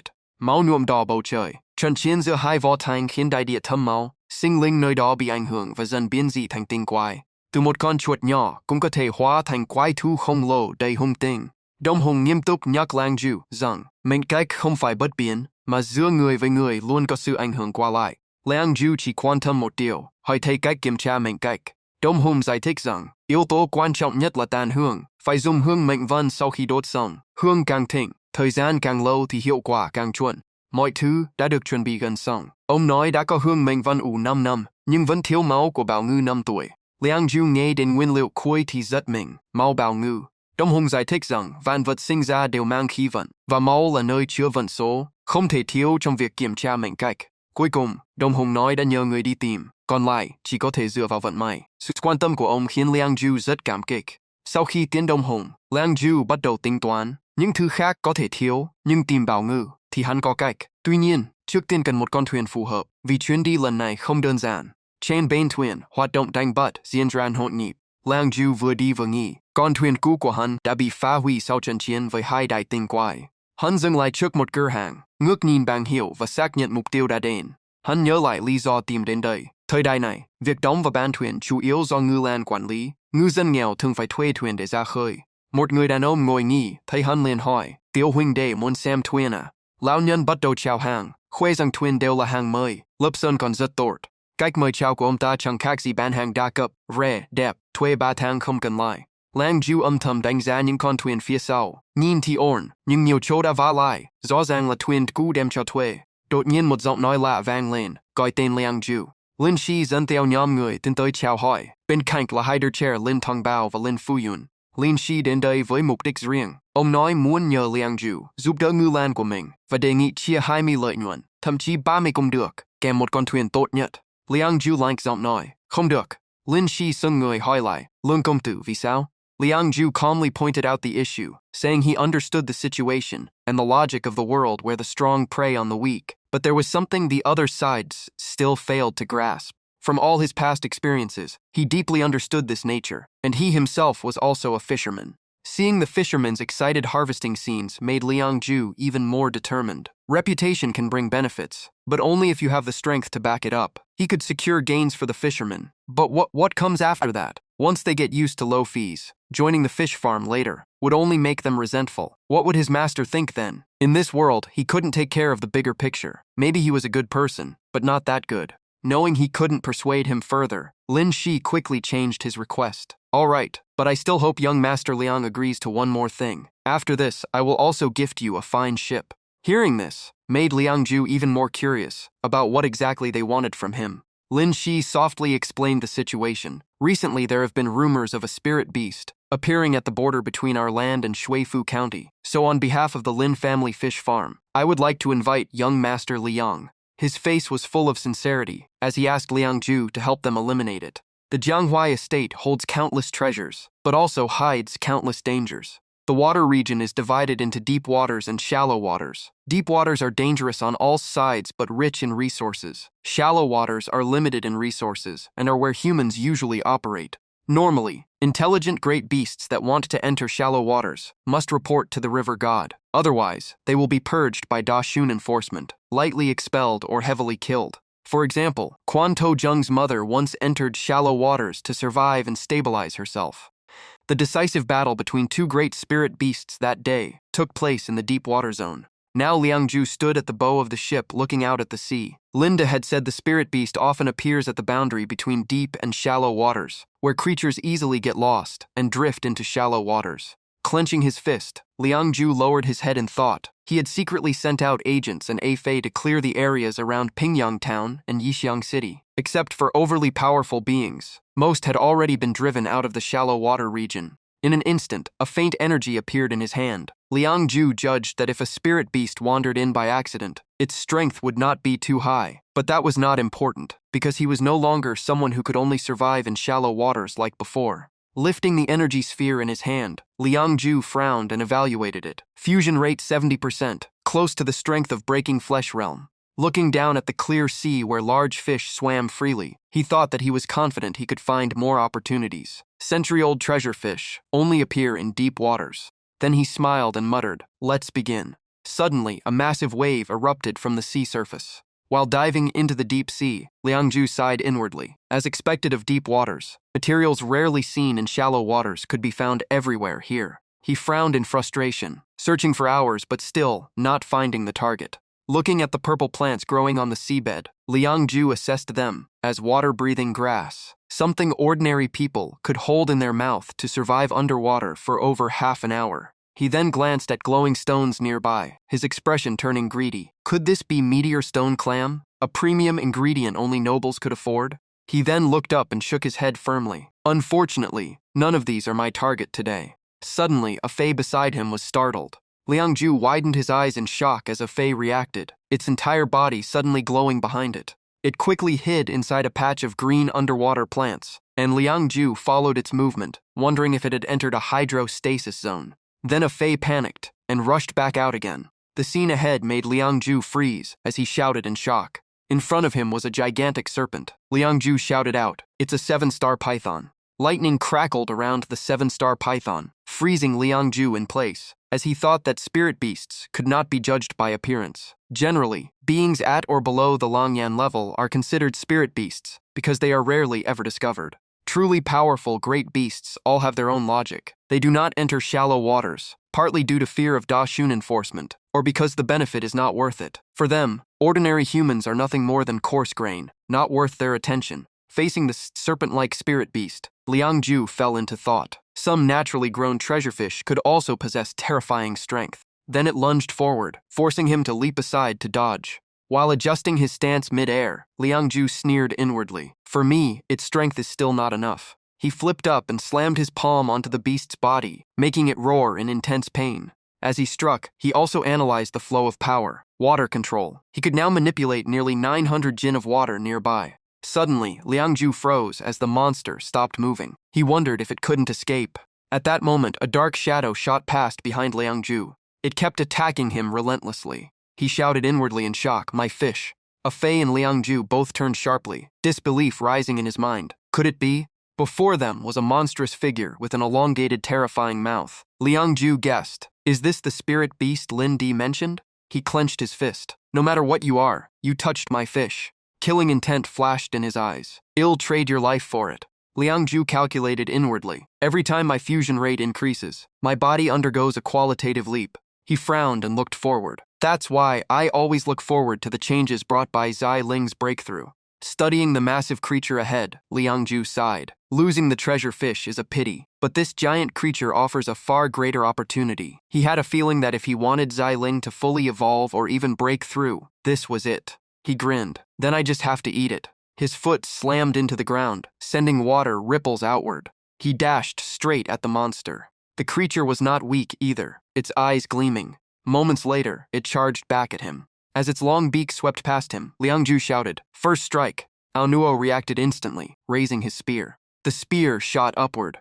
Liangju grabbed it successfully. Then he raised the spear high. His eyes turned sharp as he locked onto the beast. In the next moment, he struck. The spear pierced straight into the monster's body. It opened its mouth in pain, blood pouring out of its abdomen. He shouted, "Ayi!" It then clung onto the monster's body. Then it drove its claws in, green fluid spilling out. A fey also rushed in. It bit onto one of the monster's fins. Then Ngao Nuo leapt again. A kick slammed directly into its face. Without stopping, Liangju's figure surged forward. Determination flashed in his eyes as he raised his sword. He slashed down decisively. He landed on the ground and laughed arrogantly. Too easy. A crushing victory. Looking at the split corpse, he judged that compared to the last crab, this one was not only uninjured, but even easier to kill. He glanced at the weapon in his hand, thinking how terrifying its full power could be. Then he suddenly noticed his pet. He looked down and smiled. Right, time to divide the meat. Soon after, smoke rose as skewers of grilled meat filled the air. Liangju spoke steadily. The meat yield of this creature does not exceed 50%. He glanced at the massive corpse behind him. Luckily, its size is large enough. Plenty of meat. He stared at the piece of meat in his hand, calculating how much water Zai essence it contained. Then he took a bite. The system rang. Water Zai essence 22. Chewing, Liangju thought. Just one bite gives 22 points. He swallowed and considered. It seems Zai Ling evolution is close. A satisfied grin appeared. Tonight, I will complete it. He kept eating. System notifications continued. Water Zai Essence 1020. Fusion rate 80%, 90%, 95%, 100%. Zai Ling White Water Monkey fully fused. Zai Ling upgrade successful. Liangju was ecstatic. So this is the reward of the elders. It's incredible. He took another bite. System notice. Blueprint 1. He held an item in his hand. The system confirmed Zai Ling White Water Monkey fully fused. Upgrade condition met. Obtaining a trace of River Blessing completed. Full fusion achieved. He murmured in surprise. River Blessing? Is that what it was? The system then announced. Jianghuai Festival completed. River Blessing Index 0.0001. A glowing bronze cauldron appeared in his hand. Liangju was shocked, never expecting he had accidentally completed all upgrade conditions. He clenched his fist. Then next will be Zai Ling Ascension. His eyes were filled with confidence. He pressed the upgrade button on the system panel. Instantly, the cauldron erupted with overwhelming power, making him widen his eyes in disbelief. Sensing something, Liangju glanced behind him. Looking around, he thought this scene felt just like when he obtained Zai Qing Zai Ling before. Could it be? In the next moment, Liangju's eyes shot wide open. His body uncontrollably dropped to his knees. His hands slammed into the ground as he panicked. What is happening? Did the upgrade fail? The system suddenly appeared. Upgrade successful. Fusion Zai Ling, Zai Rong. A heaven-born variant with overwhelming strength, peerless power, blessed by the river. After fusion, it grants dragon sinews and tiger bones, muscles like a dragon, bones like a tiger, infinite strength comparable to 9 thunder beasts, an unstoppable force. Liangju cried out in pain, his eyes flashing with intense light. That light exploded across the surrounding space. A faint phantom figure appeared in the air. At the same time, the system voice continued. Fully fused White Water Monkey Zai Ling. Fusion with Zai Rong completed. New innate skills unlocked. Water Riding Waves, Water Prison. Received River Blessing Protection and Water Essence Vitality. Can slowly absorb Water Zai Essence to repair evolution deficiencies in aquatic beasts. It compensates for flaws during aquatic evolution. The phantom figure opened its mouth in shock. Moments later, Liangju lay flat on the ground, groaning. It felt like his body was about to break apart. He turned to read the system interface. Zai Ling Master Liangju. Refined Zai Ling Zai Rong Qing. Fusion Rate 1. White Water Monkey Zai Ling. Martial Dao Divine Realm First Layer. Heaven Grade Skills. Water Ride, Water Control, Water Prison, Wave Step. Water Zai Essence. None. River Blessing Index below 0 of 1. System notes aquatic beast types including Jiamu Jiahu To Nian, Shi Nao Jie, Tian Shi Shui Wu Gong. Evaluation. This Zai Rong Zai Ling originates from a great river Hoai lineage. Extremely low activation level. Currently only a minor entity. Liangju sighed inwardly. This harvest was worth it. He forced himself up and muttered, dragon sinews and tiger bones, like marrow cleansing. My chi and blood increased by more than 3 times. Then he threw a powerful punch into the ground. Looking at the cracked and smoking surface, he thought, this power could it be? He sat cross-legged and closed his eyes, analyzing. At the bone-refining stage, qi and blood are still weak, requiring physical training and nourishment to strengthen. Feeling his internal organs, he muttered. But after entering bone realm, internal cultivation can support external training, even reaching deep into organs. Master once taught me qi movement scripture. Suddenly, a flame-like energy surged inside his body. Liang Ju thought, as expected. Looking at his hand, he smiled. I've entered bone realm. Dragon sinews and tiger bones truly temper the body. My strength has tripled. Without this upgrade, the massive qi and blood boost would have made breakthrough 3 times harder. He glanced at the water traces and sighed. Luckily, my master taught me internal cultivation early. Otherwise, this upgrade would not have gone so smoothly. Suddenly, the system popped up. Jiao Hua Yue can evolve into Jiao Mu Yi. Do you evolve? Li Xiu Luo Yu can evolve into Hu Tou Nian. Evolve or not? Liang Ju was stunned. A Fei and that creature can evolve too? He grinned and pressed the screen excitedly. Evolve. All of them evolve. Liang Ju and A Fei were instantly enveloped in a brilliant light. The light burned brighter, wrapping around both of them. After a moment, the light slowly faded. Liang Ju's body suddenly became more massive and powerful. The system notified. Jiao Mu Yi consumed 15,000 water Zai essence points. It evolved into Jiao Mu Chang Yi. Liang Ju muttered in confusion. Can A Fei evolve into a dragon too? A Fei was also transformed, becoming extremely powerful. The system confirmed. Li Xiu Luo Yu consumed 15,000 water Zai essence points and evolved into Wei Sha Hu Nian. He lightly touched Liang Ju's head and asked in surprise, could this be river blessing? After reading the system panel, Liang Ju rested his chin in thought. The difficulty of increasing fusion has now multiplied tenfold. Using the remaining water Zai essence to boost fusion is no longer worth it. The next moment, he realized something. Today's harvest was massive. He obtained river blessing protection and water essence vitality, allowing him to slowly absorb water Zai essence from water and compensate for evolution flaws in aquatic beasts. Looking at A Fei and the other companion, he nodded in satisfaction. Both beasts had successfully leveled up today. Glancing at Ngao Nuo with some regret, Liang Ju said calmly, but the remaining water beasts can't fall behind. No one knows what dangers lie ahead. He scanned the surrounding creatures. These are the backup cards I prepared. Holding the bronze cauldron again, he thought firmly. Before, I had no choice. Now I want everything. A serene landscape of mountains and rivers appeared in his mind. Now Liang Ju stood on a drifting ship at sea, he commented. This is true wave riding skill, not that fake water control technique.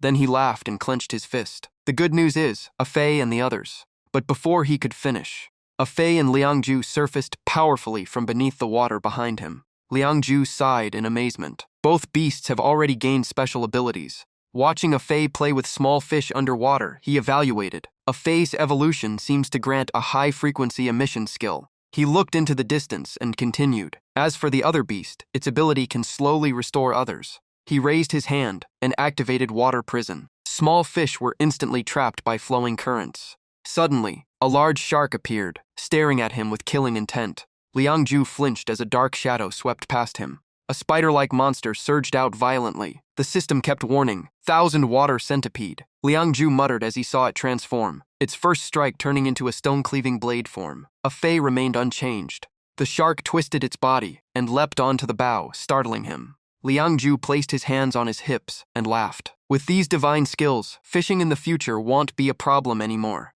Then he sighed. This upgrade really gave too much. The system panel displayed. Zhai Ling Master Liang Ju. Zhai Rongqing Fusion Rate 1. White Water Monkey Zhai Ling. Martial Dao Divine Realm First Layer Skills. Water Ride, Water Control, Water Prison, Wave Step. Water Zai Essence, none. River Blessing Index 0001. System Command List. Jiamu Yi, Hu Tou Nian, Xinao Ji, Tian Shui Centipede. Evaluation. Zai Ling originates from the Great Hoei River Lord. Extremely low potential. Only a minor entity worth mentioning. He sighed deeply. The path of cultivation is truly harsh. Clenching his fist, Liang Ju said firmly, return to the fish farm. I need to report everything. Elsewhere, an old man spoke impatiently. Old you, do you think that Liang Ju guy is coming back? I was sent here to wait for him 3 days already. A man wearing a straw hat replied calmly. Who knows? He squinted and added, even drowned men know how to swim these days. Taking a bite of a steamed bun, the man muttered, how many martial artists die in deep waters every year anyway?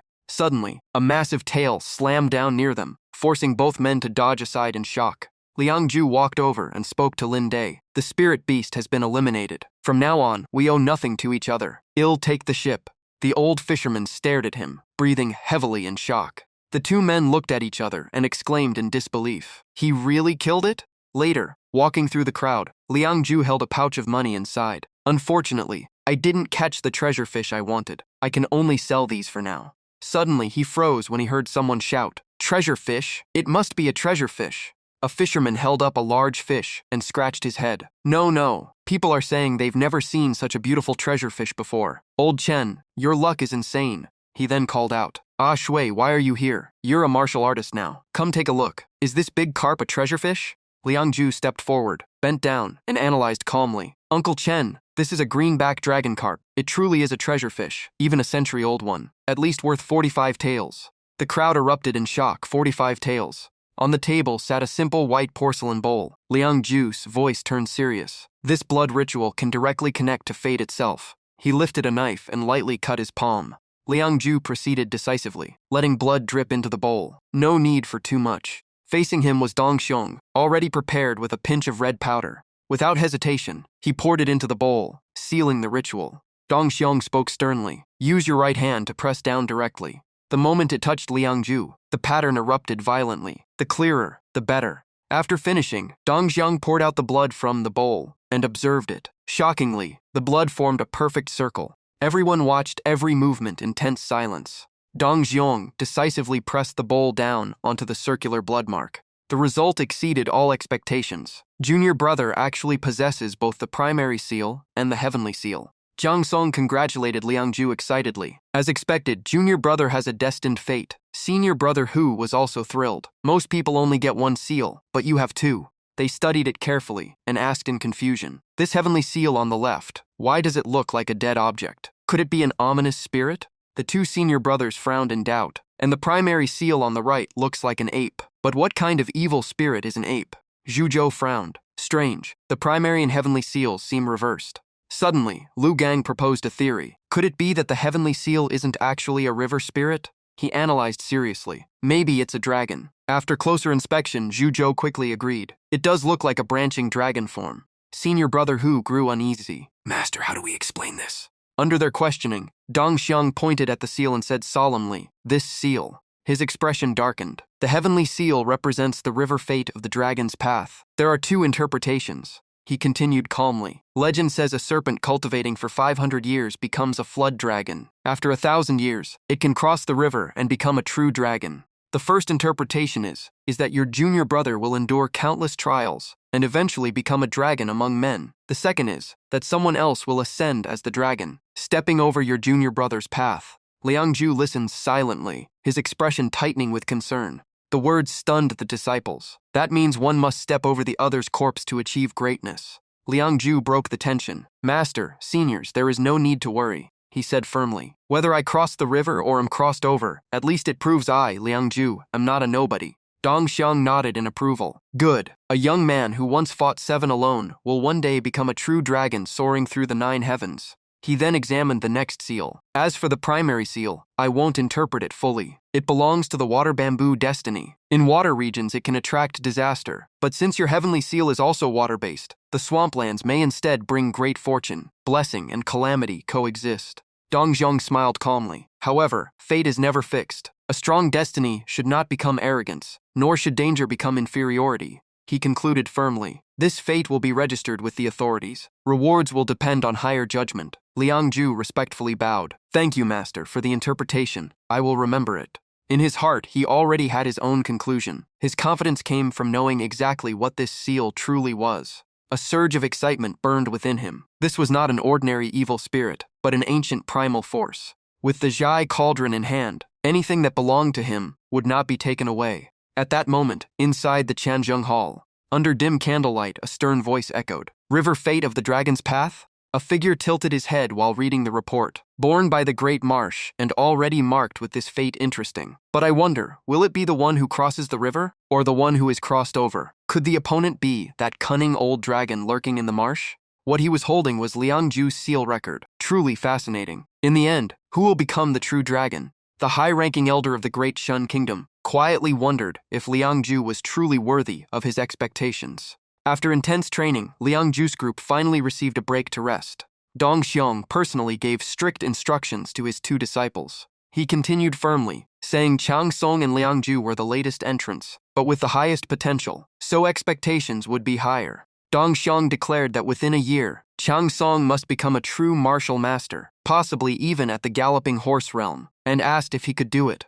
Chang Song clasped his hands and bowed, saying he would train hard and not disappoint his master. Dong Xiong then turned to Liang Ju and said that since he had only trained for 1 season, reaching the 3rd gate breakthrough within a year would be enough. Liang Ju hesitated and tried to respond, "Master, actually I." Dong Xiong tried to reassure him, but Liang Ju suddenly cut in loudly, "Master." His body surged with spiritual energy as he tried to explain. His eyes burned with confidence. As he said, he had already broken through the physical barrier. The revelation shocked Hu Shixiang and Xu Zhou, both stunned. What? Dong Xiong also doubted it, unable to believe he had broken through the 2nd gate after only 3 months of training. Liang Ju firmly stated he would become a true martial master within a year. Dong Xiong was deeply satisfied and said that with such confidence, he would not take it lightly either. He stood up and began explaining the legacies of Emperor Huang Wu, who once created the invincible Wan Sheng Gong before it later split into many schools. He continued that later, the Taoist leader of Lu Guantai reconstructed and combined it with alchemy techniques to form a new perfected method. Dong Xiong placed a hand on Liang Ju's shoulder and announced he would pass it down today. Liang Ju's eyes shone with admiration as he heard the technique name, Wan Sheng Bao Yuan. Meanwhile, at the Imperial Garden, a cheerful voice praised the Emperor's excellent move in the game of chess. The Emperor smiled and asked if his intention was that obvious. Kang Zhongzuan reported recent state affairs, including the abolition of Shuzhou County and the establishment of Pingyang County, which shocked the local officials. The Emperor calmly said that merit is rewarded and failure is dismissed, which is only fair. He added that martial expert Yang Wu had protected Great Shun's honor and deserved a reward.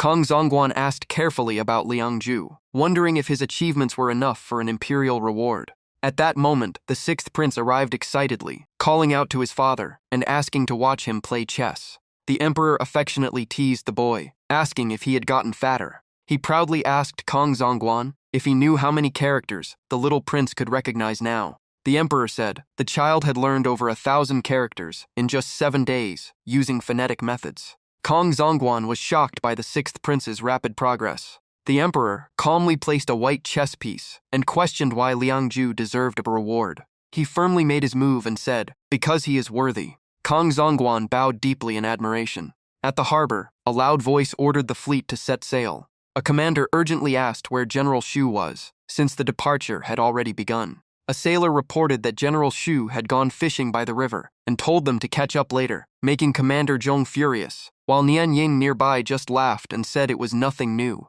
Her eyes sparkled as she looked at the beautiful snowy scenery. From the distant northern lands, a tearful farewell unfolded as a mother reminded her son to protect himself, while soldiers stood nearby as the convoy prepared to enforce the county reform mission. The woman grew even angrier and insulted them harshly, arguing that with their strength, their son could easily become an official, so there was no need to rush into dangerous places like this newly formed county. The man calmly countered that she did not understand, because Pingyang was now a prized opportunity, a rare chance for merit and advancement. Worried, the couple followed the fading carriage, knowing that whoever made achievements here would earn an audience with the emperor. At the same time, the common people in the streets were also shocked. A burly man, carrying an enormous pack, asked his master if they really had to go to Pingyang County. Lan Tai corrected him sharply, saying it was now called Pingyang County, and with their strength, it would not be a problem.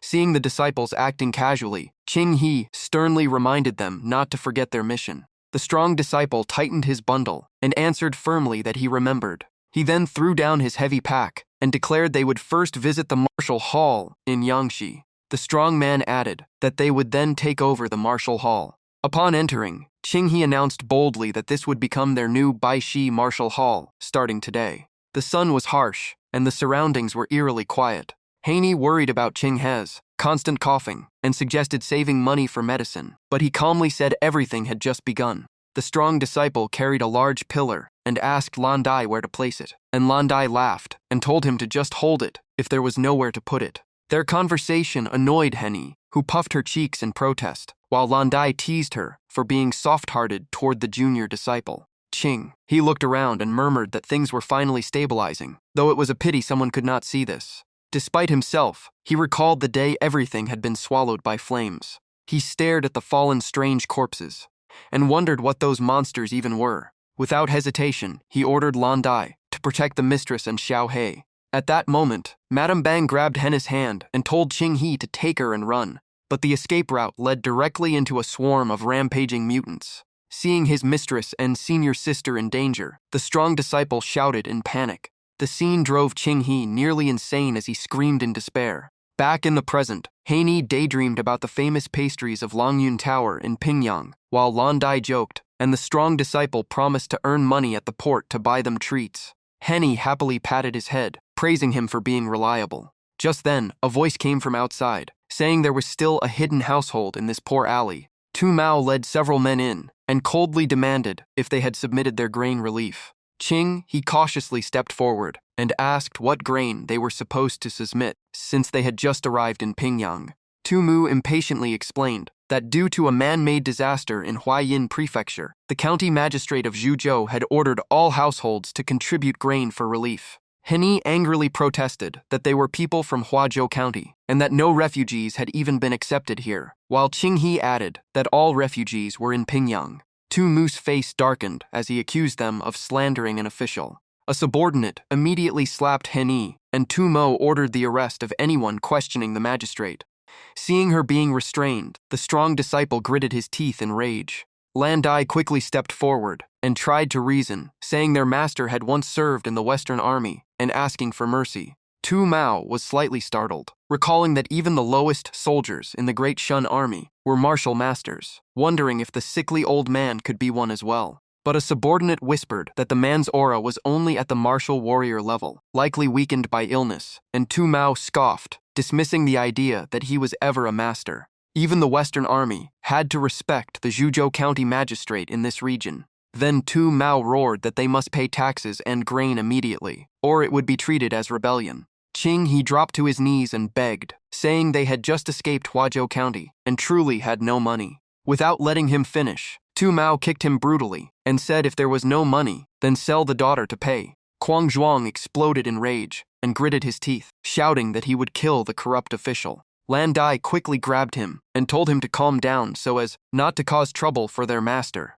Seeing no one stop him, Tu Mu ordered a full search. The officers immediately scattered to carry it out. Soon one of them reported they only found a few dozen tails, and Tu Mao cursed them as poor trash still trying to run a martial hall. After looting everything, he waved his hand and left, saying the place was unlucky. After they left, Qing He coughed and asked Haney if she had hidden their money properly, and she said yes. Kuang Zhuang clenched his fists and swore he would kill that corrupt official. Qing He turned back and calmly stopped him, reminding him to stay patient and control his temperament.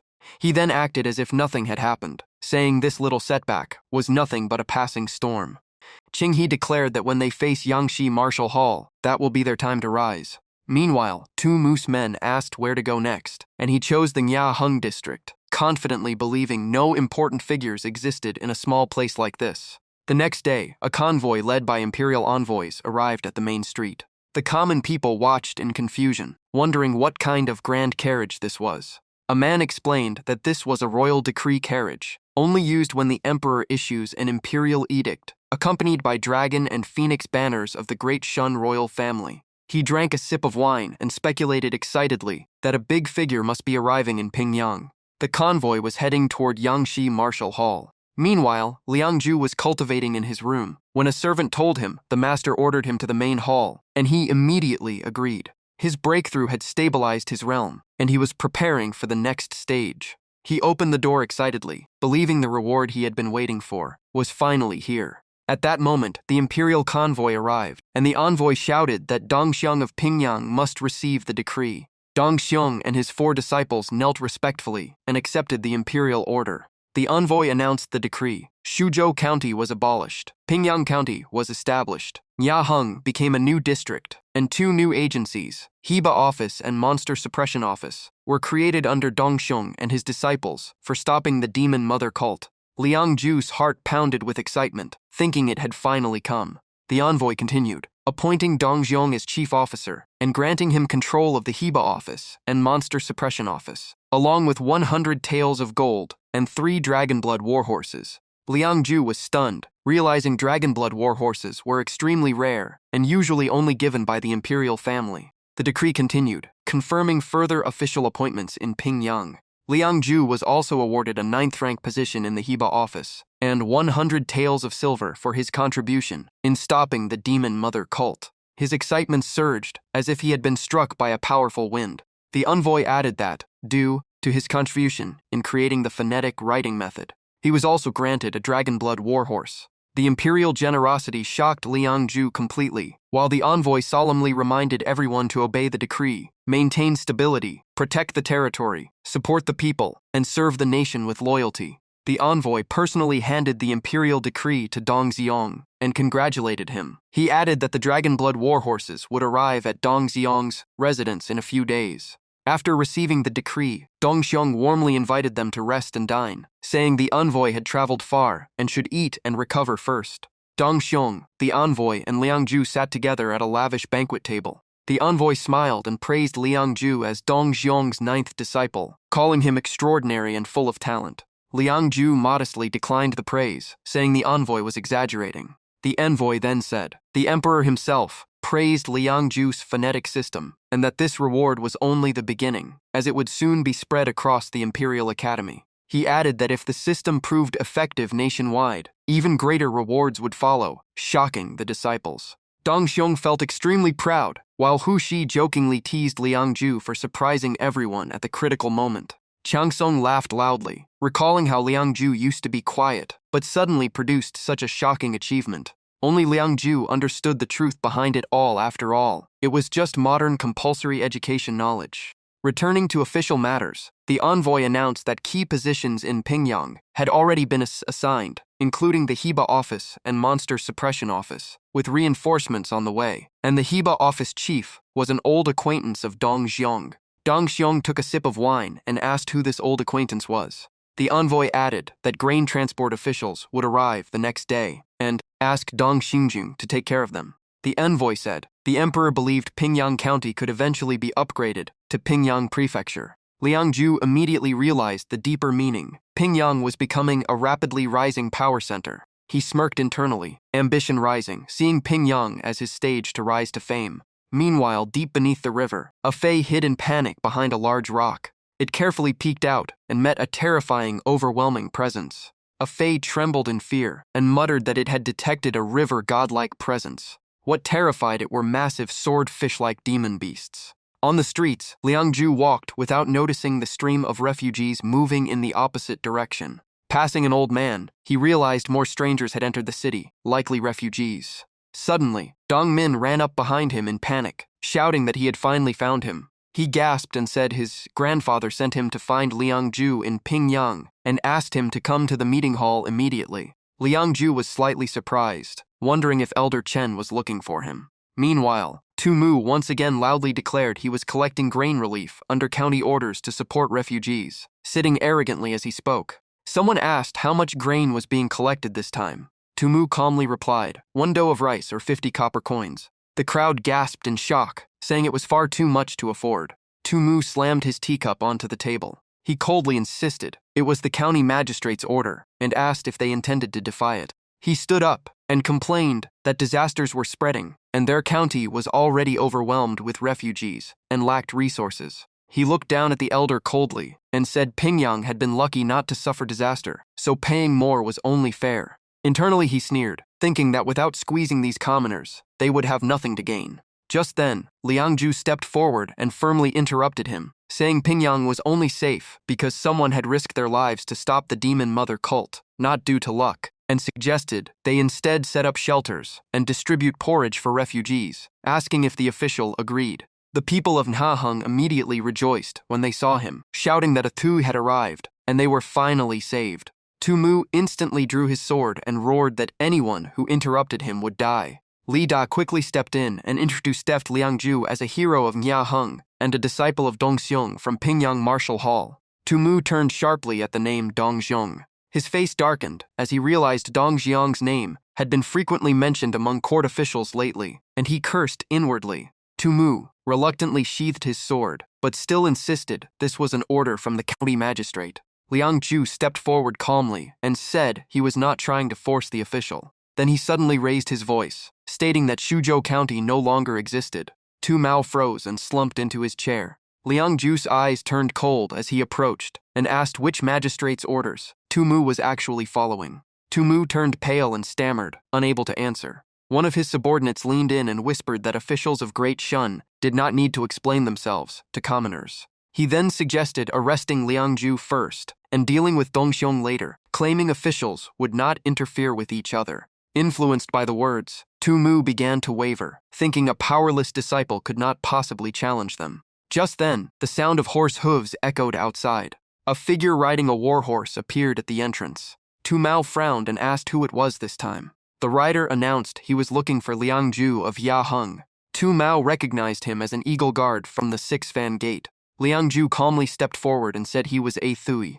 Tu Mao froze, sensing the name Liang Ju sounded familiar. He quickly realized the six-fan gate was investigating Demon Mother cult cases and suspected Liang Ju might be involved. Thinking this, Tu Mao smiled coldly, believing this was the perfect opportunity to frame him. He sneered internally, convinced a commoner could never resist official power. The six-fan gate referred to the three major judicial institutions: the Ministry of Justice, the Court of Judicial Review, and the Censorat. They handled major criminal cases, arrests, interrogations, and had elite forces like the Eagle Guards, comparable to the Imperial Guards of Great Shun. Each Eagle Guard possessed strength at the galloping horse realm. The rider dismounted, and Liang Ju respectfully asked why he had been summoned. Before he could finish, Tu Mu pushed him aside and greeted the officer eagerly. The Eagle Guard frowned and looked at him coldly, asking who he was. Tu Mu quickly introduced himself as a county inspector of Shuzhou and claimed he had once met an official from the capital.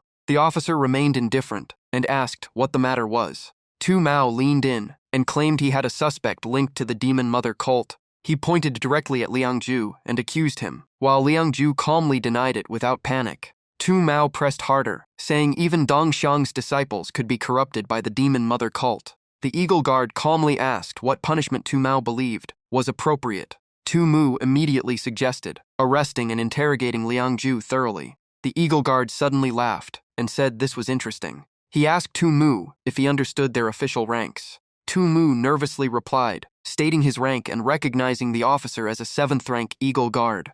The Eagle Guard slowly drew his sword and asked what the consequences would be for false accusations against him. Seeing the sword pointed at him, Si Mu panicked and staggered back, knowing that framing a superior official is a capital crime. He immediately collapsed to his knees, but still tried to deny the accusation. Ji Yun looked down coldly and asked why Bian dared to frame an 8th-rank official. Sweat poured off Si Mao as he trembled in fear, insisting he never fabricated anything. Ji Yun's gaze sharpened as he declared Si Mao and his group tried to frame a shui, the river god of Hebo office, a crime punishable by death, then asked Liang Ju for judgment. Si Mao turned in shock and stared at Liang Ju, realizing he was actually the 8th-rank river god. The crowd erupted in joy, celebrating that a shui had become an official, even an 8th-rank one, and the whole area buzzed with excitement. Si Mao's men rushed forward and knelt, begging Liang Ju for mercy, all while Si Mao stammered in panic and followed suit. Suddenly, one of them realized Liang Ju was not ordinary, but the 9th direct disciple of Master Yang. He stuttered that Liang Ju was personally rewarded by the imperial court, while Liang Ju coldly stated that under the law, this was a death penalty case. Hearing the word execution, another man instantly betrayed Si Mu and begged for his life, blaming everything on him. Enraged, Si Mu lunged at him, accusing him of adding fuel to the fire. The man snapped back and grabbed Si Mao by the neck, cursing him for framing others, and claiming he deserved death 1,000 times over. At that moment, Liang Ju struck out with a swift kick. His eyes turned sharp as he stated, they forged the county lord's order and illegally seized disaster relief grain, and should be dealt with according to protocol. Liang Ju hesitated, wanting to kill them outright, but with the disciplinary inspector present, he chose to follow procedure. He then turned to Ji Yun and asked why the inspector had come looking for him. Ji Yun replied softly that he had almost forgotten. Ji Yun took out a bronze token from the 3 Law Division and said he was sent by higher orders to investigate. He raised the token and asked if a shui would join the three-law division. Liang-ju already had his own plans. Knowing power brought more restrictions, and as someone from the modern world, he understood the risks of abusing strength. He decided on his own path and refused any additional position. Zhu Yun still tried to persuade him, saying with his talent, he could reach the inspector level within a year and should reconsider. But Liang Ju firmly refused, and Ji Yun and others tried to stop him, urging him not to be reckless. Still, Liang Ju hesitated, thinking a second job would only provide more access to treasures and techniques. But he already had enough from Hebo office and his master. He focused on his goal, knowing the Hui River depths were full of rare treasures, and decided to check the place Fei mentioned. Deep underwater, schools of fish swam freely. Liang Ju reminded himself he had already swum 4 li, yet the deep zone was still far away, and the deeper he went, the more dangerous it became. He suddenly noticed a fish swimming toward him. Liang Ju knew it was guiding him toward a stone behind him. As he swam closer, he was startled by what he saw. It was his first close look. Ordinary sturgeons were only about 3 meters long, but this one's size and aura clearly marked it as a spirit beast. A system panel appeared before him. A warning message displayed, detecting the presence of a dragon-blooded aura. Liang Ju's mind flashed with shock, wondering if there was really a dragon in the Hui River depths. He quickly calmed himself, realizing it was not a true dragon. As he pondered, the giant fish slipped past him. The massive creature terrified him, as if a high-level demon king resided within this cave-like zone, and he immediately thought of escaping. Liang Ju stayed alert under the beast's terrifying gaze, watching the sturgeon carefully. Liang Ju didn't know what to do, thinking about asking his master for help, but he had only just joined and didn't want to trouble him so soon. In the end, Liang Ju decided to return to Pingyang County first, since today was the day his senior brother would break through, and he needed to get back quickly. A two-headed monster appeared in the barren mountain region. Qiu Zhuang clenched his fists tightly. He didn't feel fear at all, and chose to face the monster head-on. He couldn't help worrying, saying the human-shaped great insect was already close to tiger spirit level, and wondered if Da Zhuang could handle it, while Lan Tai just smiled confidently, calling him no ordinary fighter. Qing He, with years of experience, advised not to be fooled by Da Zhuang's appearance, as his martial talent was extremely high. He carefully observed the situation, sensing something hidden beneath the surface. The monster suddenly leapt straight toward Qiu Zhuang. Qing He's judgment proved strangely accurate, identifying it as an enraged lion-type beast. Qiu Zhuang unleashed a series of heavy punches at it. Flames-like energy covered Qiu Zhuang's body. He quickly disagreed, asking if this was Gang Qi, but Qing He explained it wasn't, only blood energy resembling it since Da Zhuang hadn't reached that level yet. Qing He confidently stated that some geniuses are born with special physiques meant for martial arts. Qiu Zhuang's attack proved his words, showing Da Zhuang was a natural-born powerhouse. The monster was quickly defeated in an instant. Qing He praised him, summarizing it in one sentence. Invincible within the same realm. Jiang Song was training in a courtyard. Many people were watching his every move. Liang Ju immediately recognized the bottle as blood transformation pills, essential for breaking the blood transformation stage. Dong Xiang stared at the incense stick, knowing the moment had arrived. As someone shouted, Jiang Song opened his eyes and began breaking through the blood transformation realm. His hands turned red as if burned by heat. Dong Xiang quickly guided him, striking the Yangming acupoint to force the blood circulation outward.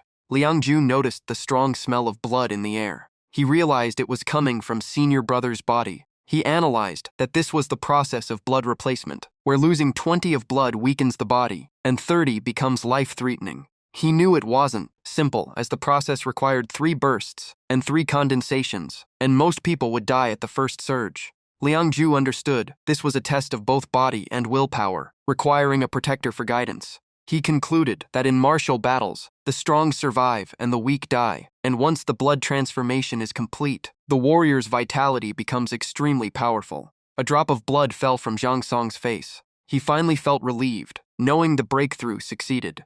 Liang Ju congratulated his senior brother, while the blonde-haired disciple also joined in celebration.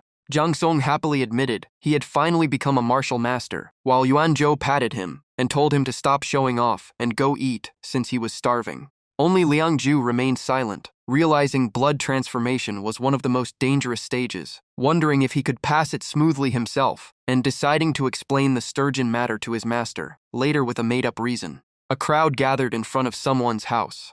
A man with bangs proudly claimed the Yangshi Martial Academy was the best, while others agreed and debated. He thought about Liang Ju, recalling how he started as an ordinary trainee, but quickly showed shocking talent. The man with the bun had already heard of him. He trained for only a week before challenging 7 senior disciples alone. He even cleared out mountain demons in Pingyang, restoring peace to the area. The bun-haired man confidently said that if he were to join a martial school, it would only be the best one, while the bangs-haired man even claimed he might become a direct disciple. The argument grew louder as people told each other to reflect on themselves and speak again. Lan Tai envied the lively atmosphere, asking when their own martial academy could become this vibrant.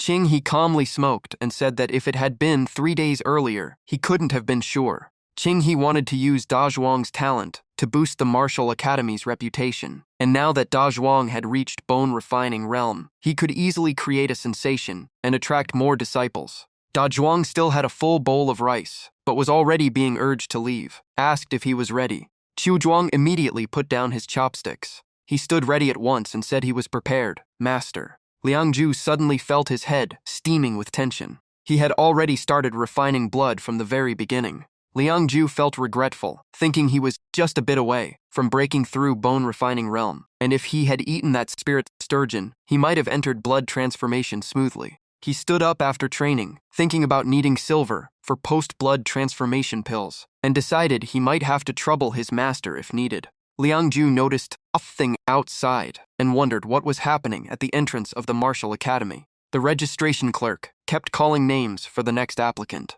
Suddenly, he was startled by a shadow of a martial practitioner. It turned out to be Qiu Zhuang's aggressive presence, arriving at Yangshi Martial Academy. The man at the gate scolded him for being rude and breaking the queue, telling him to follow order. Qiu Zhuang slammed a signboard onto the ground and said he wasn't there to register. He introduced himself as Qiu Zhuang from Bangxi Martial Academy, surprising everyone around him. He declared he came with overwhelming momentum to challenge Yangshi Martial Academy. Qiu Zhuang stood alone in the training field. The 3 disciples of Yangshi watched him with scrutiny. Zhang Song felt something was wrong, wondering why another martial academy would challenge them now, questioning if they had a death wish. Zizhou remained calm, saying the opponent was clever and well-prepared. He questioned why they chose a junior disciple as the entry point, instead of directly challenging stronger fighters.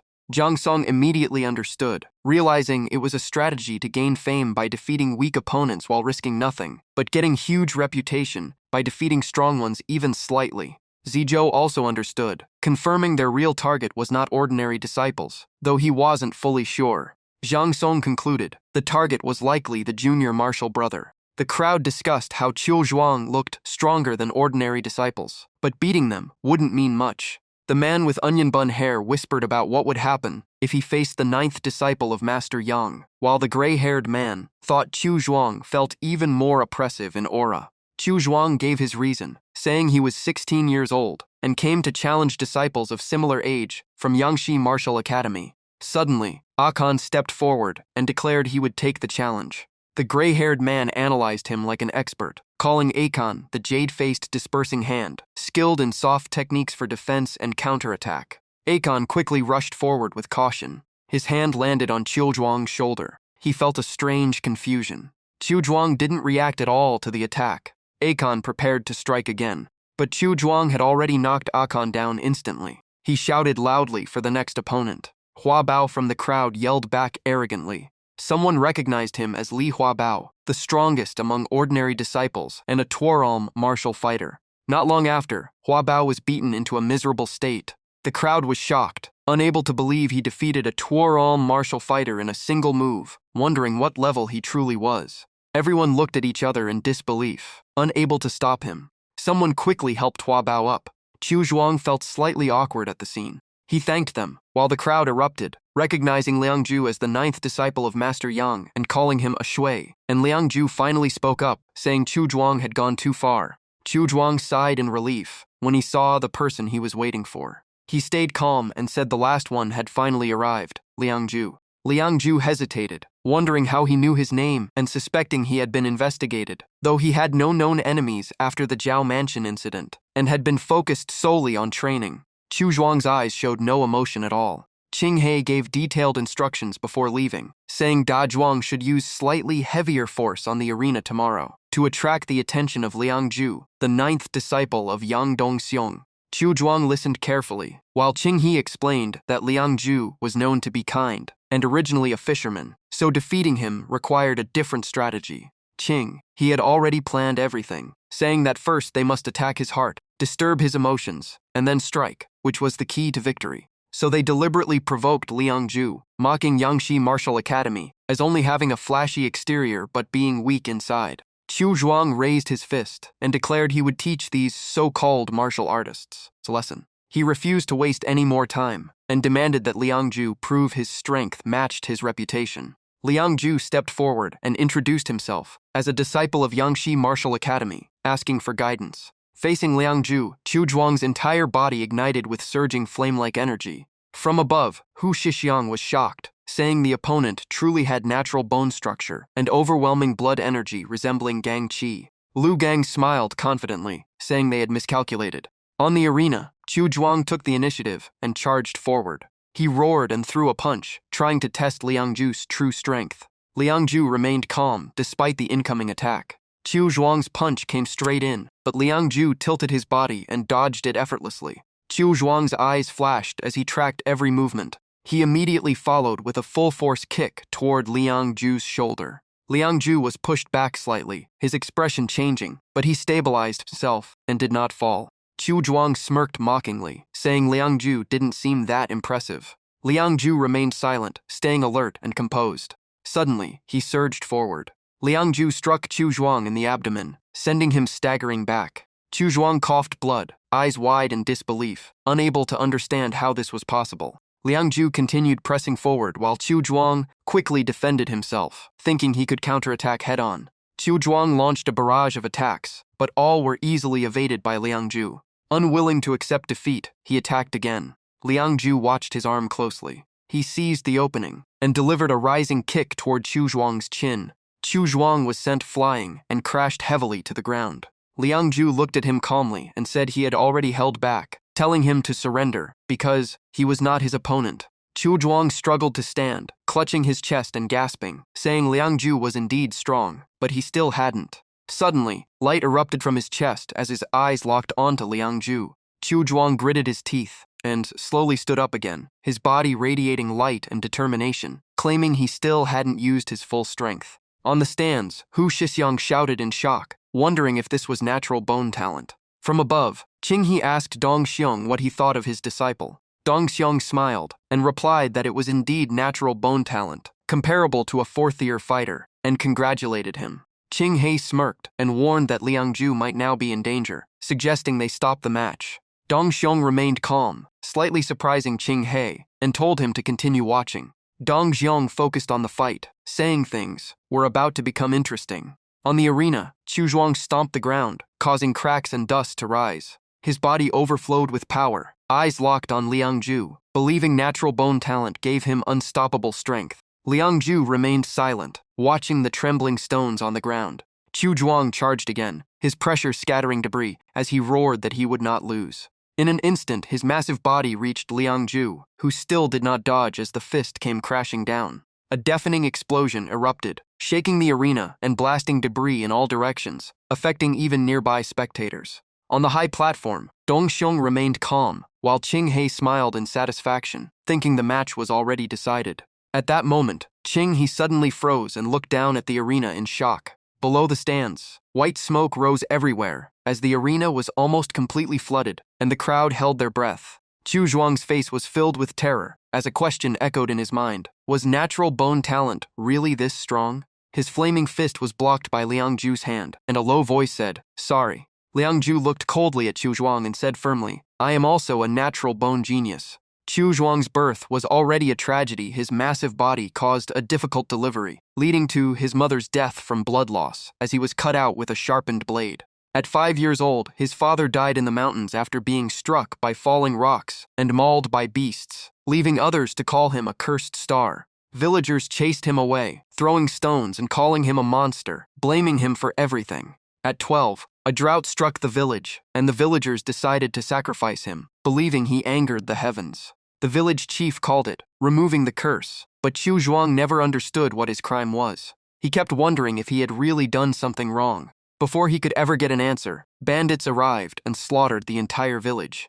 Ironically, the bandits freed him, and life briefly became easier afterward. The bandits stepped on him and discussed selling him to Zhao Manor for silver, while greed filled their eyes as they calculated his value. Qiu Zhuang once believed his life would always remain in darkness. But then his master and senior brothers appeared and saved him. Over nearly 2 years, they taught him he was not a cursed star. Qing He patted his head and smiled, saying Da Zhuang was a gift from heaven. Lan Tai trained beside him, while jokingly telling him to watch closely and calling him an idiot while demonstrating moves. He Nai often called him while cooking, saying they were making fried chicken for him, and those familiar voices slowly replaced his past pain. The more he remembered, the more unwilling he became to lose, and he began throwing wild, powerful punches that even Liang Ju struggled to block, shouting that he could not lose because he had to repay his master and senior brothers. Liang Ju's expression darkened slightly as he sensed his opponent's power rising. His eyes sharpened as he prepared to counter. Their fists collided violently, exploding with energy and shaking the ground, while spectators were stunned by Liang Ju's overwhelming strength. Suddenly, Liang Ju tilted his body and dodged, leaving Qiu Zhuang momentarily frozen. In that instant, Liang Ju struck again. The blow sent Qiu Zhuang flying backward. The disciples below cheered loudly in excitement. Qiu Zhuang skidded across the ground, but refused to fall, his body suddenly turning red and emitting white smoke. Liang Ju's expression changed as he realized something was wrong. He muttered in shock, asking if this was a berserk state, as Qiu Zhuang's eyes turned blood red, and he kept repeating that he could not lose.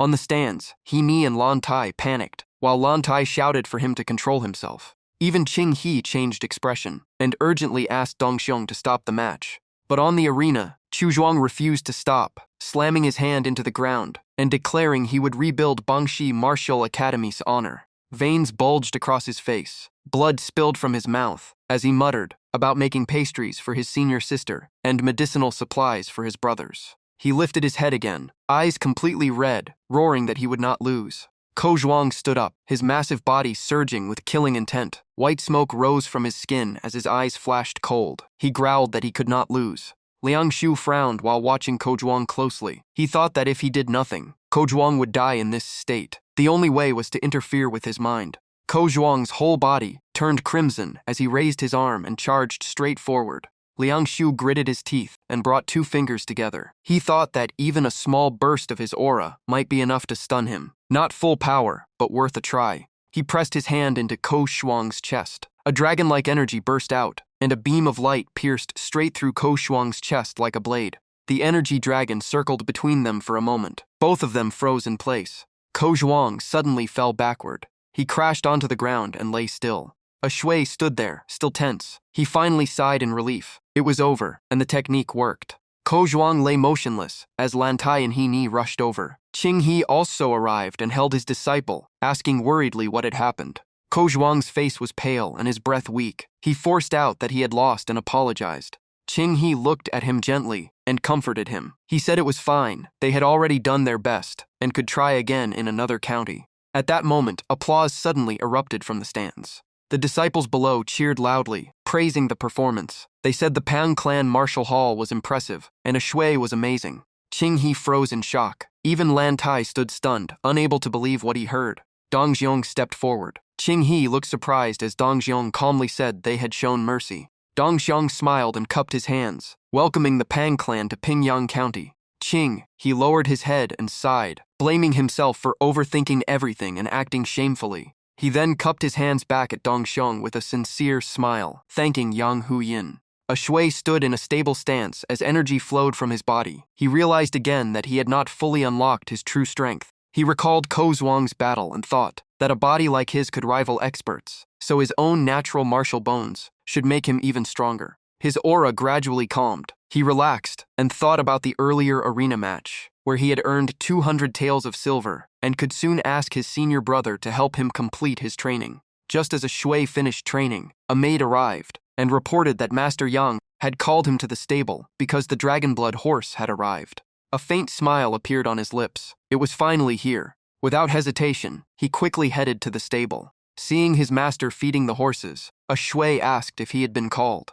Dong Xiang told him to come and see the dragon blood horse he had chosen. Before a shui stood a crimson horse covered in scale-like patterns. Dong Xiang explained it was a stallion, hot-tempered but a powerful ally once tamed. A shui reached out and touched the dragon blood horse, feeling a trace of worry. He wondered if he could use his beast-taming technique on it. He placed his hand firmly on it, still thinking whether taming could also allow evolution. Dong Xiang laughed and said he might need a stable hand, since the horse could not be raised carelessly. A shui quickly thanked him for choosing the horse. A shui hesitated, then asked Dong Xiang if he had time, saying he had a request. He explained that he had discovered a small lake with a suspected demon beast cave. 3 fish-like spirits guarded the entrance, and golden light shone inside. He suspected it was related to a true dragon treasure. A shui lowered his head and asked for help investigating, apologizing if Dong Xiang was too busy. Dong Xiang immediately agreed, saying it sounded like a great demon, and they should go now. A shui was surprised by how quickly his master agreed, and asked if he did not need a reason. Dong Xiang glanced at him calmly, and said everyone had secrets, especially his direct disciple. He then laughed, and urged him not to waste time. Dong Xiang didn't hesitate and moved first. A shui followed right behind, as he said he would personally kill the demon for him. In no time, a shui, Zizhou, Lugang, and Judun arrived at the spot. Zizhou looked around and asked if this was the place. A shui confirmed it. He said 3 fish spirits were patrolling the lake entrance and he didn't dare go deeper. Zizhou nodded calmly. Staying cautious was right. Places near rivers and lakes always held fortune, but also danger. Everyone then looked at Dong Xiang. He immediately gave orders for Judun, Lugang, and Zishui to block the lake entrance. The 3 of them obeyed in unison. Dong Xiang gripped his sword tightly, his gaze distant as he thought it had been a long time since he fought at full strength. A shui murmured that a full-power fight from a beast-tiger realm expert was rare to see. Dong Xiang slowly drew his sword from its sheath. The friction between blade and scabbard burst into a dazzling light that reflected across his eye. A massive sword strike erupted, wrapped in surging water energy, locking onto one of the fish spirits. Water exploded everywhere. A shui was shocked as he thought this was the power of the beast-tiger realm. Suddenly, something dark shot out from the waves. A shui shouted that something had escaped. The black figure moved through the water, flickering in and out of sight. A shui noticed it looked almost human-like, with clearly defined muscle lines. The great demon burst out of the water, its back covered in sharp scales. Dong Xiang immediately ordered everyone to block it since it was injured. As it charged out, Lu Gang stood directly in its path. Without hesitation, he threw a straight punch at its head. The demon only stared blankly and took the hit head-on, but it didn't fall. Instead, it quickly recovered and continued its attack. Dong Xiang leapt forward, both hands gripping his sword, ready to strike down. His blade flashed repeatedly, forcing the great demon to take hit after hit without time to react. In the end, Dong Xiang sheathed his sword and finally sighed in relief, saying it was over. In front of everyone's stunned eyes, he slashed the demon cleanly in half. A shui watched in shock, thinking a demon was killed this easily. He rushed over. Dong Xiang smiled calmly and said, this demon had no real combat experience, and only survived because of a treasure that helped it cultivate. He then ordered them to extract its tendons, saying they could enhance a person's talent. Suddenly, Dong Xiang froze for a moment. He stared at the extracted tendon in his hand, puzzled. It should have been cloudy white, but it was golden. Could this be dragon tendon? At the same time, a shui's expression changed as his system detected a dragon-type aura. The Hoei River was long said to contain true dragon legends. Fish like this dragon carp were considered auspicious due to their resemblance to dragons. Dong Xiang narrowed his eyes at the twitching dragon carp corpse. He muttered in shock that it truly contained dragon tendon. Even experts of the beast-elephant realm would be tempted by it. In the chaotic lake scene, he turned to his disciple and said gravely that the dragon aura from the tendon was driving nearby creatures into madness. A shui was stunned as the system confirmed the dragon-type energy again. It clearly indicated something unusual. Suddenly, Dong Xiang stood up and raised his hand, eyes burning with excitement. He ordered them to go deeper, saying the real treasure must be below. At the bottom of the lake, a narrow passage appeared in the darkness. A shui followed behind Dong Xiang and thought the great demon was gone, likely driven off by his master's aura. He looked around in amazement, saying this truly was the lair of the demon. Zizhou also remarked that the Hoei River held many strange places. Dong Xiang's eyes lit up as he stared forward, convinced the treasure was ahead. In a strange glowing light, a massive skeleton appeared. Dong Xiang muttered in shock that it might be a dragon skeleton. He stood frozen, scanning the glowing bones. If this was truly a dragon skeleton, it would explain the dragon tendon. Zizhou widened his eyes and whispered in awe that even beast elephant realm experts would go crazy over this treasure. Dong Xiang recalled the dragon carp covered in wounds. He sighed that it must have been absorbing the remaining power from the dragon skeleton, which is why it evolved to this level. Dong Xiang turned to the disciples with a satisfied look. He said that in a few more months, the carp would fully absorb the power and return to nature, making it impossible to find again. Zizhou got excited and pulled Ashui closer, laughing that his junior brother was really lucky. Ashui felt embarrassed at the praise and scratched his chin, thinking it was all Afis credit. Dong Xiang then announced it was time to return. His expression turned serious as he said they would distribute the dragon tendons. Back in the city, Dong Xiang and his disciples transported the massive dragon carp, their faces unusually solemn. The fish meat was divided into 3 portions under the instructions of the sect elders, with one portion stored in the underground vault. Another portion was kept at the martial hall to strengthen the disciples and increase their blood energy. The final portion was distributed to the poor so they could survive the winter. Ashui carefully held a glowing dragon tendon and felt delighted. He received a piece 2 zhang long, while his master only kept 5 zhang. The remaining skeleton was left for senior brother Lu to forge weapons. He continued to marvel, thinking even Aoi could hardly resist the temptation of dragon aura. He decided to see what level this dragon tendon could push him to, and cut off a large piece.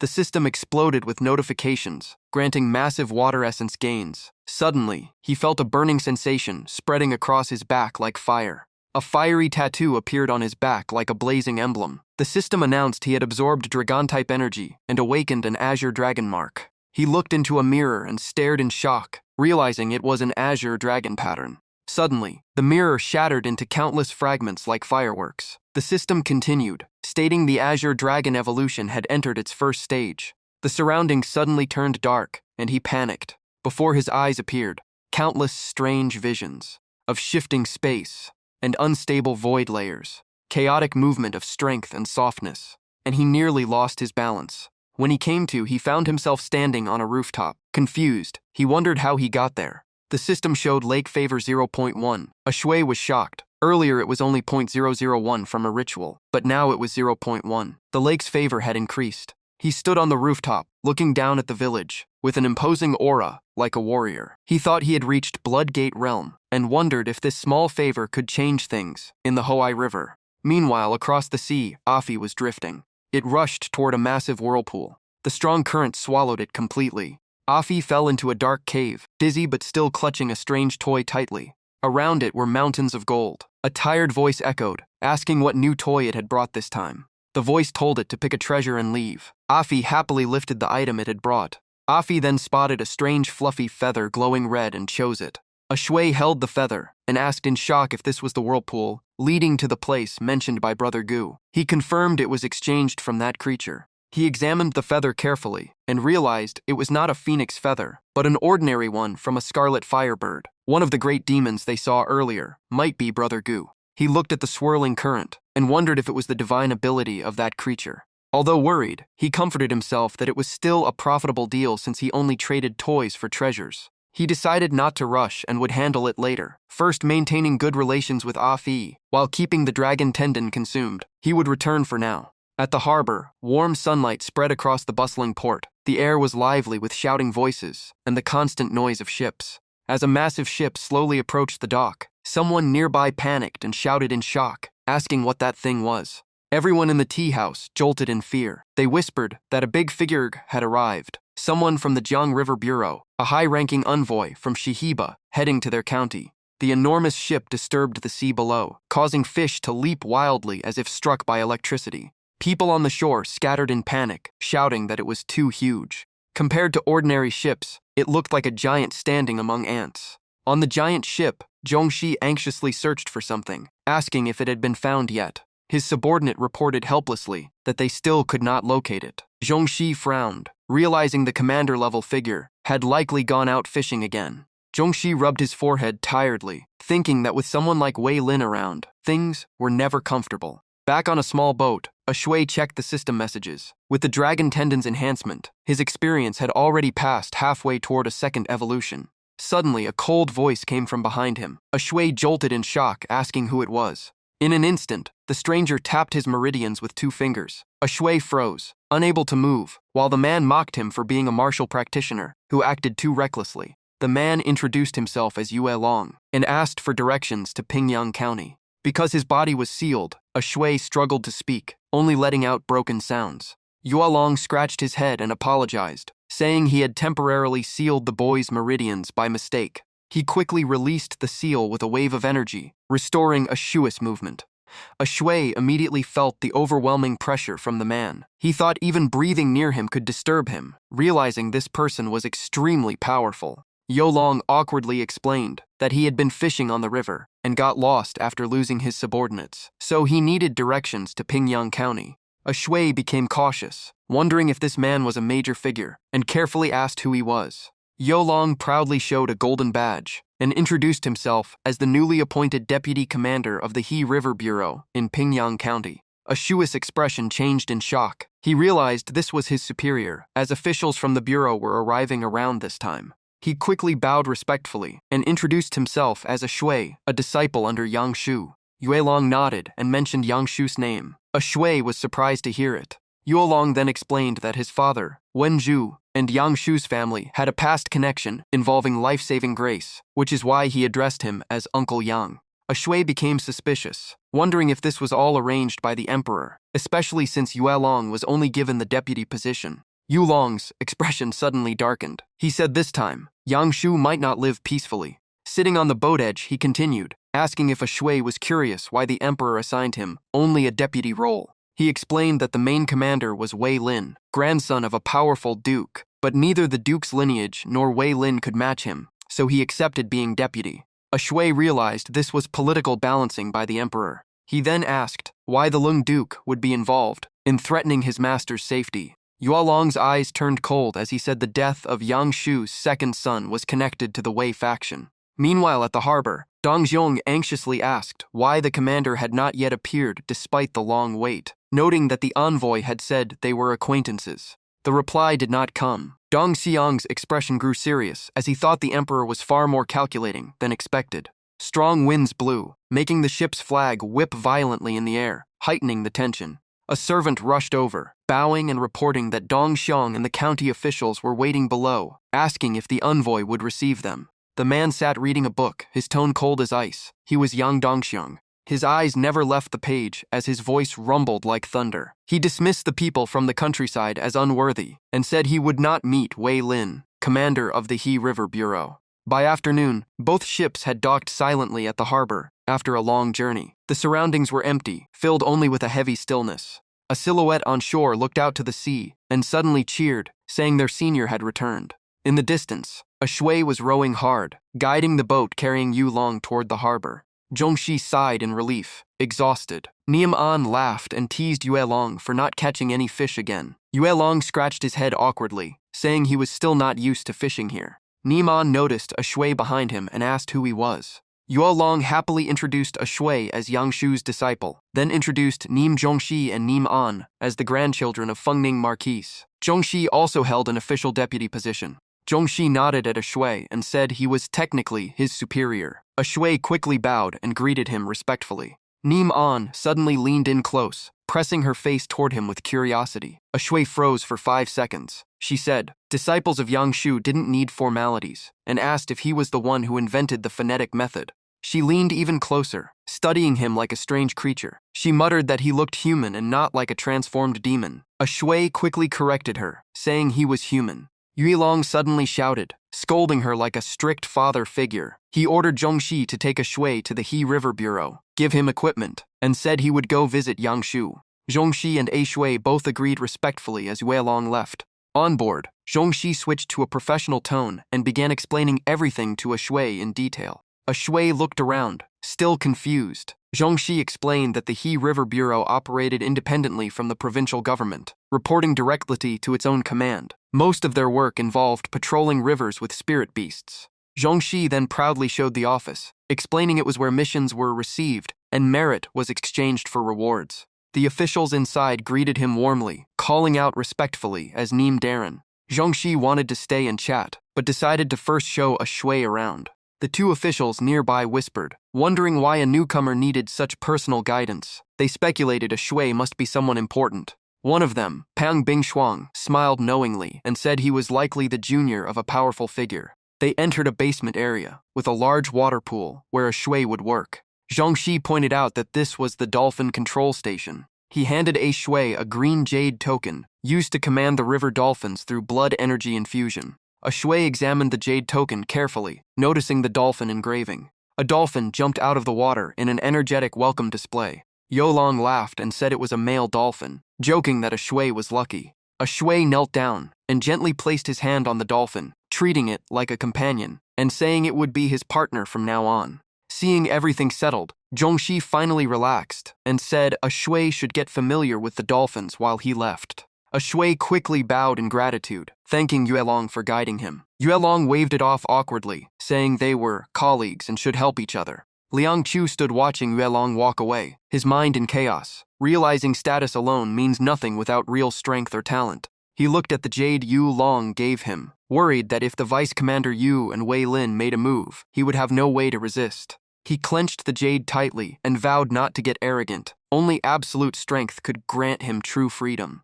Liang Qiu turned to the dolphin in front of him, thinking a sea creature like this should be able to be controlled. He gently stroked it, sensing that a fei was a mortal beast under domination, while fists and a wei were special spirits. He began channeling magic, a faint red energy slowly forming in his palm, unsure if it would work. While taming the dolphin, the system interface appeared with domination information. Liang Ku's eyes turned sharp with determination as his whole body radiated a red glow. He raised his hand above the dolphin as red ancient runes appeared, and the system announced success, spending 1,500 water essence to evolve it into the Dolphin King. The newly evolved dolphin swam happily, as if getting a new skin, and Liang Ku named it Roundhead. Two other dolphins quickly swam over, excited, sticking close to him like fans. Realizing they were its family, Liang Chu was surprised that they wanted to follow him too. He understood that even a river god with one dolphin already gained strong support. He felt excited and thrilled. Now he had 3 powerful dolphins. Liang Cho said goodbye to Nam Daji and headed to a bustling market, where vendors shouted non-stops, selling goods like yogurt, fruit, and fine silk. He suddenly stopped in front of a busy merchant stall, attracting many customers. The merchant greeted him warmly and asked about his horse, while secretly being a broker for servants. Liang Qiu gently patted his horse and named it Qi Shan, recalling he had brought it home earlier. The broker quickly approached, realizing a big client had arrived, and asked if he needed servants. Liang Chu explained his new house needed a coachman and a cook, giving details about his estate in Zhenyaheng, 2 acres, no issue with shared space. The broker was shocked after hearing his identity, recognizing him as a famous figure in the area. Liang Ku felt uneasy but confirmed it. The broker immediately bowed deeply in gratitude, treating him as a lifesaver. He then introduced his daughter, saying she was taken by the Triot Manor and only survived thanks to Liang family help. Liang Kuo realized this was related to the previous rescue incident and said it was nothing, as they never ignored local suffering. Knowing he was a benefactor, the broker promised to find the best servants for him. Suddenly, people shouted in shock, saying a great lord had arrived with imposing presence.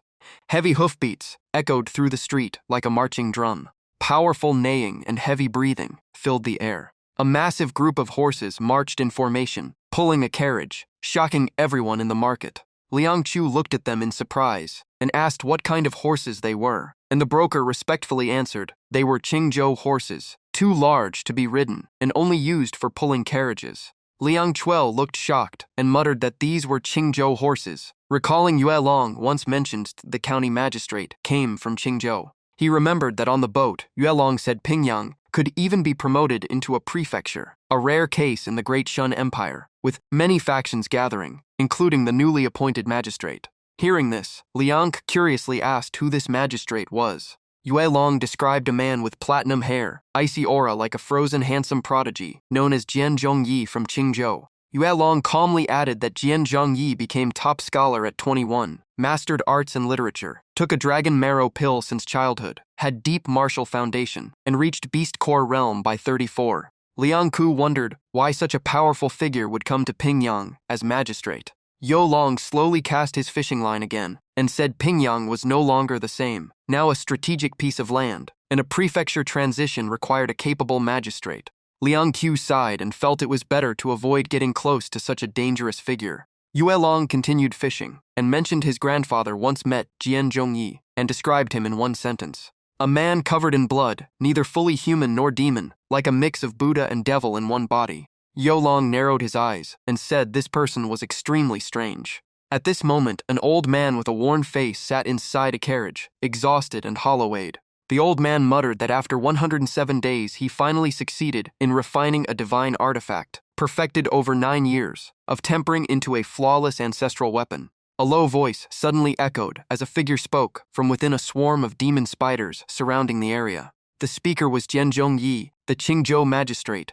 and leader of the Great Snow Mountain sect. Surrounded by seductive beauties, he ignored them and asked the lamas how the Ghost Mother cult compared to the Snow Mountain lineage he served.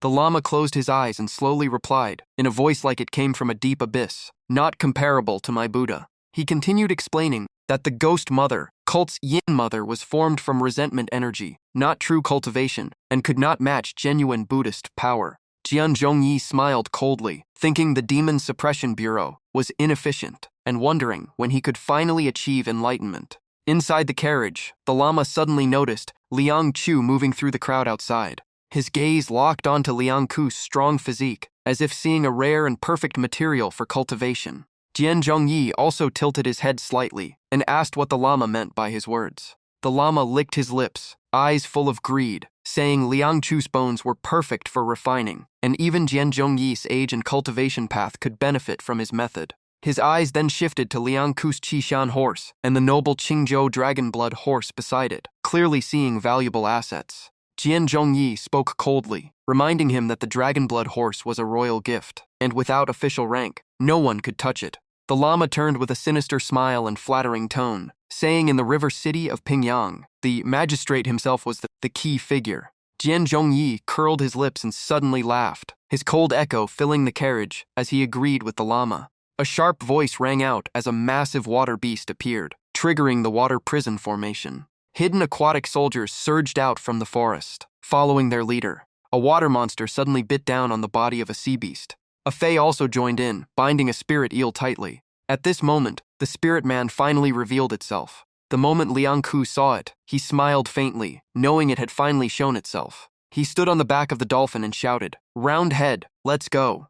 In an instant, the spirit man was surrounded by countless aquatic creatures. Liang Qi successfully took its head, earning praise from everyone for his impressive beast-hunting skill. A nearby hunter couldn't help flattering him, saying this was already his 3rd kill this week, but Liang Qiu only modestly denied it. Liang Kue carried the beast heads away, thinking he had been in the river god office for a week, training dolphins and hunting beasts to accumulate merit points, and now finally had enough to exchange rewards. Even Simu widened his eyes in shock, praising Liang Qiu's skills. Without hesitation, Liang Chue threw the beast head onto the ground and declared he was here to exchange merit points. Saimu quickly understood and brought out the ledger, showing he had accumulated 10 minor merits. Liang Qiu scanned the reward list, seeing items like chicken crown fruit and red phoenix fruit, both aquatic treasures that boosted cultivation but had usage limits and side effects. Saimu respectfully explained that these were welfare items from the River God Office, cheaply stocked due to abundant supply from the Grand Agricultural Bureau.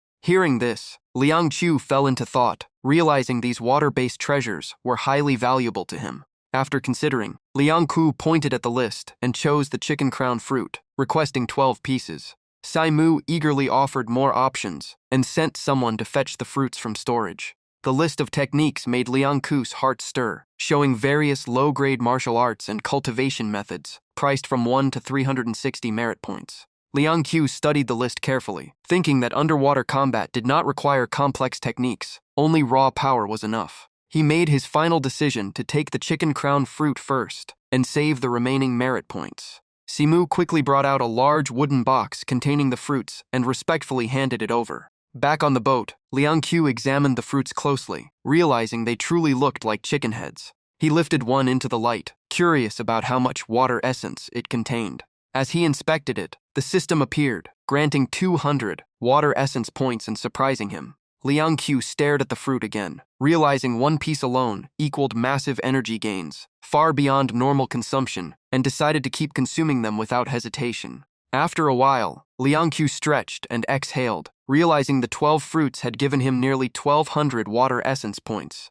He felt his blood vessel gate loosening, and believed that if he obtained blood condensation pills and blood conversion pills, he could break through the blood gate. He returned to reality, drifting on the sea, deciding to go back first and prepare for the academy exam tomorrow. At night, Liang Kuo continued reading diligently, while casually eating a candied gourd. His eyes scanned the pages as he found it fascinating that the Jianghuai River was a massive waterway stretching for tens of thousands of miles. After absorbing information, he realized this world was far larger than his past life, possibly twice the size of Earth, and rivers like this might even hide true dragons. When he reached the entrance of his mansion, he couldn't help but feel satisfied having his own residence, a large courtyard, like a traditional four-sided compound. Suddenly, a cold voice sounded in the night, startling Liang Qiu, saying the benefactor should stop. A monk appeared in front of him, greeting him calmly, saying he had finally returned. Liang Qiu politely responded, apologizing that he had no money on him and would fetch some inside. But the monk immediately refused, saying he was not there for alms. Liang Qiu was confused, wondering what that meant. The monk directly asked if he had a master, and if not, whether he would accept him as his teacher. In the courtyard, Liang Qiu sat across from the monk at a simple round table, serving 2 vegetarian dishes. He observed the monk carefully, sensing an unfathomable aura, and concluding he was definitely a hidden expert. After finishing the meal, the monk placed down his chopsticks with calm respect. He joined his palms and thanked Liang Qiu for the simple vegetarian meal. Liang Qiu ignored the polite formalities and asked directly why the monk wanted to take him as a disciple, feeling suspicious. The monk calmly replied that everything is determined by fate.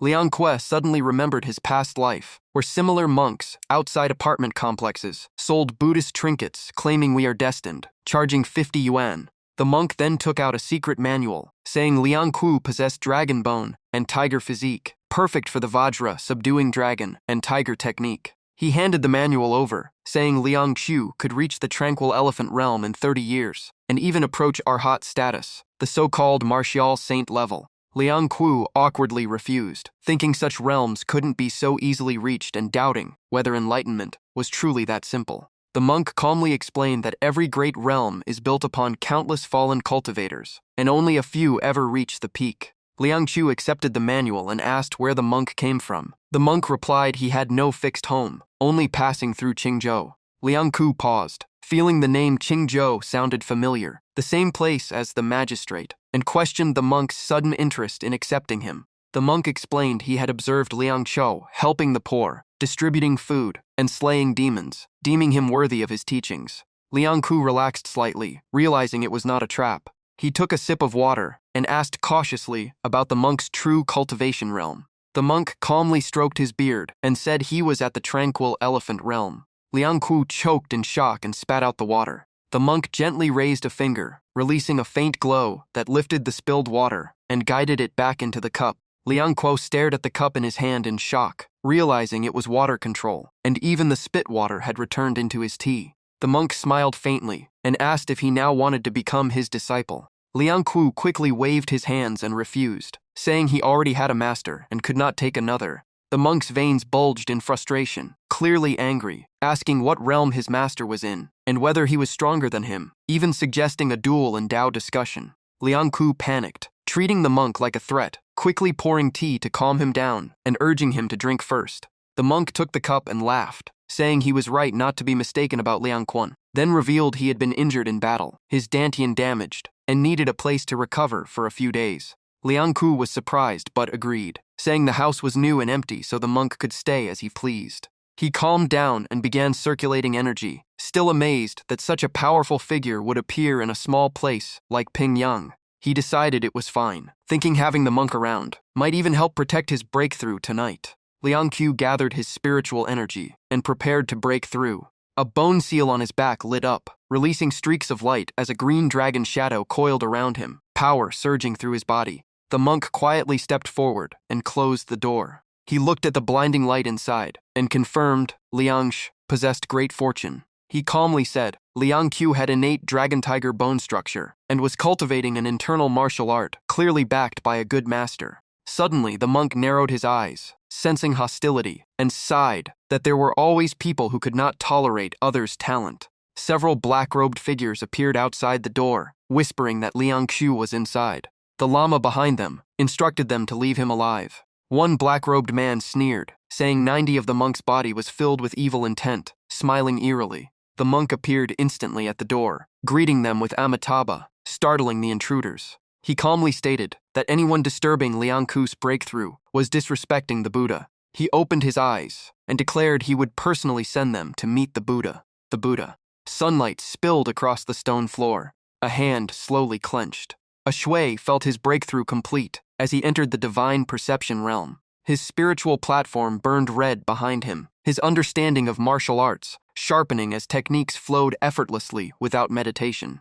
A green dragon coiled around him as his cultivation autonomously advanced non-stop. He smiled and opened the door. Fang Yi and Liu Shu had already been waiting outside. They respectfully greeted him, and Liang Qiu recognized them as trusted workers arranged by the broker. Fang Yi pointed toward the monk, calmly eating breakfast, saying they had prepared meals for both him and the guest. Liang Qiu walked over and greeted them all politely, including the monk. The monk returned the greeting with calm courtesy. The monk teased him lightly, saying yesterday's progress looked good. Liang Qiu laughed awkwardly and brushed it off. Fang Yi then reported that people from the academy had sent messages, saying there would be an exam today before noon. Liang Qiu panicked, realizing he had almost forgotten. A group of people followed a man in purple robes into the academy area. The man praised the academy for its reputation, while an elder beside him modestly responded. But Jian Zhangyi's voice suddenly turned cold, causing the elder's expression to darken as he asked a serious question. Coldly that it was too little, then casually threw out stacks of banknotes. These are on 1,000-tael notes, impersonally funding the academy. The crowd around him was stunned. A county magistrate normally didn't even earn 500 taels in a year. The old teacher respectfully tried to decline, but Zhongyi simply replied without hesitation, "It's just a small amount of money." He turned and left with his servant, ignoring all the shocked stares behind him. The people behind still couldn't believe it, whispering, "What a noble young master." Zhongyi arrived at a local schoolhouse. He calmly spoke up, "I heard a genius here invented a phonetic method. Is a J here?" A shui was slightly startled. He wondered in his mind why the county magistrate was here. Not overthinking, he quickly stood up and bowed respectfully. "Honored by your visit, am truly unworthy." Zhongyi pointed at the stack of banknotes in his servant's hands. "I didn't bring much, just some banknotes. Please don't mind it." A student in the back saw the money, and his eyes lit up. 100 taels. The teacher immediately reminded him, "A gift from a superior cannot be refused." The student quickly bowed, thanking the reward. Standing in front of the schoolhouse, Zhongyi declared proudly that as the magistrate of Pingyang County, he would govern properly, giving the elderly support, the young a place to grow, and children access to education. He spread his arms and continued, "The poor, the sick, the lonely, and the disabled will all be cared for. Those with merit will be rewarded. Those who err will be punished, all with clear rules." He then took back the stack of banknotes from his servant's hand. The students nearby couldn't hold back their shock anymore, murmuring about the massive wealth. Zhongyi asked the teacher, "A shui should take second place today, right?" The teacher forced a smile and replied, "The competition isn't over yet. The results are still uncertain." The teacher thought to himself that although a shui was gifted and had invented the phonetic method, his academic progress was still unclear. A shui looked at the writing in front of him and turned pale, completely confused. He stared at the strange poem and stammered, "What is this? What is this supposed to be? Nonsense, brilliance, chaotic words. What even is this?" Zhongyi smiled as he looked at a shui, thinking that after some investigation, this boy had extreme martial talent and would soon reach the martial realm after entering a martial academy. He felt even more confident, believing the inventor of the phonetic method must be both talented in literature and martial arts, and that this method would elevate him further. Thinking this, he walked up behind him and took the paper. "Let me see your talent." The teacher's face darkened as he watched nervously. "My lord, this." Holding a shoe's paper, Zhongyi suddenly froze in place. Then he turned away and left, leaving the teacher even more confused behind him. "I still have matters to attend to. We'll meet again if fate allows." "My lord, you're not going to continue reading?" Zhang Yi's expression darkened completely, grinding his teeth in anger. Using this brat's writing as a foundation for cultivation enlightenment, would I end up as foolish as him? The incomprehensible lines of poetry made him increasingly uneasy. Zhongyi clasped his hands behind his back and walked quickly into a dark place. He sternly confronted the lama. You better give me a convincing reason. Why did you act without permission? Behind the lama were beaten men crying in pain, while the lama calmly said, Ajiamataba. The lama's eyes were full of malice, all for the great Tao of my lord. The sacrificial formation was insufficient. Zhongyi sat opposite him, still displeased. Then why did you fail? The lama calmly explained. There was an expert nearby, whose cultivation reached the Zhenjiang realm. Hearing this, Zhongyi repeated in alarm, Zhenjiang realm? He rubbed his eyes in exhaustion and frustration. Fine, but your unauthorized action is unacceptable. The failure is secondary. This is what I cannot tolerate the most. You know how I operate. The lama showed no fear and calmly replied that he understood. These people were perfect living sacrifices for the Lord's longevity heaven ritual this month. The crowd behind him was shocked. What? They panicked and shouted, No, that's not true. We're on the same side. No. A bloody scene unfolded. The lama's face was splattered with flesh residue. He respectfully presented a porcelain bowl stained with it. My lord, please have a look. Zhongyi reached out and touched the bowl, then spoke calmly. Those with merit are rewarded. Those with faults are punished. Rewards and punishments must be clear. Holding the bowl, his expression turned dark and cruel as he said loudly, I have always been fair. A man ran frantically across the water, screaming in fear, Water monster! There's a water monster! Tears streamed down his face as he cried in agony. Everyone is dead. I have to save my mother. I have to go back. This man was Liu Cun from Zhenwu Shui village, his body covered in wounds. I must report this to the river god office. His lonely figure disappeared into the night as his desperate cries continued. Everyone is dead. They're all dead. Meanwhile, a shui was training, raising his leg as he focused, thinking about the dragon-subduing tiger golden core technique. He broke it down in his mind, tempering qi to boost cultivation speed, golden body for defense, and warding off evil spirits. He continued analyzing. Cultivation is the foundation, and this body refinement method pushes that foundation to a higher level. He finished training and exhaled deeply. Now he has solid inner energy to stabilize his mind. This technique allows dual cultivation of body and energy. He clenched his fist confidently. I am now an internal and external dual cultivator, perfectly balanced and flawless. Although not fully mastered, he felt close to breaking through the blood barrier at any moment. A shui held a green medicine bottle, calculating his next step, using military merit to exchange for blood condensation and blood transformation pills. He calmly lay down on his bed. Then he picked up a scroll and studied it, thinking about the reward exchange system, prepared by the officials. After reading, he judged the techniques were high level. Most required 1 or 2 major merits, some 3, but they were not very useful for him now. When he saw the peach of longevity that increases lifespan, he was slightly surprised. But he had no need for longevity yet. Suddenly his eyes lit up. Water spirit herb. The book stated it could improve compatibility between humans and water-based techniques. Like finding treasure, a shui jumped up excitedly. That's the one. He closed the book and decided to ask the administrator for suitable missions. Without hesitation, a shui went to the management office. Li Ge greeted him with a large bag on his shoulder. A shui greeted him back warmly. Shoufu was slightly surprised. Oh, a shui, you're here. A shui tossed him a bun, the famous meat bun of Pingyang. Try it, Manager Li. Shoufu caught it awkwardly. My lord, this is too expensive. A shui asked, Are there any big merit missions lately? Shoufu replied while eating, Yes, one was just released this morning, waiting for you. Hearing this, a shui got excited. Really? What mission? Shoufu said coldly, Investigate Zhenwu Shui. The night sky shimmered under a broken moonlight glow. A beautiful woman danced through poetic imagery, sorrow and resentment entangled in her brows, fate twisting like waves, beauty doomed and heaven unjust. County Magistrate Du Zhangwen sat below stroking his beard and praised it. Excellent, beautiful, reward. He turned and asked the man beside him, Gang Lord Liu truly found such a perfect concubine. What fortune. Bong Liu Xie laughed and said casually, Nothing special. If the magistrate likes her, she can serve you tonight. Du Zhangwen smiled so wide his eyes nearly disappeared, while someone behind him added, After all, she is still the unwed concubine of Gang Lord Liu. This matter, my lord, that's not what you think. Xiao Chun told me after meeting the magistrate, she felt like she had known him for a long time. If she can't serve by his side, she would regret it for life. A sinister smile appeared on his face as he concluded, I'm just fulfilling others' wishes. Hearing this, Zhang Wen burst into loud laughter. Good, good, good. Liu Shu behind him also added, The magistrate truly has good judgment about Liu Gang Lord. Lu Shi leaned closer and whispered, "My lord, about my youngest son's patrol position." Zhang Wen's face instantly darkened, reminding him, "Gang Lord Liu, we agreed not to talk about official matters tonight." Lu Shi panicked and forced a laugh. My fault, my fault. I'll drink this to apologize to the magistrate."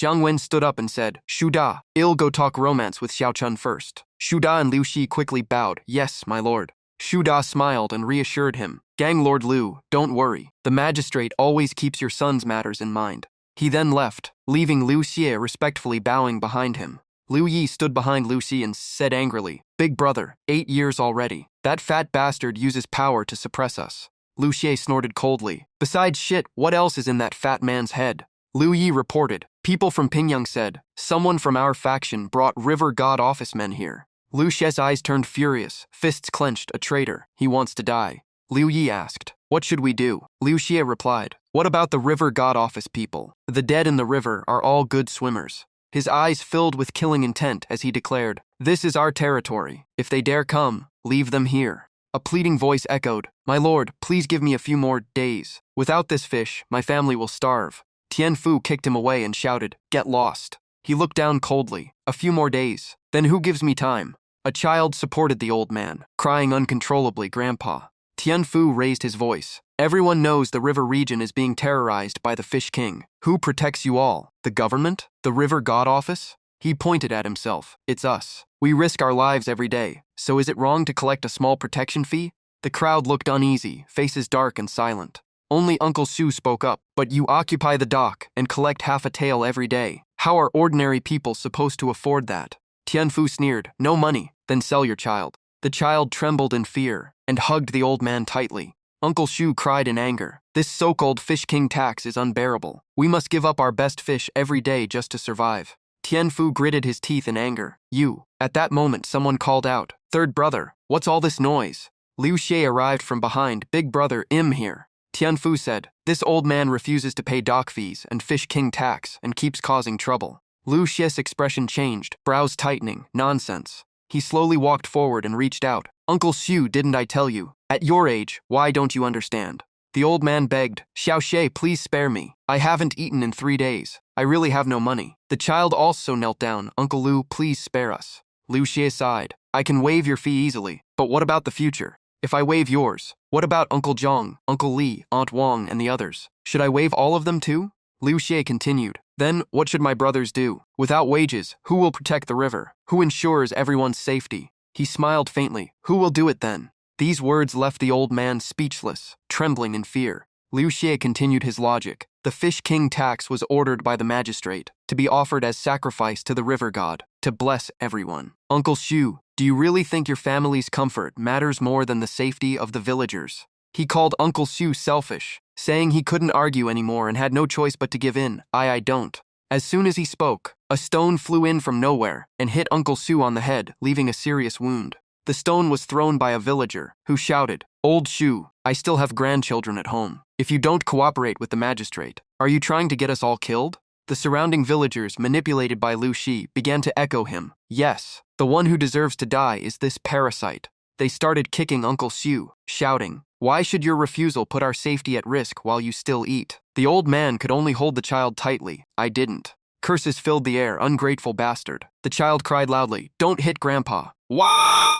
The insults continued, while Liu Xi achieved his goal and turned away. Tian Fu chased after him, calling, "Big brother." He nervously asked, "If this old man dies, what about the debt?" Liu Xie replied casually, "Sell his grandson. Divide the money among the brothers." Recently, the river god office has been moving. So well returned to the base with the treasure. Tian Fu immediately obeyed. "Yes, boss. And what about the river god office people?" Liu Xie smiled faintly and said, "Already arranged." Scene changed to a ship. Wearing official uniforms really was comfortable. A shui sat on the ship staring into the distance, thinking, "So the river god office even arranged a dedicated boat for me. This is going too far." Fang Da Niang's craftsmanship really lives up to its reputation. He turned to Lu Kun and asked, "Want something to eat?" Lu Kun stammered, "I'm not hungry, my lord," but his stomach betrayed him, growling non-stop. A shui laughed, "It's fine, eat together. I have plenty." Lu Kun sat down and devoured the food like a starving ghost. While eating, he said, "My lord, I haven't had good food in a long time." A shui gently reminded him, "Eat slowly."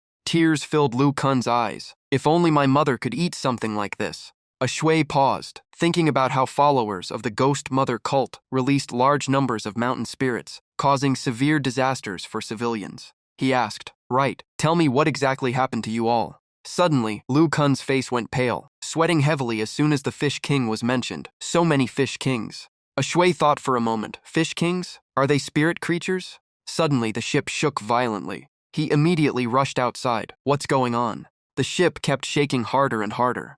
A huge shadow appeared beneath the water. Lu Kun panicked. "It's the Fish King. They're the ones who ate our crew." A shui widened his eyes in shock. "Fish King?" Everyone on board cried out in despair, voices filled with grief. "Old Wang, wake up." The villagers were in chaos. Wasn't the Fish King supposed to be dead? Lu Kun said there were none left. Lu Kun's face turned completely pale, trembling as he stammered it. "It's still alive." At that moment, an old woman rushed over screaming, "Lu Kun is back? Where is my son? Where are Lu Da and Lu Er?" Lu Kun collapsed to the ground, soaked in cold sweat. "Da Niang, your sons were eaten by the water god. I couldn't save them." The old woman froze in shock. "What?" Another woman beside her screamed in rage. "My son is dead. Why are you the only one alive?" She grabbed Lu Kun by the collar and shouted, "Lu Kun, you're so cruel. I always treated you well. Why did you harm my son?" Lu Kun cried helplessly. "Big brother sacrificed himself to let me escape and report to the authorities. I didn't kill him." Another woman behind her screamed, "Lies. You killed him and stole his goods."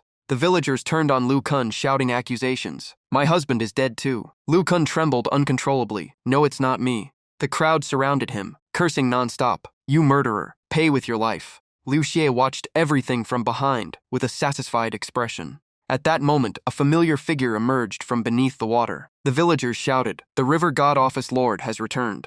Seeing a shui appear, everyone froze in confusion. The Fish King? He killed so many of them. It's over. The Fish King will definitely be furious. A shui looked at their reactions and thought something was off. "I've gotten too relaxed. My senses have dulled. I should have anticipated this. Something is manipulating the situation behind the scenes." His gaze turned cold and sharp. "This is all a scheme. These water beasts were raised on purpose. But who is behind it?" A shui stared directly at Liu Xie. "He is the most likely suspect."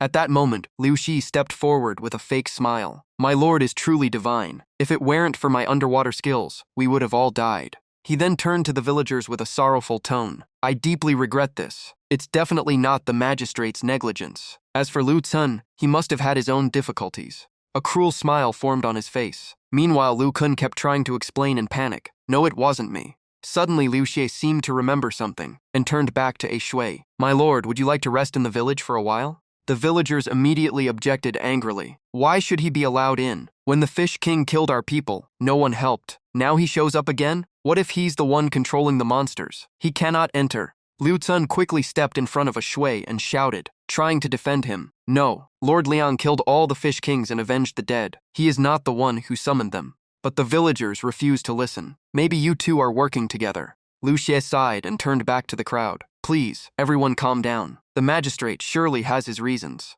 The old woman cried bitterly. "My son is dead. What understanding can bring him back?" Suddenly, a shui's aura burst out, drawing everyone's attention. Liu Xie was startled and glanced at him. This pressure, he really is strong. While everyone was still shaken, a shui spoke. "I will give everyone an explanation for Today's incident." His expression turned serious. "I will investigate the origin of these water monsters." Liu Cun tried to speak. "My lord," but a shui gently placed a hand on his shoulder and comforted him. "Go back. I will uncover the truth and come find you." At the same time, a shui secretly placed a small creature into Liu Cun's clothes. Seeing this, Liu Xie quickly spoke to disperse the crowd. "All right, everyone disperse." He then turned to a shui cautiously. "My lord, I have many matters to handle, so I won't accompany you." A shui nodded lightly. "It's fine. I may still need to find you later, Liu Lao." Liu Xie replied respectfully. "My lord is too kind." Then a shui turned and left. At the same time, one of Liu Xie's subordinates leaned in and whispered, "The old Wu man's remains have been disposed of as you ordered. That brat will never find her." Liu Xie smiled in satisfaction. "This river will be the grave of anyone who stands in my way." Back on the river, a shui frowned in dissatisfaction. So cunning they erased everything instantly. He sighed, staring into the distance. "Good thing I already had backup tracking set." A shui slowly closed his eyes. He began sensing everything around him. Suddenly, he sensed something wrong and opened his eyes sharply. A faint knowing smile appeared on his face. Found it. Night had fully fallen. The river surface was completely still. Suddenly, a strange group of dolphins appeared out of nowhere. They all swam in the same direction.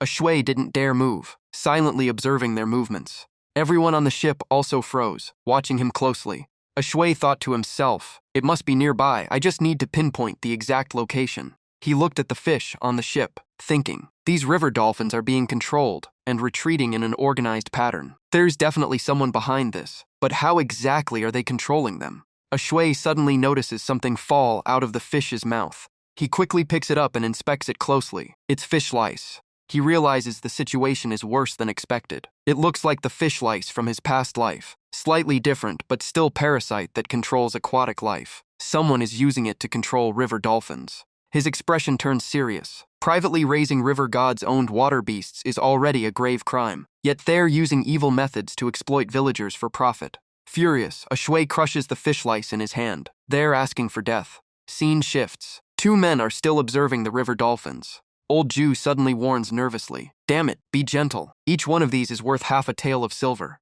He scolds the boy in front of him. "If third chief sees this, you won't get away." Xiao Huo quickly responds that Xiao Luo only made a mistake and was punished for feeding the fish. Old Jew snorts coldly, "Kid, behave yourself this time. I already earned 10 taels to treat your mother." Xiao Huo then asks if the whale gang isn't afraid of the authorities. Old Jew stuffs fish lice into the river dolphins and replies, "Afraid? Where do you think these dolphins came from? You think the whale gang can do this alone?" He pushes the fish back into the river and continues, "All of this is the work of those old monsters far away." Xiao Wo looks down sadly. It still feels like we'll be punished by heaven for this. Old Jew angrily throws a slipper at him. Xiao Wo rubs his forehead in confusion. Old Jew yells at him, saying they should worry about survival, not the fate of villagers. Killing them isn't their concern. They just raise fish lice. At that moment, third chief arrives and coldly asks why it's so noisy. Do they want to be thrown to the fish? Seeing him, old Jew panics, sweating. "Third chief, when did you arrive?"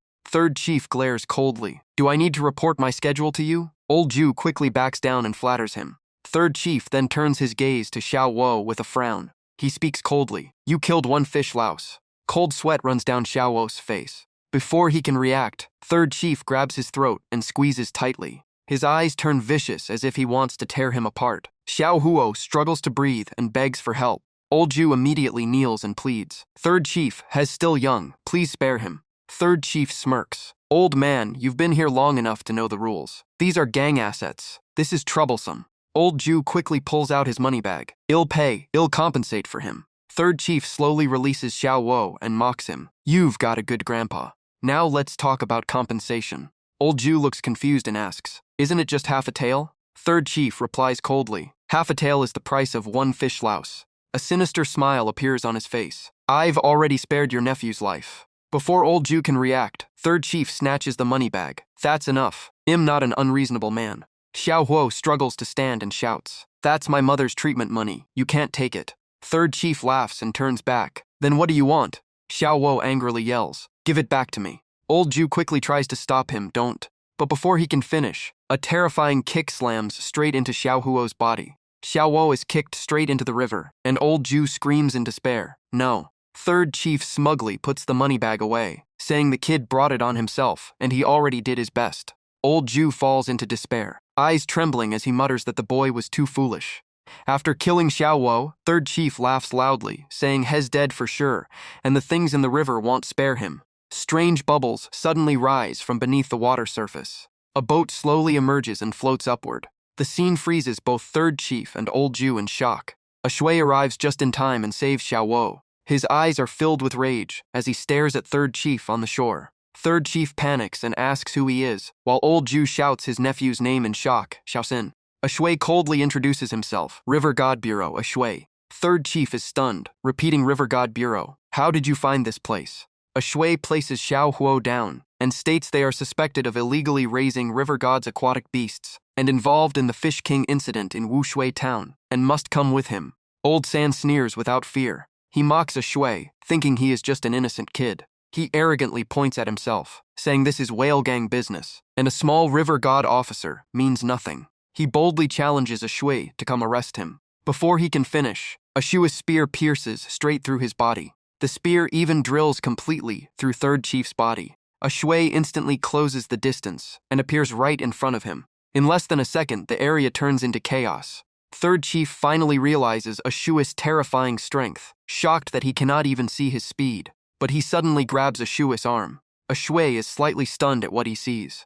Third Chief smirks, saying fighting him in water was the biggest mistake. He opens his mouth, revealing a fish louse inside, saying it has been enhanced inside his body, and he can control all river dolphins in water. He immediately releases a signal, and the surroundings begin to shift. Ashue stands calmly, watching his move. After a while, nothing happens, and Third Chief panics, asking where his dolphins went. His voice shakes in fear, unable to understand what is going on. Ashue smiles slightly and asks where his dolphins have gone. He activates a water control technique to take command of the dolphins here. Seeing this, Third Chief realizes he has provoked the wrong person and wonders if he is even human or a god. Ashue raises his weapon and coldly declares he will give him one chance before asking questions. Scene shifts to Liu Kun's village, where he apologizes to his mother for his foolish actions and failing Chudaga and everyone. His mother gently comforts him, blaming herself for being sick and causing his hardship. Liu Kun holds her hand and says he invited a River God Bureau officer to deal with the Fish King and will apologize after everything is cleared. He promises to earn money to cure her illness and give everyone an explanation, and his mother believes in him. Suddenly, terrifying voices are heard outside saying, "This is the house of that bastard," and to block all exits. Liu Kun opens the door and asks what they want. The villagers have gathered and stare coldly at him. Liu Jie sighs helplessly, saying he cannot stop everyone's anger. Liu Kun nervously asks why they are here. Liu Jie smiles strangely and says Liu Kun must give an explanation for the dead. The crowd immediately erupts into furious shouting, calling him a traitor and demanding he be killed. The villagers all blame Liu Cun. They shout that he talked nonsense, and their sons were killed by the Fish King. They used to live well under the Liu gang, but now everything is ruined because of him, even losing an arm. The villagers surround Liu Cun, murmuring angrily. They say their future is gone, and Chu's son's death is suspicious. Liu Jie watches from the side, satisfied, and laughs coldly. He tells Liu Kun to explain himself properly, pretending the villagers might still forgive him. His expression twists unnaturally as he adds that they will not spare any evildoer. Liu Kun desperately tries to defend himself, saying he saw a River God Bureau officer with his own eyes. The villagers get even more furious, accusing him of colluding with outsiders to harm them for profit and questioning whether the River God Bureau even exists. The situation worsens as Liu Kun panics, insisting he didn't harm anyone and that the Fish King really was killed, possibly more than one. Liu Jie stirs the crowd further, saying Liu Kun himself admits uncertainty and is just making them believe his theory. The villagers are completely enraged, shouting that he is guilty, and only Liu Bangju saved them in time. Before Liu Kun can react, a tomato is thrown straight at his face. A little girl cries and begs him to return something, calling him a villain. The villagers start discussing and decide the Fish King is angry, so they must perform a sacrifice to calm it down. With no other choice, Liu Kun kneels and says he is willing to offer himself to calm the Fish King's rage. Liu Jie's face darkens as he questions whether the sacrifice is really a fish. The villagers and Liu Jie suddenly reveal a cruel smile, saying this time the sacrifice is a human. Liu Kun realizes their intention and panics, asking if they want to kill him. His mother rushes out and begs them to spare her son, offering herself instead as the sacrifice. Liu Kun hurriedly stops her, telling her to go back inside and not get involved.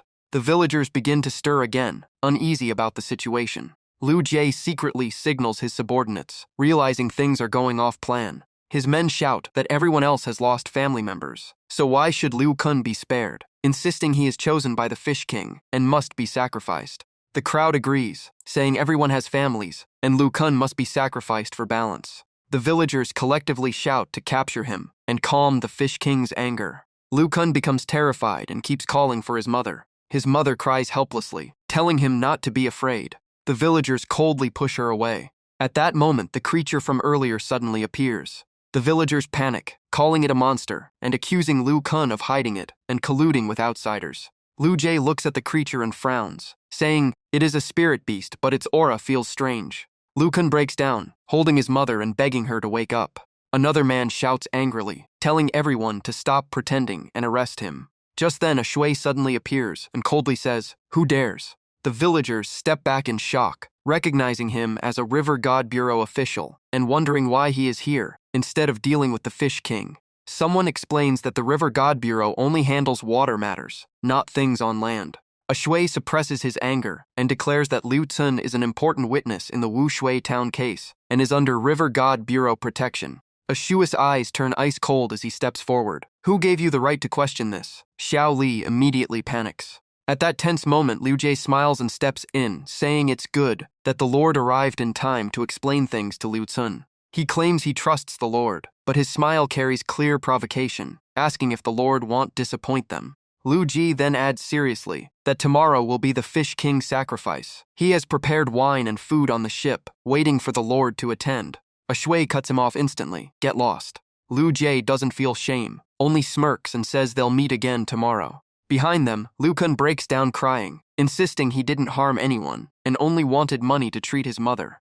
Shui sighs and places a hand on his shoulder, apologizing for being late and explaining he cannot wipe out the town yet or the truth will be buried. There is helplessness in his eyes, but he swears he will clear Liu Cun's name. Night falls and the moon rises high. Shui stands alone, analyzing the situation. Liu Jie is a Boma realm warrior, and Liu Yi is at Bloodgate realm. His current strength is not enough. He needs to break through the Bloodgate. He looks at 2 medicine bottles in his hand. The scene shifts underwater to Shui's hidden cave. He sits there in deep cultivation with his spirit beasts. His expression is fully focused, ignoring everything around him. Seeing the moment is right, he slowly takes a spirit pill. Now, after swallowing it, his body begins to change. The Bloodgate danger lies in the 3 surges and 3 condensations. He closes his eyes and sinks into thought. Each blood refinement is like walking on the edge of death. His body erupts with crimson light as blood is forced out, relying on his foundation to maintain a single breath. It becomes a battle of willpower. After a while, his body is left completely dark red like blood. His artifact appears floating in the air. The blood-red shell slowly begins to crack apart. Shui's power explodes outward. He feels a massive surge of energy rushing through his body. The mark on his back becomes clearer. He is satisfied. The Bloodgate is broken. He has reached the martial sovereign realm. He calmly says, the breakthrough is complete, and everything is ready. His eyes sharpen as he thinks it is time to settle the score with Liu Jie. The next day arrives. On a large ship, Liu Yi asks if the boy sent by the River God Bureau will really come. Liu Jie confidently says, the boy won't escape once he steps onto the ship. Liu Yi agrees, saying officials are all the same and won't refuse benefits easily. Liu Jie then asks about Old San, who still hasn't replied. Liu Yi angrily says he might have run off with stolen money. Liu Jie calmly drinks tea, saying Old San is ruthless but not foolish. A subordinate suddenly reports that the boy from the River God Bureau has arrived. Liu Jie smiles with interest and says they should properly welcome their distinguished guest. Seeing Shui arrive, Liu Jie greets him, pretending respect while hiding his intent. He invites him upstairs to talk. Inside the room, Liu Jie smiles and asks if the setup here is no worse than Liu Pingyang's manor. Shui laughs and sips his tea, asking how Liu Jie knows his title when he never introduced himself. He smirks, realizing Liu Jie has clearly investigated him in detail. Liu Jie quickly bows and flatters him, praising Lord Liang as a young hero. News of his martial arts talent and innate bone structure has spread far and wide. As the youngest River God Bureau officer to enter the Ghost Mountain, his achievements are said to be extraordinary. Shui only feels contempt at the praise. He calmly replies that he doesn't deserve it, and Liu Bangju's reputation here is far more effective than any official name. Mentioning officials here is not as useful as mentioning Liu Bangju. Liu Jie smiles and offers him tea, saying if he ever faces trouble in the future, just mention him and he will help. Shui looks at his fake politeness with disgust. A man with such a notorious reputation still pretends like this. Abusing Lu Kun and threatening villagers is nothing but despicable. Liu Yi can't hold back and angrily questions him, saying the villagers are just excuses to seize the fish assets, asking how much money he wants to leave. Liu Jie coldly tells him to shut up, then continues smiling and saying, there is no such thing as shame in survival, claiming commoners can never enter official ranks and must live this way. He glances at Shui and says this business is backed by powerful figures, asking if he still intends to interfere. Shui chuckles, holding his teacup. The River God Bureau only handles matters on the river, that is the rule. Liu Jie smiles and places a stack of silver notes on the table, saying this is 3,000 taels, enough for him to advance to Boma realm. A shui coldly looks at the money and says this is an insult. Even mentioning his master Yang Dongxiong won't change anything, this is not enough. Liu Jie panics slightly and quickly raises the offer, saying, another 2,000 taels can be delivered in a month. Liu Yi suddenly stands up and angrily says a shui is bullying them. Liu Jie also gets straight to the point, asking how much he really wants. A shui calmly looks at his tea and replies, I only need. Before he finishes, he suddenly throws a punch straight at Liu Jie. Liu Jie barely manages to block it. A loud explosion erupts as the table shatters into pieces. A shui stares at Liu Jie with killing intent, saying he only needs their heads. Meanwhile, a servant rushes forward in panic, telling the young master to slow down, saying he escaped the academy secretly, and asks if this is appropriate. The young man is Lu Wenyang, Liu Jie's son. He replies impatiently that studying can wait, but today is his father's birthday. He looks toward the large ship ahead with anticipation, saying they are almost there. Suddenly, a huge explosion comes from the ship. Everyone outside is shocked, wondering what happened. Liu Jie coldly remarks that a shui has made the first move, and admits he truly is a genius, having already reached 4th realm martial master in a single night. He draws his sword and charges forward, saying it's still not enough, because he is at peak Boma realm. Liu Jie attacks, but a shui easily dodges. A shui looks at him with disdain, grabs his sword barehanded, and coldly states that a peak martial sovereign can crush steel like mud and dominate everything. Liu Jie is shocked as his sword shatters in front of him. Before he can react, a shui kicks him hard, sending him flying backward. Through the dust, a shui declares that although he is not strong enough yet, Liu Kun's face keeps haunting him. Liu Jie stands up and glares, asking what he wants. A shui answers without hesitation, an eye for an eye. His killing intent erupts as he takes out his weapon. The scene terrifies the two men. Liu Yi panics and asks what that thing is. Outside, villagers point toward the river and scream that the water surface is rising violently. This was a shui's move. Water control and waves suddenly rose into the air. Liu Jie and Liu Yi instantly backed off in fear and shouted, "What did you just do? Who are you?" A shui smiled confidently and said, "If you have guts, follow me to the bottom of the river." The boat suddenly sank underwater, shocking everyone on shore as they whispered, "Is the fish king angry? No, it must be the river god." Wen Yang's face turned pale after seeing this, father. At the same time, Liu Yi and Liu Jie fell into the water and realized their power was gone. The current had stripped it away. Liu Jie gritted his teeth and grabbed his sword. Even without power, the enemy must be the same. And as a peak galloping horse realm fighter, he could hold his breath longer. With that in mind, he rushed forward. As long as he fought steady, the advantage was his. Without hesitation, he charged straight at a shui with his sword. The water rippled wildly, and when Liu Jie struck down, a shui's body vanished and his voice echoed, "Peak galloping horse realm, and you think you can cut the wind?" Liu Jie's face darkened. "What? Why did I hit nothing?" When he looked again, a massive water beast appeared before him, and he shouted in fear, "Monster." The creature swung its giant tail and smashed Liu Jie's body. Seeing Liu Jie blasted away, Liu Yi shouted in panic, "Big brother." At that moment, a fei appeared behind a shui, and Liu Yi cried out, "You can control water beasts, you're a demon." He tightened his grip on the sword and prepared to attack a shui, but before he could touch him, a shui countered with his spear. Just one strike forced Liu Yi to stagger back in pain. Liu Yi clenched his teeth, his face grave. This guy moves freely underwater. On the other side, Liu Jie was still fighting the giant water beast, roaring, "Get lost." Then he sensed something was wrong and panic started creeping in. Seizing the moment, Liu Yi was distracted. A shui thrust his spear into his body, and Liu Yi cursed helplessly. With no other choice, Liu Jie rushed over and shouted, "Second brother." Seeing Liu Jie interfering, a shui turned and commanded, "Water prison." In less than 3 seconds, Liu Jie couldn't move and thought in shock, "All martial arts come from oneself to affect the world, but this guy is different."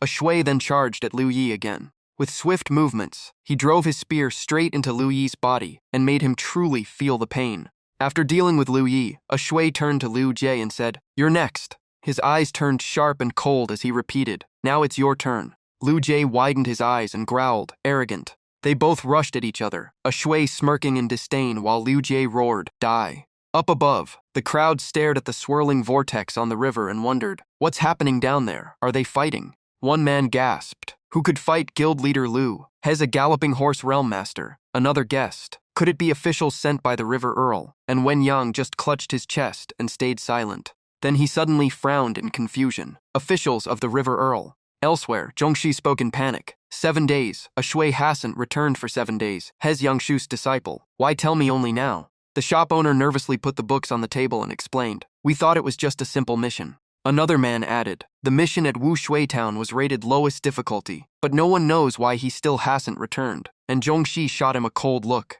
He looked annoyed, but there was clear worry in his voice. Under River Earl rules, if a low-rank mission fails after 3 days it gets upgraded, and after 7 days it's marked missing. The man beside Zhongxi turned to the shop owner and demanded, What were you thinking? Why give this mission to a shui? The shop owner nervously stroked his beard and muttered, I thought Liang Zhongdi was strong. Even peak galloping horse realm warriors weren't his match, so it should been quick. I didn't expect this. The man fell silent, and Zhongxi pressed his fingers to his forehead and hissed, If Big Brother finds out, we're finished. A sharp voice suddenly came from behind them. I already know. Zhongxi stiffened, while the other man turned wide-eyed. Commander Shu. Zhongxi quickly said. Big Brother Shu Tongling of Yuelong Hall stared coldly and said, Explain everything in detail. Back at the river, bubbles kept rising around the vortex. Then the surface exploded upward, shocking everyone on shore. The two fighters burst out of the water. Liu Jie was kicked onto land by a shui, landing hard while a shui stood steady, and the crowd gasped. Is guild leader Liu defeated? A shui rested his weapon on his shoulder and looked down at Liu Jie with a cold, killing gaze. Anything else to say? Liu Jie lay at his feet, eyes wide, teeth grinding, thinking, Damn it, it'll make you pay. He suddenly crawled up and shouted to the crowd, Murder! Murder! Backing into the crowd, sweating in fear, he screamed like crazy, as a vicious dog. He controls the Fish King and threatened everyone's lives. At once a man stepped in front of Liu Jie and yelled, I knew you weren't good. Another joined him. As long as I'm here, you won't touch guild leader Liu. Seeing people protect him, Liu Jie secretly smiled. An outsider wants to overthrow me. Dream on. A shui stayed calm and simply sighed. I knew you'd pull this trick. He glanced at the boat behind him and said calmly, Come out. On the boat, Xiao Wo broke free from Lao Ju and shouted, Lao Ju, he saved me. I have to speak. I can't endure this anymore. Seeing his resolve, Lao Ju stopped blocking him and nodded in fear. The two men in front of Liu Jie whispered, Aren't those the Li family members? Weren't they missing? Xiao Huo stepped forward, patted his chest, and declared, We are the ones who raised the king fish, and the mastermind behind everything is. After a brief pause, he shouted even louder, Him, Liu Jie, the manager of the fish market. Liu Jie's face turned pale and he couldn't speak. He tried to argue, but stuttered badly, like someone caught red-handed, panicking and scrambling to deny it. But while Liu Jie stuttered, Xiao Hua's voice rang out sharp and firm. He and the third guild leader secretly raised river dolphins, then used fish bait to control the river and scare outsiders, forcing everyone to rent his boats or be attacked by the king fish. Tsu Tsu and I were blinded by greed and helped him, and a shui stayed silent while the crowd's faces darkened. Xiao Huo grew angrier and shouted louder. They used this trick to rob and destroy. If you don't believe me, come to the island. Zheng Tianfu's body is still there. A man in the crowd turned pale and trembled. You mean my son's death was caused by him? While everyone focused on Xiao Huo, Liu Ji suddenly grabbed a little girl and locked his hand around her neck, threatening, Traitor brat, take one more step and I'll kill her. But a familiar voice came from behind him. Wen Yang stood there and said softly, Father. Liu Ji froze in shock. Wen Yang asked with disbelief, Is everything he said true? Liu Jie panicked and snapped, Younger, why aren't you at school? Suddenly Wen Yang rushed forward, leaving Liu Ji's dark face behind as someone shouted, Young master wait. Veins bulged on Wen Yang's face, eyes bloodshot as he gritted his teeth. It's all because of you. Without you none of this would have happened. He lunged at a shui with killing intent and roared, I'll kill you. But before touching a single hair, he was stopped by a shui's spear and lifted into the air. Wen Yang coughed blood yet kept glaring and screamed, Kill me. On the road to Yellow Springs I'll wait for you. A shui stared at him coldly and said, Yellow Springs means nothing if that day truly comes. He tightened his grip on the spear and added in a low voice, You still have to die once first. Elsewhere a man ran wildly shouting, My lord, this is bad, Lord Du. Lord Du was drunk beside a woman, lipstick marks all over his face. He jolted up in panic. What happened? The man burst in gasping, They're dead, all dead. Lord Du frowned in confusion. Who's dead? The man stammered, Liu Jie and Liu Yi of the whale gang are both dead. Lord Du turned pale green, both dead. Who did it? Liu Jie was a galloping horse realm warrior. The man recalled the scene and said, I saw from afar. He wore River Earl official robes, an 8th rank river officer. Hearing this, Lord Du sweated heavily. Is the River Earl's people finally here? Back on the riverbank, Shui had taken down all the henchmen and sat calmly with a cold gaze. A voice sounded behind him. What a young hero! Shui paused and glanced back. It was Lord Du, smiling with narrowed eyes while wiping sweat. I heard the young hero from the River Earl came to wipe out the whale gang, so I rushed over to admire you. Lord Du puffed out his huge belly, glanced at Lu Jie lying on the ground, spat beside him, and said he had long hated this guy. Then he instantly changed his tone, rubbing his hands and smiling. Young hero, you removed a great disaster for Fengshu County. He kept wiping his cheek with a handkerchief and rambled on. I've been magistrate for years, yet lost real power. I've failed the people and the court. Shui replied coldly, I speak straight and don't understand your tricks, Lord Du. No need to act in front of me, it wastes time. And Lord Du could only mumble awkwardly. Shui continued, the River Earl patrols the Jiangwei River. When water demons cause chaos, I kill them. When fish gangs cause trouble, I wipe them out. He turned around and added, I won't interfere too much. That would be overstepping the law. Lowering his head slightly, he said calmly, I'm not some great hero. I'm not generous enough to sacrifice for others. I just want a quiet life without trouble. He paused, then added, but... Lord Du flinched and stammered, but what? Shui opened his sharp eyes and said slowly, the River Earl may not control a magistrate like you, but all the whale gang records will be compiled and sent honestly to the 3 judicial offices. Hearing this, Lord Du's face darkened as he cursed inwardly. River Earl, how dare you? Suddenly 2 men crossed their swords to block Shui. The magistrate hasn't permitted you to leave. Shui's face turned cold as he said word by word, I'm not in a good mood right now. He stared at them with killing intent and said, get lost. The man trembled. His aura is even more terrifying than the peak galloping horse realm, fear clear on his face. From behind them, the shop owner shouted sternly, what are you waiting for? If you let him go, can you even escape? Yet the 2 still hesitated. Ruins were everywhere from the earlier fight, and Shui faced the group calmly and said coldly, all peak galloping horse realm warriors? A powerful voice suddenly rang out, how dare you openly surround and attack an official of great shun? One man failed to react and was struck hard, sent flying back. It was Yue Long, walking forward with hands behind his back, saying calmly, do you think our River Earl has no one? And Shui called out, big brother Yue.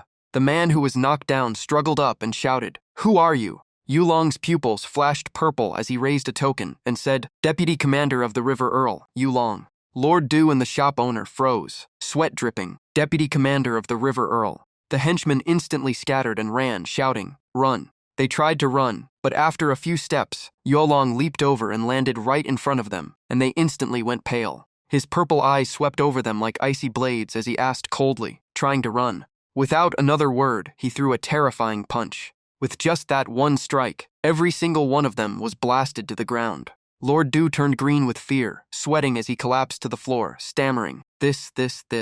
Breaking the tense silence, Shui asked calmly from behind, Big brother Yu, why are you here? Yu Long replied irritably, your mission went past 7 days, and you didn't return. I thought something happened, and Shui scratched his face awkwardly. He grinned like a child and said, from Pingyang it takes 3 days by boat, yet you arrived in just 1 morning? Yu Long chuckled, not bad kid, a 4th rank beating a peak galloping horse realm, worthy of Yang Shu's last disciple, and Shui scratched his head, just luck. Yu Long exhaled, this was a big case, well done, and he glanced at Lord Du on the ground. Then his voice turned cold, arrest him. Standing before Lord Du, he said, you owe 2 major crimes, and though his shadow didn't cover the fat body, his aura made Lord Du drenched in sweat and speechless. In the cold mist, the troublemaker was dragged away, still shouting, my lord, I'm innocent. A guard yanked him and said, shut up and move, while Shui's expression grew tense as he looked at the physician. The old doctor lowered his head and shook it. We were too late. When we arrived, it was already over. Grief shattered his heart meridians. Shui walked inside. He saw the boy kneeling beside the bed, hugging his mother silently, and Shui felt a deep ache. He recalled the boy saying, these days with you were the happiest in my life. My mother said the Fish King ruined everyone's livelihood. Now that it's gone, life will get better. You saved me so. I'll treat your mother as my own. Fish for money, marry, and have a son. And one day I'll tell him the story of you slaying the Fish King. Back to the present, Shui gently closed the boy's eyes and whispered, this parting isn't forever. Maybe we'll meet again in another world. Then he stepped outside. He looked at the darkening sky. His heart felt heavier. It's going to rain. Later, at the usual place, Shui peeked in and asked, Big brother Yue, you called me? Yu Long said in a low voice, you're here. I found something interesting for you. A shui grew curious. What is it? Yo Long said, I heard from Master you're into archery lately. This black iron great bow suits you. He handed it over, and a shui asked, this was Lu Jie's weapon? Since crossing over, his cultivation improved rapidly, especially with long weapons as if blessed, so logically bows should suit him too.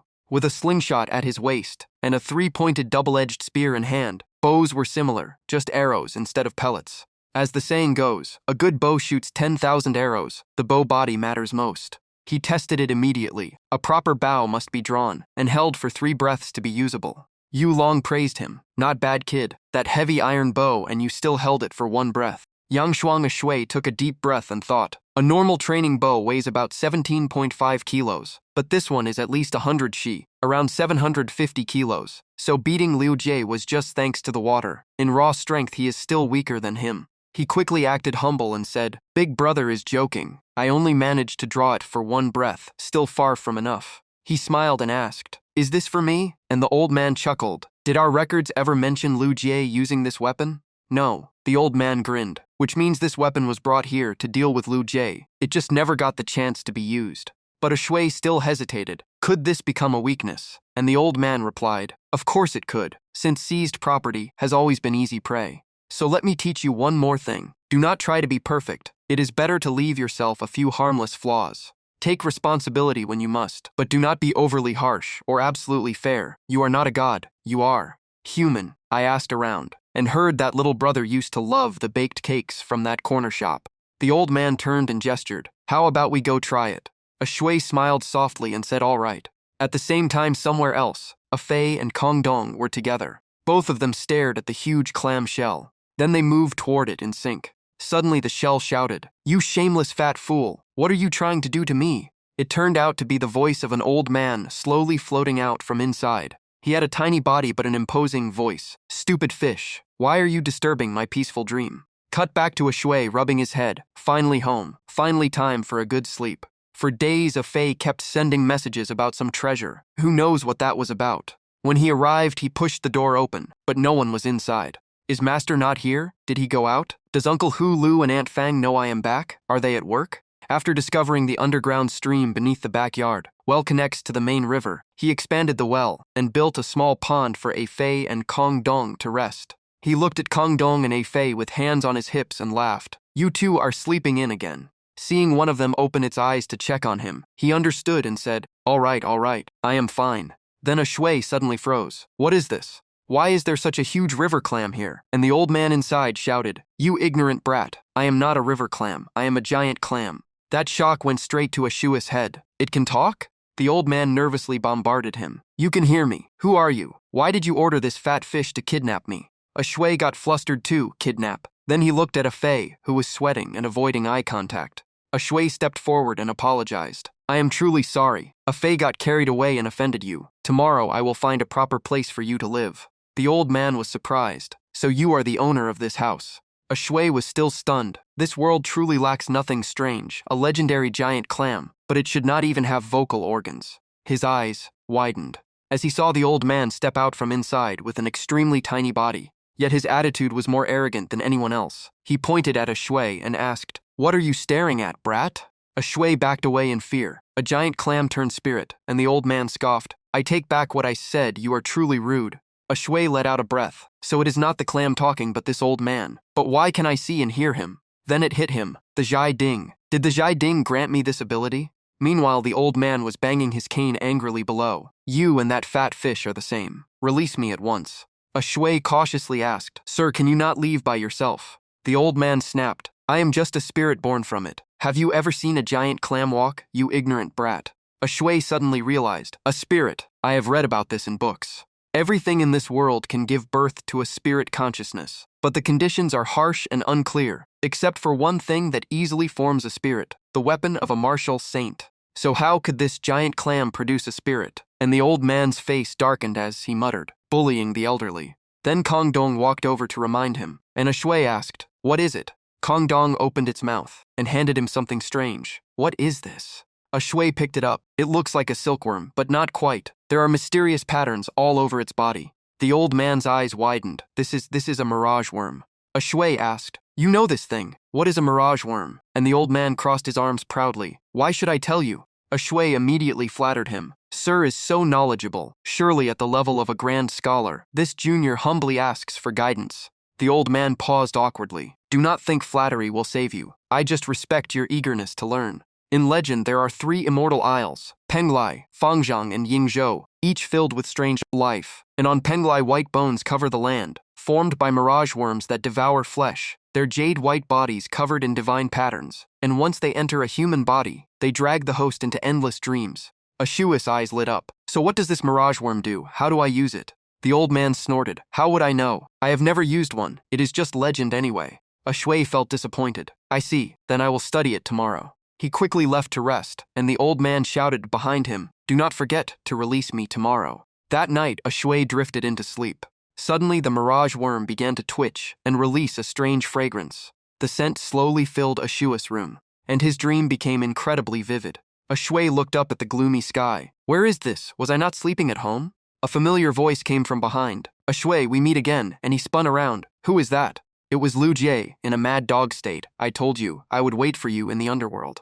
Ashua's face tightened. What is going on? I have never heard of this. He swallowed hard, staring at the man who should be dead. Does the underworld truly exist? And Lu Jie chuckled. Ashui, I said you would die. Ashui forced himself to analyze. No sign of a Wu, and this looks like the streets of Wushui Town. Does the underworld also have Wushui Town? Before he could finish thinking, Lu Jie charged at him with a crazed face. Sword in hand, he roared. Ashui, this is the final strike. Ashui was cornered. Now he could only bet on one possibility. Cutting off his thoughts, he unleashed the Emperor's slash to clash head-on. And the impossible actually appeared. The Emperor's aura grew stronger and stronger as it closed its eyes, then opened them and slashed forward. Cut. Lu Jie gritted his teeth, struggling. Ashui, who are you really? At the end, Ashui finally confirmed this was a dream created by the mirage worm. The Emperor was formed from his imagination, yet its power felt unbelievably real. Suddenly, the Emperor's phantom asked, Who are you? Why is there something on your body? Before it could finish, Ashui was jolted awake, drenched in sweat. The Emperor felt alive. What did that last sentence mean? Did it sense the Zhaiding? It must have been caused by the mist released by the mirage worm. The effect should be over. Ashui muttered, This mirage worm is too strange. Next time I cannot casually summon the Emperor's illusion, but for training it is perfect. It even feels like the battles in the dream strengthen my real muscles. Lost in his thoughts, he suddenly heard a familiar voice outside. Young master, are you awake? The steward sent me with something valuable. Ashui lit up. The item I exchanged for is here. And he quickly changed and went out.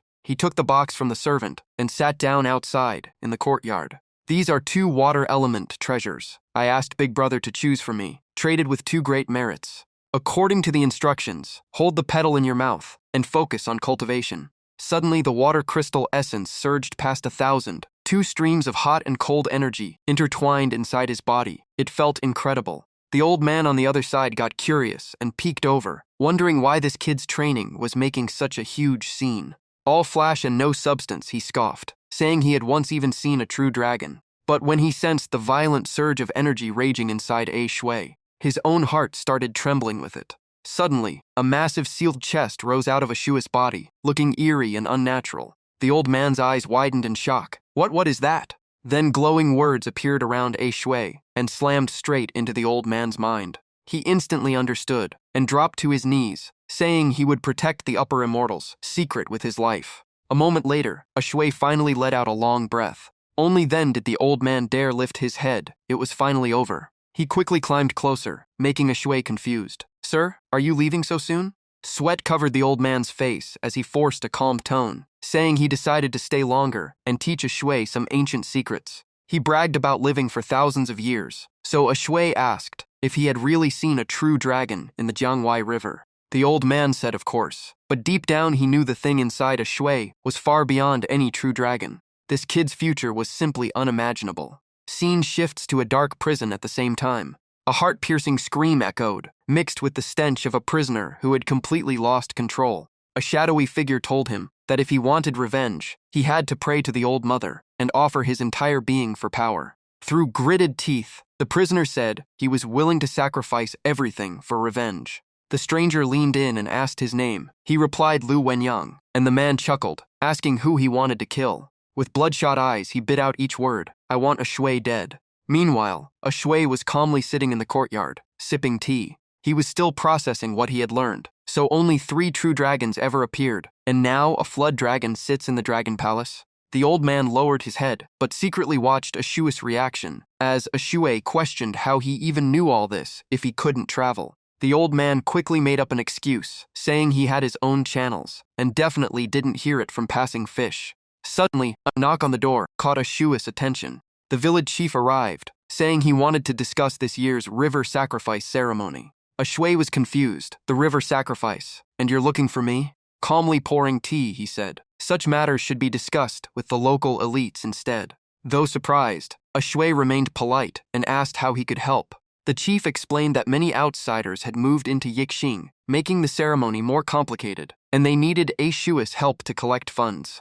Ashue felt like he'd been struck by lightning and quickly refused, saying even if he was the river lord, this wasn't his business. The village chief put down his tea, awkwardly, saying that wasn't what he meant. He clarified that they wanted Ashue to serve as the chief officiant of the ritual. Cut to the imperial palace, standing tall in its daytime majesty. The emperor was surprised the grand minister came to visit, joking if he was free enough to play chess. He mocked him for hiding in the palace, playing chess instead of announcing his promotion as the new martial saint to the world. Calling him Ningho directly, he teased that keeping it secret was meant to make enemies lower their guard, and Ningho calmly agreed. Ningho showed his loyalty, saying if enemies fled too early, it would only put the emperor in a difficult spot. The emperor then asked about the investigation, saying they had traced the Huang branch of the Ghost Mother's sect. Ningho confirmed they had already acted, as that branch was making big moves in Pingyang, so he sent people to investigate. Worry filled his eyes. He never expected those people to be this bold. The emperor was surprised. What exactly are they doing? Even Ningho couldn't hide his concern. They are searching for the secret of immortality. The emperor's face darkened instantly. Have they found it yet? Ningho calmly explained that even a galloping realm warrior lives just over 100 years. A grand master of the Zhenxiang realm reaches 300, and even a heavenly dragon martial saint barely passes 600, so seeking immortality is courting death. The emperor relaxed slightly and placed a white piece on the board, of course. Still, he clearly cared about immortality and asked how the enemy arranged their forces. Ningho replied calmly that there were only 2 Zhenxiang grandmasters. The rest were nothing to fear. The emperor noted that Pingyang's 3 departments and the river lord had no such grandmasters, so how could they take them down? Ningho requested to personally deploy the sacred weapon Jinghai Spear of Shengping, setting the action for half a month later. The emperor smiled in satisfaction, pleased his minister shared his burden without being told. Cold and suspicious as ever, he gave the order, eliminate the remaining threats. Ningho cupped his hands and accepted the decree. He did not rise until the emperor permitted it. Only after leaving did the hall fall into complete silence. The chessboard before the emperor had been carefully arranged from the start. An ant crawled onto the board, drawn to a white piece. Suddenly, the chess piece cracked apart, startling the tiny creature. Even the stone table beneath began to split. In an instant, the chessboard at Jinqian Peak collapsed, foreshadowing the emperor's plan would never succeed. At dawn, anxious shouts rang across the ship, open all sails and drop anchor. A man urged everyone urgently, hurry to the armory. A shui stepped out of the cabin in surprise, as Randage briefly explained. This was a joint operation led by the River Lord, with the 3 departments and the Demon Suppression Division. After thinking it through, a shui asked if this was about the Ghost Mother sect. The man confirmed they had located a branch stronghold and would wipe them out completely. He explained that although the sect had Zhenjiang Grand Masters, they were centuries old and near the 500-year lifespan limit, now barely holding a tenth of their power. This time they were fully prepared and had even invited 2 sacred weapons. A shui was stunned. Each sacred weapon was forged by a martial saint of the heavenly dragon realm, awakened with spirit, able to kill from miles away. But a shui noticed merchants among the forces and questioned why the Chamber of Commerce was involved. Randage confidently said their presence meant absolute success, which only made a shui more curious. He explained this was the perfect chance for the authorities to display power and intimidate hidden enemies. The operation was fully funded by the Tianbo Chamber of Commerce, and they would gain enormous benefits in return. On the surface, Tianbo cooperated with the government and boosted its reputation, but in secret, its influence among the people would rise even higher. A A shui instantly thought of power plays. This was basically a bidding war, and someone suddenly called out to him, Liang Huiying. Wei Xiao boldly approached to greet him, acting familiar from afar, confirming it was Liang Huiying. He bowed politely, but carried himself arrogantly, introducing himself as Wei Xiao and asking why a shui was away from Commander Wei. A shui couldn't relax seeing Wei Xiao on the ship, knowing Wei Lin loved adopting sworn sons, and Wei Xiao was one of them. Still, he kept his tone calm and asked what Lord Wei wanted. Wei Xiao smiled and listed a shui's recent feats, crushing the whale gang in Wu River and destroying a ghost mother sect nest, saying he wished to befriend him. A shui brushed his hand aside, without caring about Wei Xiao's backing, telling him to speak plainly. Wei Xiao forced down his anger and praised him for being straightforward. He tried to buy a shui's loyalty, saying second in command never gets real power, and offered him a Huanglong pill if he switched sides. The offer caught a shui's attention since the Huanglong pill usually required 3 major merits to obtain. Shockingly, a shui agreed on the spot and told Wei Xiao to hand over the pill first. That response caught Wei Xiao completely off guard, asking if Liang Huiying was joking. A shui shot back that Wei Xiao was the one joking first. Swallowing his anger, Wei Xiao admitted the deputy commander truly had gained a capable subordinate.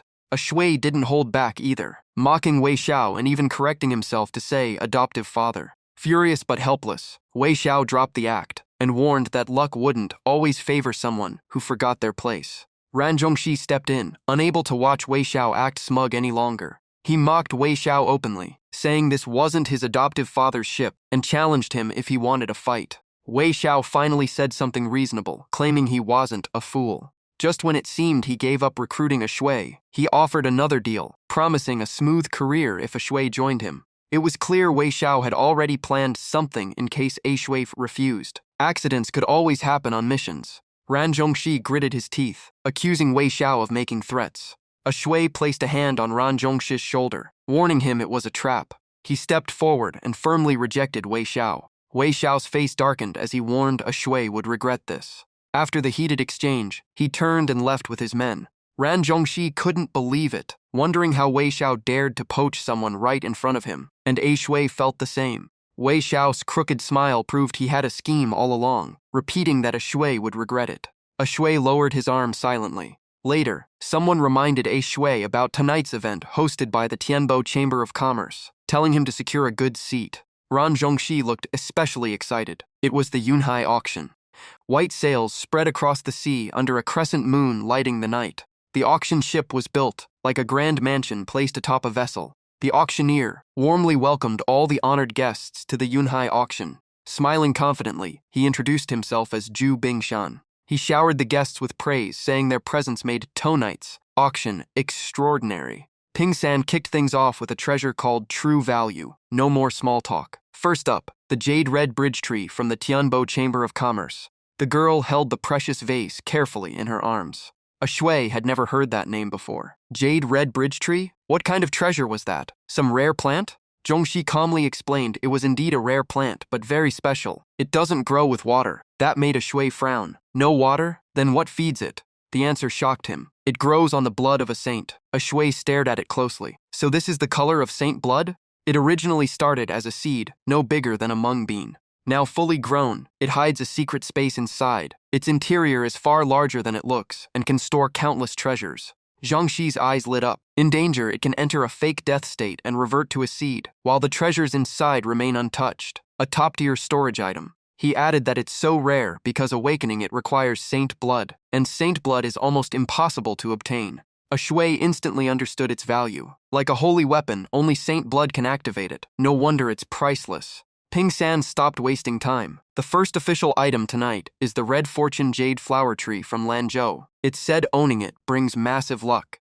He hyped up its features. The plant also has healing effects, and its sap can be refined into medicine. Ping San pointed at the pot. Starting price, 300 taels. Bidding begins. The crowd quickly raised the price. 340, 500, 520, 1400 taels. Once it hit 1400 taels, he sealed the deal immediately. Sold. Ping San congratulated the buyer. Congratulations to Lord Number 32 from Chu He Ba. He then reminded newcomers of the auction rules. The rule was simple. If two bidders are locked in for an item, they can settle it on the arena for final ownership. Only between two people. He moved on to the next treasure, the red gold holy feather. A shui was stunned by the money flying around. These big shots from the city casually spent 1,400 taels without blinking. Zhongxi turned to him. Brother Liang, see anything you like? A shui wasn't confident. Not yet. He only had a little over 1,000 taels, probably enough for just one item. In a blink, Ping-san introduced the next highlight. Now, the penultimate treasure of tonight.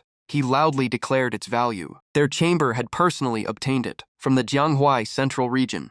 Ping-san grabbed a corner of the cloth. He revealed something shocking, a pair of golden eyes from an adult golden essence beast. Ashua's heart jumped. What? This he felt a strange connection. It was the same species. His Zhai Ding bloodline reacted with an intense hunger. Could it be related to his own Zhai Rong? Ping-san listed its abilities. The Biqui golden essence beast can roam the skies and seas. Its eyes shine like gold, see through lies, break illusions, and reveal truth. These eyes are freshly taken, essence intact. Starting price, 800 taels. Minimum raise, 100. Ashua's desire burned. With this power, his eye technique could evolve. Infinite potential. Could golden eyes be a special innate ability? I must get them. He called out instantly. 900 taels. From behind him, Wei Xiao raised his voice. 1,200 taels. A shui turned around slowly. Ping-san beamed with excitement. Excellent. Lord number 78 bids 1,200 taels. A shui clenched his teeth. Wei Xiao he pushed higher despite knowing his limit. 1,300 taels. Damn it. I'm running out of money.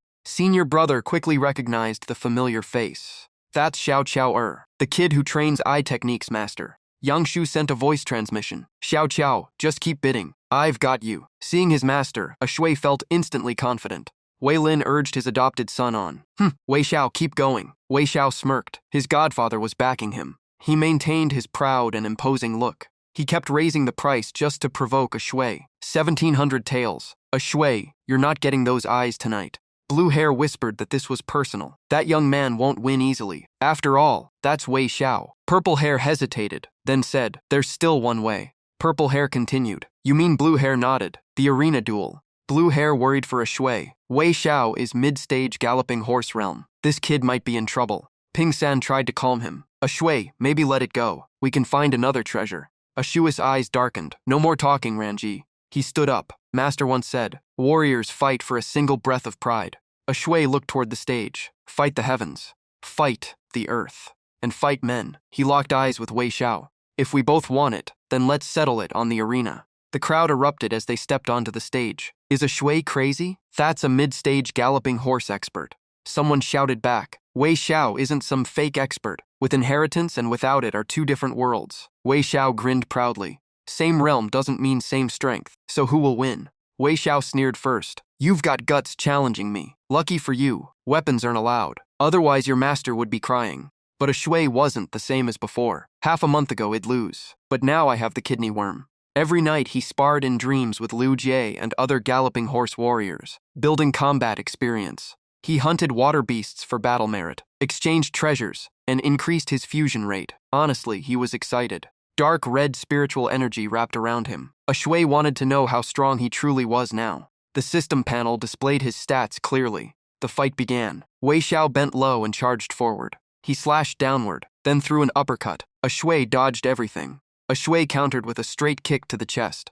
The crowd gasped. Wei Xiao was sent flying. Blood dripped from his mouth. Furious, he powered up. Kid, you've angered me. He activated his skill, Water Lake Wandering Step. Though only mid-year martial arts, Wei Xiao mastered it to perfection. He spread his stance, one hand touching the ground, moving as if gliding on water. His movement became unpredictable. Multiple watery afterimages split around him, but a shui stayed calm. Ha! He summoned his own divine beast technique. I have one too. Shadows rushed forward in a flurry. Without moving much, a shui let him approach and punched straight into his abdomen. Impossible. One move broke my technique? Senior brother was stunned. Master, this martial art, Yang Shu admitted calmly. Even I can't pull that off. He smiled proudly. That kid's fortune runs deep, worthy of being Yang Shu's disciple. Meanwhile, Wei Lin frowned. Huankong Temple martial arts? This a shui is interesting. Back to the fight. A shui stood tall. You've lost. If you want more, it'll continue. That sentence hit hard. Wei Xiao nearly went mad with rage. Before he could move, Wei Lin roared. Haven't you embarrassed yourself enough? Wei Xiao froze. Godfather, He swallowed his anger. The golden essence beast eyes are yours. A shui. A shui only saw Wei Lin's departing back. Ping-san appeared with a bright smile. Congratulations, young master. The golden essence beast eyes are yours. The chamber will deliver them to your room shortly. Thinking about the golden eyes, Shui felt satisfied. He finally got them. Holding the box with 2 massive spirit stones inside, he examined them. How should I use this? He picked one up and frowned. Eat it raw? Before finishing the thought, he actually bit into it. Instantly, his eyes turned radiant gold. His body filled with vitality, like being purified. So this is the golden eyes, perfect for breaking evil. One wasn't enough. He swallowed the second as well. The ship spotted a massive rocky mountain ahead. We're here, prepare for battle. The sailors rushed around shouting, hurry, we've reached shore, drop anchor. One of them looked extremely tense. Below deck, Shui sat in meditation, hands pressing on his knees. Time to begin. One by one, the ships gathered at the foot of the mountain. A grasshopper on a blade of grass cautiously scanned its surroundings. It didn't notice the lizard quietly watching it from below. In a flash, the lizard snapped it up. Suddenly, a human foot stepped into the mud. The lizard fled in fear. Groups of warriors armed with weapons entered the mountain. Stay alert. Watch your step. Zhongxi led the way, carefully observing. The ghost mother is skilled in concealment and ambush. Stay sharp. Watch your surroundings. Zhongxi raised his guard. Everyone gather up. The disciples responded, yes. Suddenly, a figure appeared in the distance. Who's there? The shadow flickered through the thick mist ahead of Zhongxi. Zhongxi ordered immediately, we chase. Shui gave a faint cold laugh. Interesting, Ranji. He gripped his spear tightly. This fog is strange. Ranji was just nearby. The silence unsettled him. He had gotten separated again. He tried sensing with his perception, but even aura detection was blocked. A voice suddenly came from behind. Shui. Zhongxi and the others appeared, hesitating. We turned back and couldn't find you. Even your aura disappeared. This fog is suspicious. Seeing him, Shui relaxed slightly. Right, Ranji. Should we head southeast as Commander Tu arranged? Zhongxi smiled lightly. Yes, we follow Commander Tu's orders. Suddenly, a spear slashed past his face. Zhongxi clutched his cheek. Shui, what are you doing?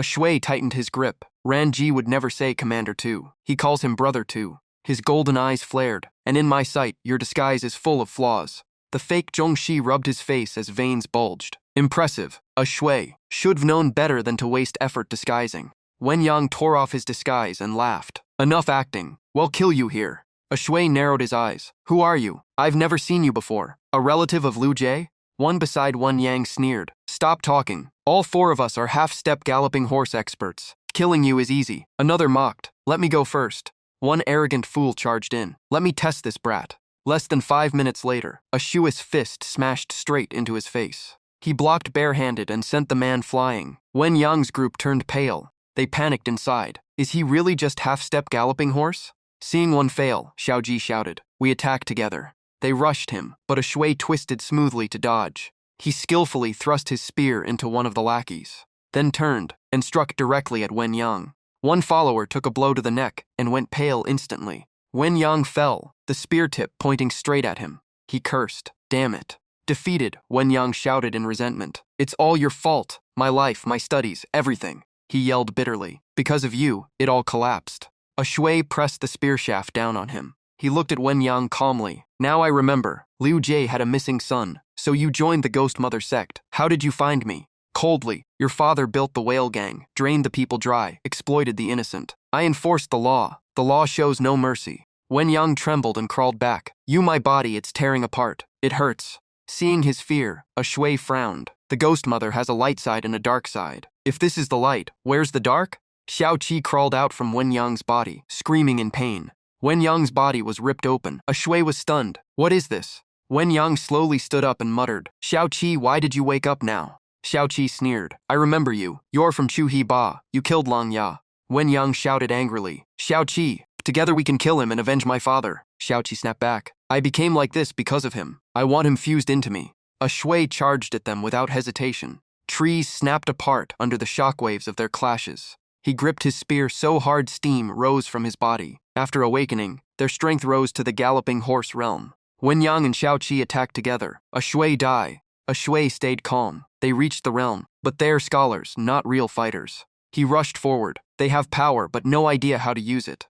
Shui leaped and thrust his spear straight into Wen Yang's arm. Wen Yang grabbed the spear and stabbed back toward Shui. Suddenly, a dragon and tiger phantom formed around Shui's fists. The two turned pale. He unleashed Dragon Roar Tiger Strike. The impact shattered the surrounding rocks. Wen Yang coughed blood and ranted, "A Shui, you stepped over my family to rise in rank and wealth." A Shui looked down at him. "Finished? You'd only dirty my path." He slung the spear onto his back and walked away. Where did Ranji go? A noise in the forest made him pause. What now? A voice echoed from the sky. "Marcus Wu Ning, so you've become a saint." The overwhelming aura changed A Shu's expression. "A saint weapon? This pressure is insane." He scanned the area nervously. What's happening? Black energy suddenly wrapped around him. Golden light flared from his body. Dragon Tiger Golden Body. The fog really is a trap. Surrounded by darkness, he knew he had to find a way out fast. 2 wooden corridors appeared before him. The black mist shaped into a house ahead. "There's a house here?" He pushed the door open carefully. "Is this the Ghost Mother sex place?" A paper on the table made him freeze. The owner of this house was a martial saint. Outside, an old wooden coffin appeared. A sound came from inside the coffin. An ugly hand slowly reached out. At the same time, a Shui noticed a black fish swimming in a water tank. He stared at it. A treasure fish? Never heard of this before. With a wave of his hand, he controlled the water and lifted the fish. He placed it into a smaller tank. What a lucky find. Suddenly, footsteps echoed from the darkness. A Shui narrowed his eyes. "Who's there?" Holding the tank, he turned and saw Shaku.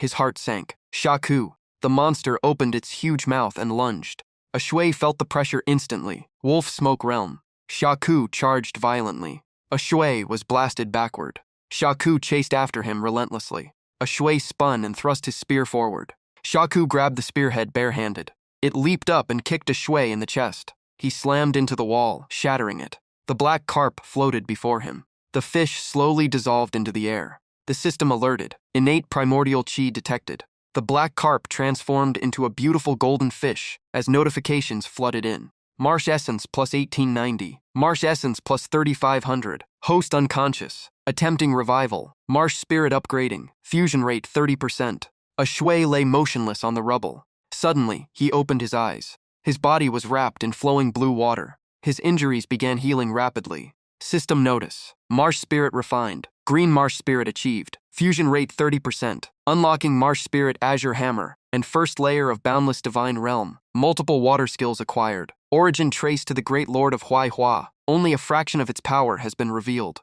Reading the system message, a Shui couldn't believe it. "I leveled up while unconscious?" He stared at the broken pottery shard in his hand. It was that fish. He opened the system again. New skill, Water Vortex. It creates a whirlpool to store vapor and fuse it into the body, equal to 1/1000th of full water control. So this is my new ability. Without hesitation, he raised a finger to test it. He looked at Shaku and smirked. Time for round 2. Shaku roared back at him. At the foot of the mountain, people rushed toward the ships. "Hurry, get on board." 2 figures at the deck asked, "Brother 2, what happened? Why stop so suddenly?" Yuolong gritted his teeth. Those old fools wanted death and dragged everyone with them. This black fog came from their experiments. He recalled the white skeletons in the forest. They used the lives of 2 martial saints to create that insane monster. The Ghost Mother sect deserves death. Xiaomei asked anxiously, "What about my brother?" Yulong comforted her. "He's a wolf smoke warrior. He should be fine." Suddenly, Zhongshu rushed over, covered in wounds. "Brother 2, this is bad." Xiaomei panicked. "Brother." Yolong frowned. "What happened? Where's a Shui?" Zhongxi blamed himself. "It's my fault. I got separated from him. The Ghost Mother sect disguised themselves as him and ambushed me." Yolong looked at the dark forest. "Now we can only leave it to fate. I must inform Yangshu." Back in the fog, Shaku lunged again. A Shui fired compressed water bullets in response. Shaku dodged swiftly. Soon its speed matched a Shui's rhythm. It stretched its claw toward him. A Shui thrust his spear straight at its core. A phantom azure dragon wrapped around the spear. The spear roared forward like a coiling dragon. Shaku grabbed the spearhead with its bare hand. It held the weapon as if nothing happened. Then it sensed something wrong. A Shui pressed 2 fingers against its forehead. In an instant, its aura was sealed. Outside, people lined up in neat rows. The crowd stood before the gloomy forest. Zhongxi suggested nervously, "Let me go in and search. Waiting solves nothing." Yue Long stopped him. "No." Zhongxi stared into the depths. "The deeper you go, the stronger the darkness." A Shui. Yangshu said calmly, "That boy's fate is not so shallow. Something must be holding him back." Meanwhile, a follower whispered to Wei Xiao, "Brother Wei, a Shui hasn't returned." Wei Xiao laughed. "In that black fog, He's dead within half an hour." Another added, "Because of him, Vice Commander 2 forced the ships to stay. Are we gambling with our lives? The crowd behind Wei Xiao murmured. Exactly. Why wait for him? Wei Xiao folded his arms with a grin. A shui, that day I put tracking powder on your man. Even with wings, you can't escape. A mysterious figure ordered him earlier. Apply the tracking powder to a shui. Wei Xiao had asked nervously, why care so much about him? The figure replied coldly, are you questioning me? Wei Xiao answered, never. Wei Lin gave the order. Time's up, depart. Yue Long objected angrily. Wei Lin, my subordinate hasn't returned. Wei Lin replied coldly, set sail, I'll ignore your overstep this once. Yue Long swallowed his anger. There won't be a next time. Suddenly Wei Xiao's men shouted, look, there's light in the fog. Zhongxi's group turned to look as well. Footsteps echoed out. A shui walked out slowly holding a candle. It's a shui. Soon after, the fleet reached the capital and docked. A man with a golden headband bragged, you didn't see it. A shui walked out of the black fog with a lamp. Everyone was stunned. That thing was born from 2 martial saints sacrificing themselves. A shui stood behind them quietly with his spear, listening. He rested the spear on his back and inhaled the air of the capital. Surviving feels amazing. He recalled the dried corpse monster. It took everything he had and 2 desperate finishing strikes to kill it. Otherwise, the one dead might have been him. Uncle Yang walked over and asked, Xiao Shu, I heard your senior sister was locked on Huang Village Island. Then your junior brother quickly asked, Senior brother Ju, are you okay? A shui smiled and said, thanks master and senior brother. I'm fine. I was just trapped and couldn't find a way out. Uncle Yang looked him over and nodded. That's good. I heard you picked up the broken left lantern. Seems your fate is really deep. It was probably prepared by the Ghost Mother sect for their own people. Suddenly a shui was startled by a hurried shout, Lao Ye, Lao Ye. Aunt Fang rushed over in panic. Today I heard people from the River God office came back, so I hurried here. Aunt Fang, what happened? Her face turned pale. Lao Ye, that backyard you never let us enter. These past few days, strange noises keep coming from inside. As soon as a shui reached the main door, a sharp scream greeted him. He pushed the door open curiously. What was that sound? Other than my pets, there shouldn't be anything else. Did something sneak in? A shui's face instantly darkened at the sight before him. What is this? A sea otter was holding a wooden stick and screaming at the top of its lungs. A tiny old man stood below, covering his ears, and shouted back, all right, no need to smash things every time you're upset, and don't you dare. He noticed a shui and sighed in relief. Liang kid, you're back. A shui sat down curiously. Sir, who is this? The old man jumped onto the sea otter's head proudly. This is a genius sea otter I discovered many years ago. He sat comfortably on its head and said, I saw you were troubled about model crafting before. He grinned, so I invited it here out of respect for me. A shui forced a smile. Thank you, sir, but deep down he thought, this sea otter's IQ is way beyond normal. From afar, someone shouted, Lao Ye, the village chief sent the new ceremonial robe. He turned in surprise. Tomorrow is the river ritual. Before long, night had already fallen. A shui sat on the bed and began to cultivate. Water slowly surrounded his body. He raised a hand and gently controlled the flow. Looking at the water bullets forming in his palm, he smiled. Last time ended too fast. I didn't fully understand the skill, but now I finally do. The water bullets revolved around him. Peach blossom means turning the acupoints into small spatial storage holes. These vortexes open with my will and absorb water daily. He crushed a water bullet proudly. The amount it holds is about 1% of the total water I can control. A shui guided a water bullet toward a vase, and I found something even more interesting. The bullet shrank onto the flower bud. It seems I kept something left from that island. The droplets slowly turned black, and they don't feel like dead matter. They feel intelligent. A shui chuckled. Maybe one day I can control them. That would become my hidden trump card. He withdrew his power and walked around the room. But the most important thing is still tomorrow's ritual. Standing by the desk, he muttered, last time as a spectator I gained 0.0001%. He picked up the memorial document and smiled. This time, I'll be the chief officiant. How much will I gain? He let out a soft laugh. He was genuinely looking forward to it.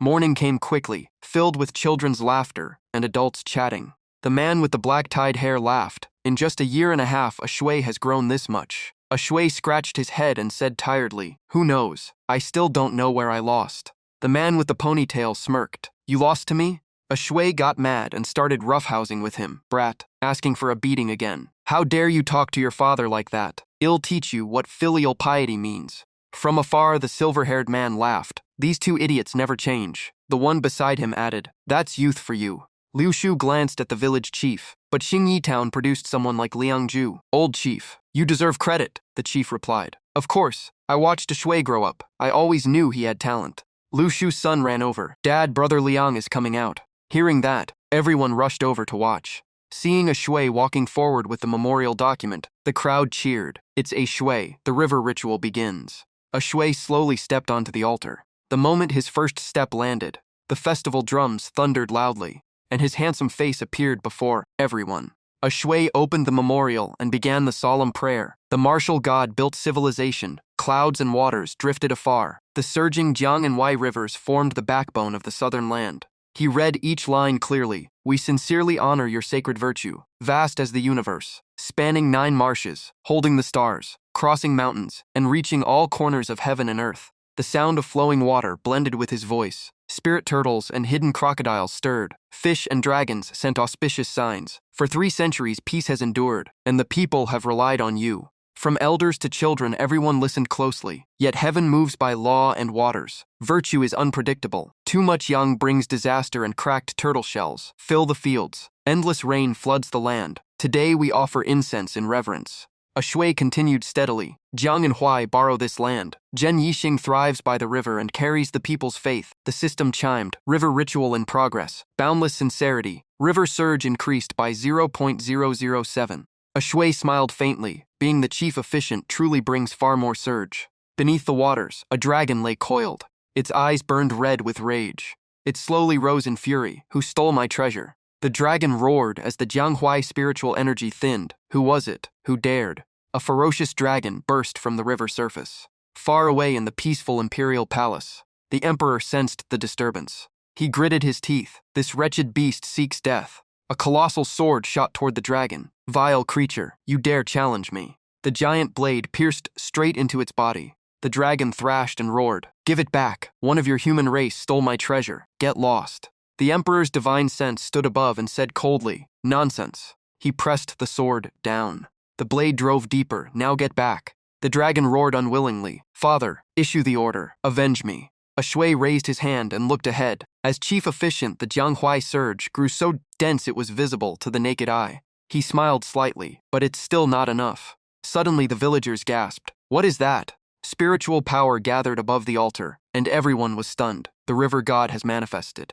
A Shui frowned slightly. In the beginning of chaos, heaven and earth were formed. Heaven marked by sun and moon, earth marked by rivers. The system rang out again. River ritual complete. Boundless sincerity. River surge plus C.3. River surge plus 0.12. The village chief suddenly knelt and shouted, River God, protect our Yi village. The system notification exploded. River surge 123. Watching the number rise, a Shui was shocked. The surge has surpassed 1. A crack suddenly split open in the water. This is. Within the watery fissure appeared a globe. My hometown Earth. The system announced. Permanent mission activated. Return home. Staring at the notification, a Shui froze for a long moment. I can go back.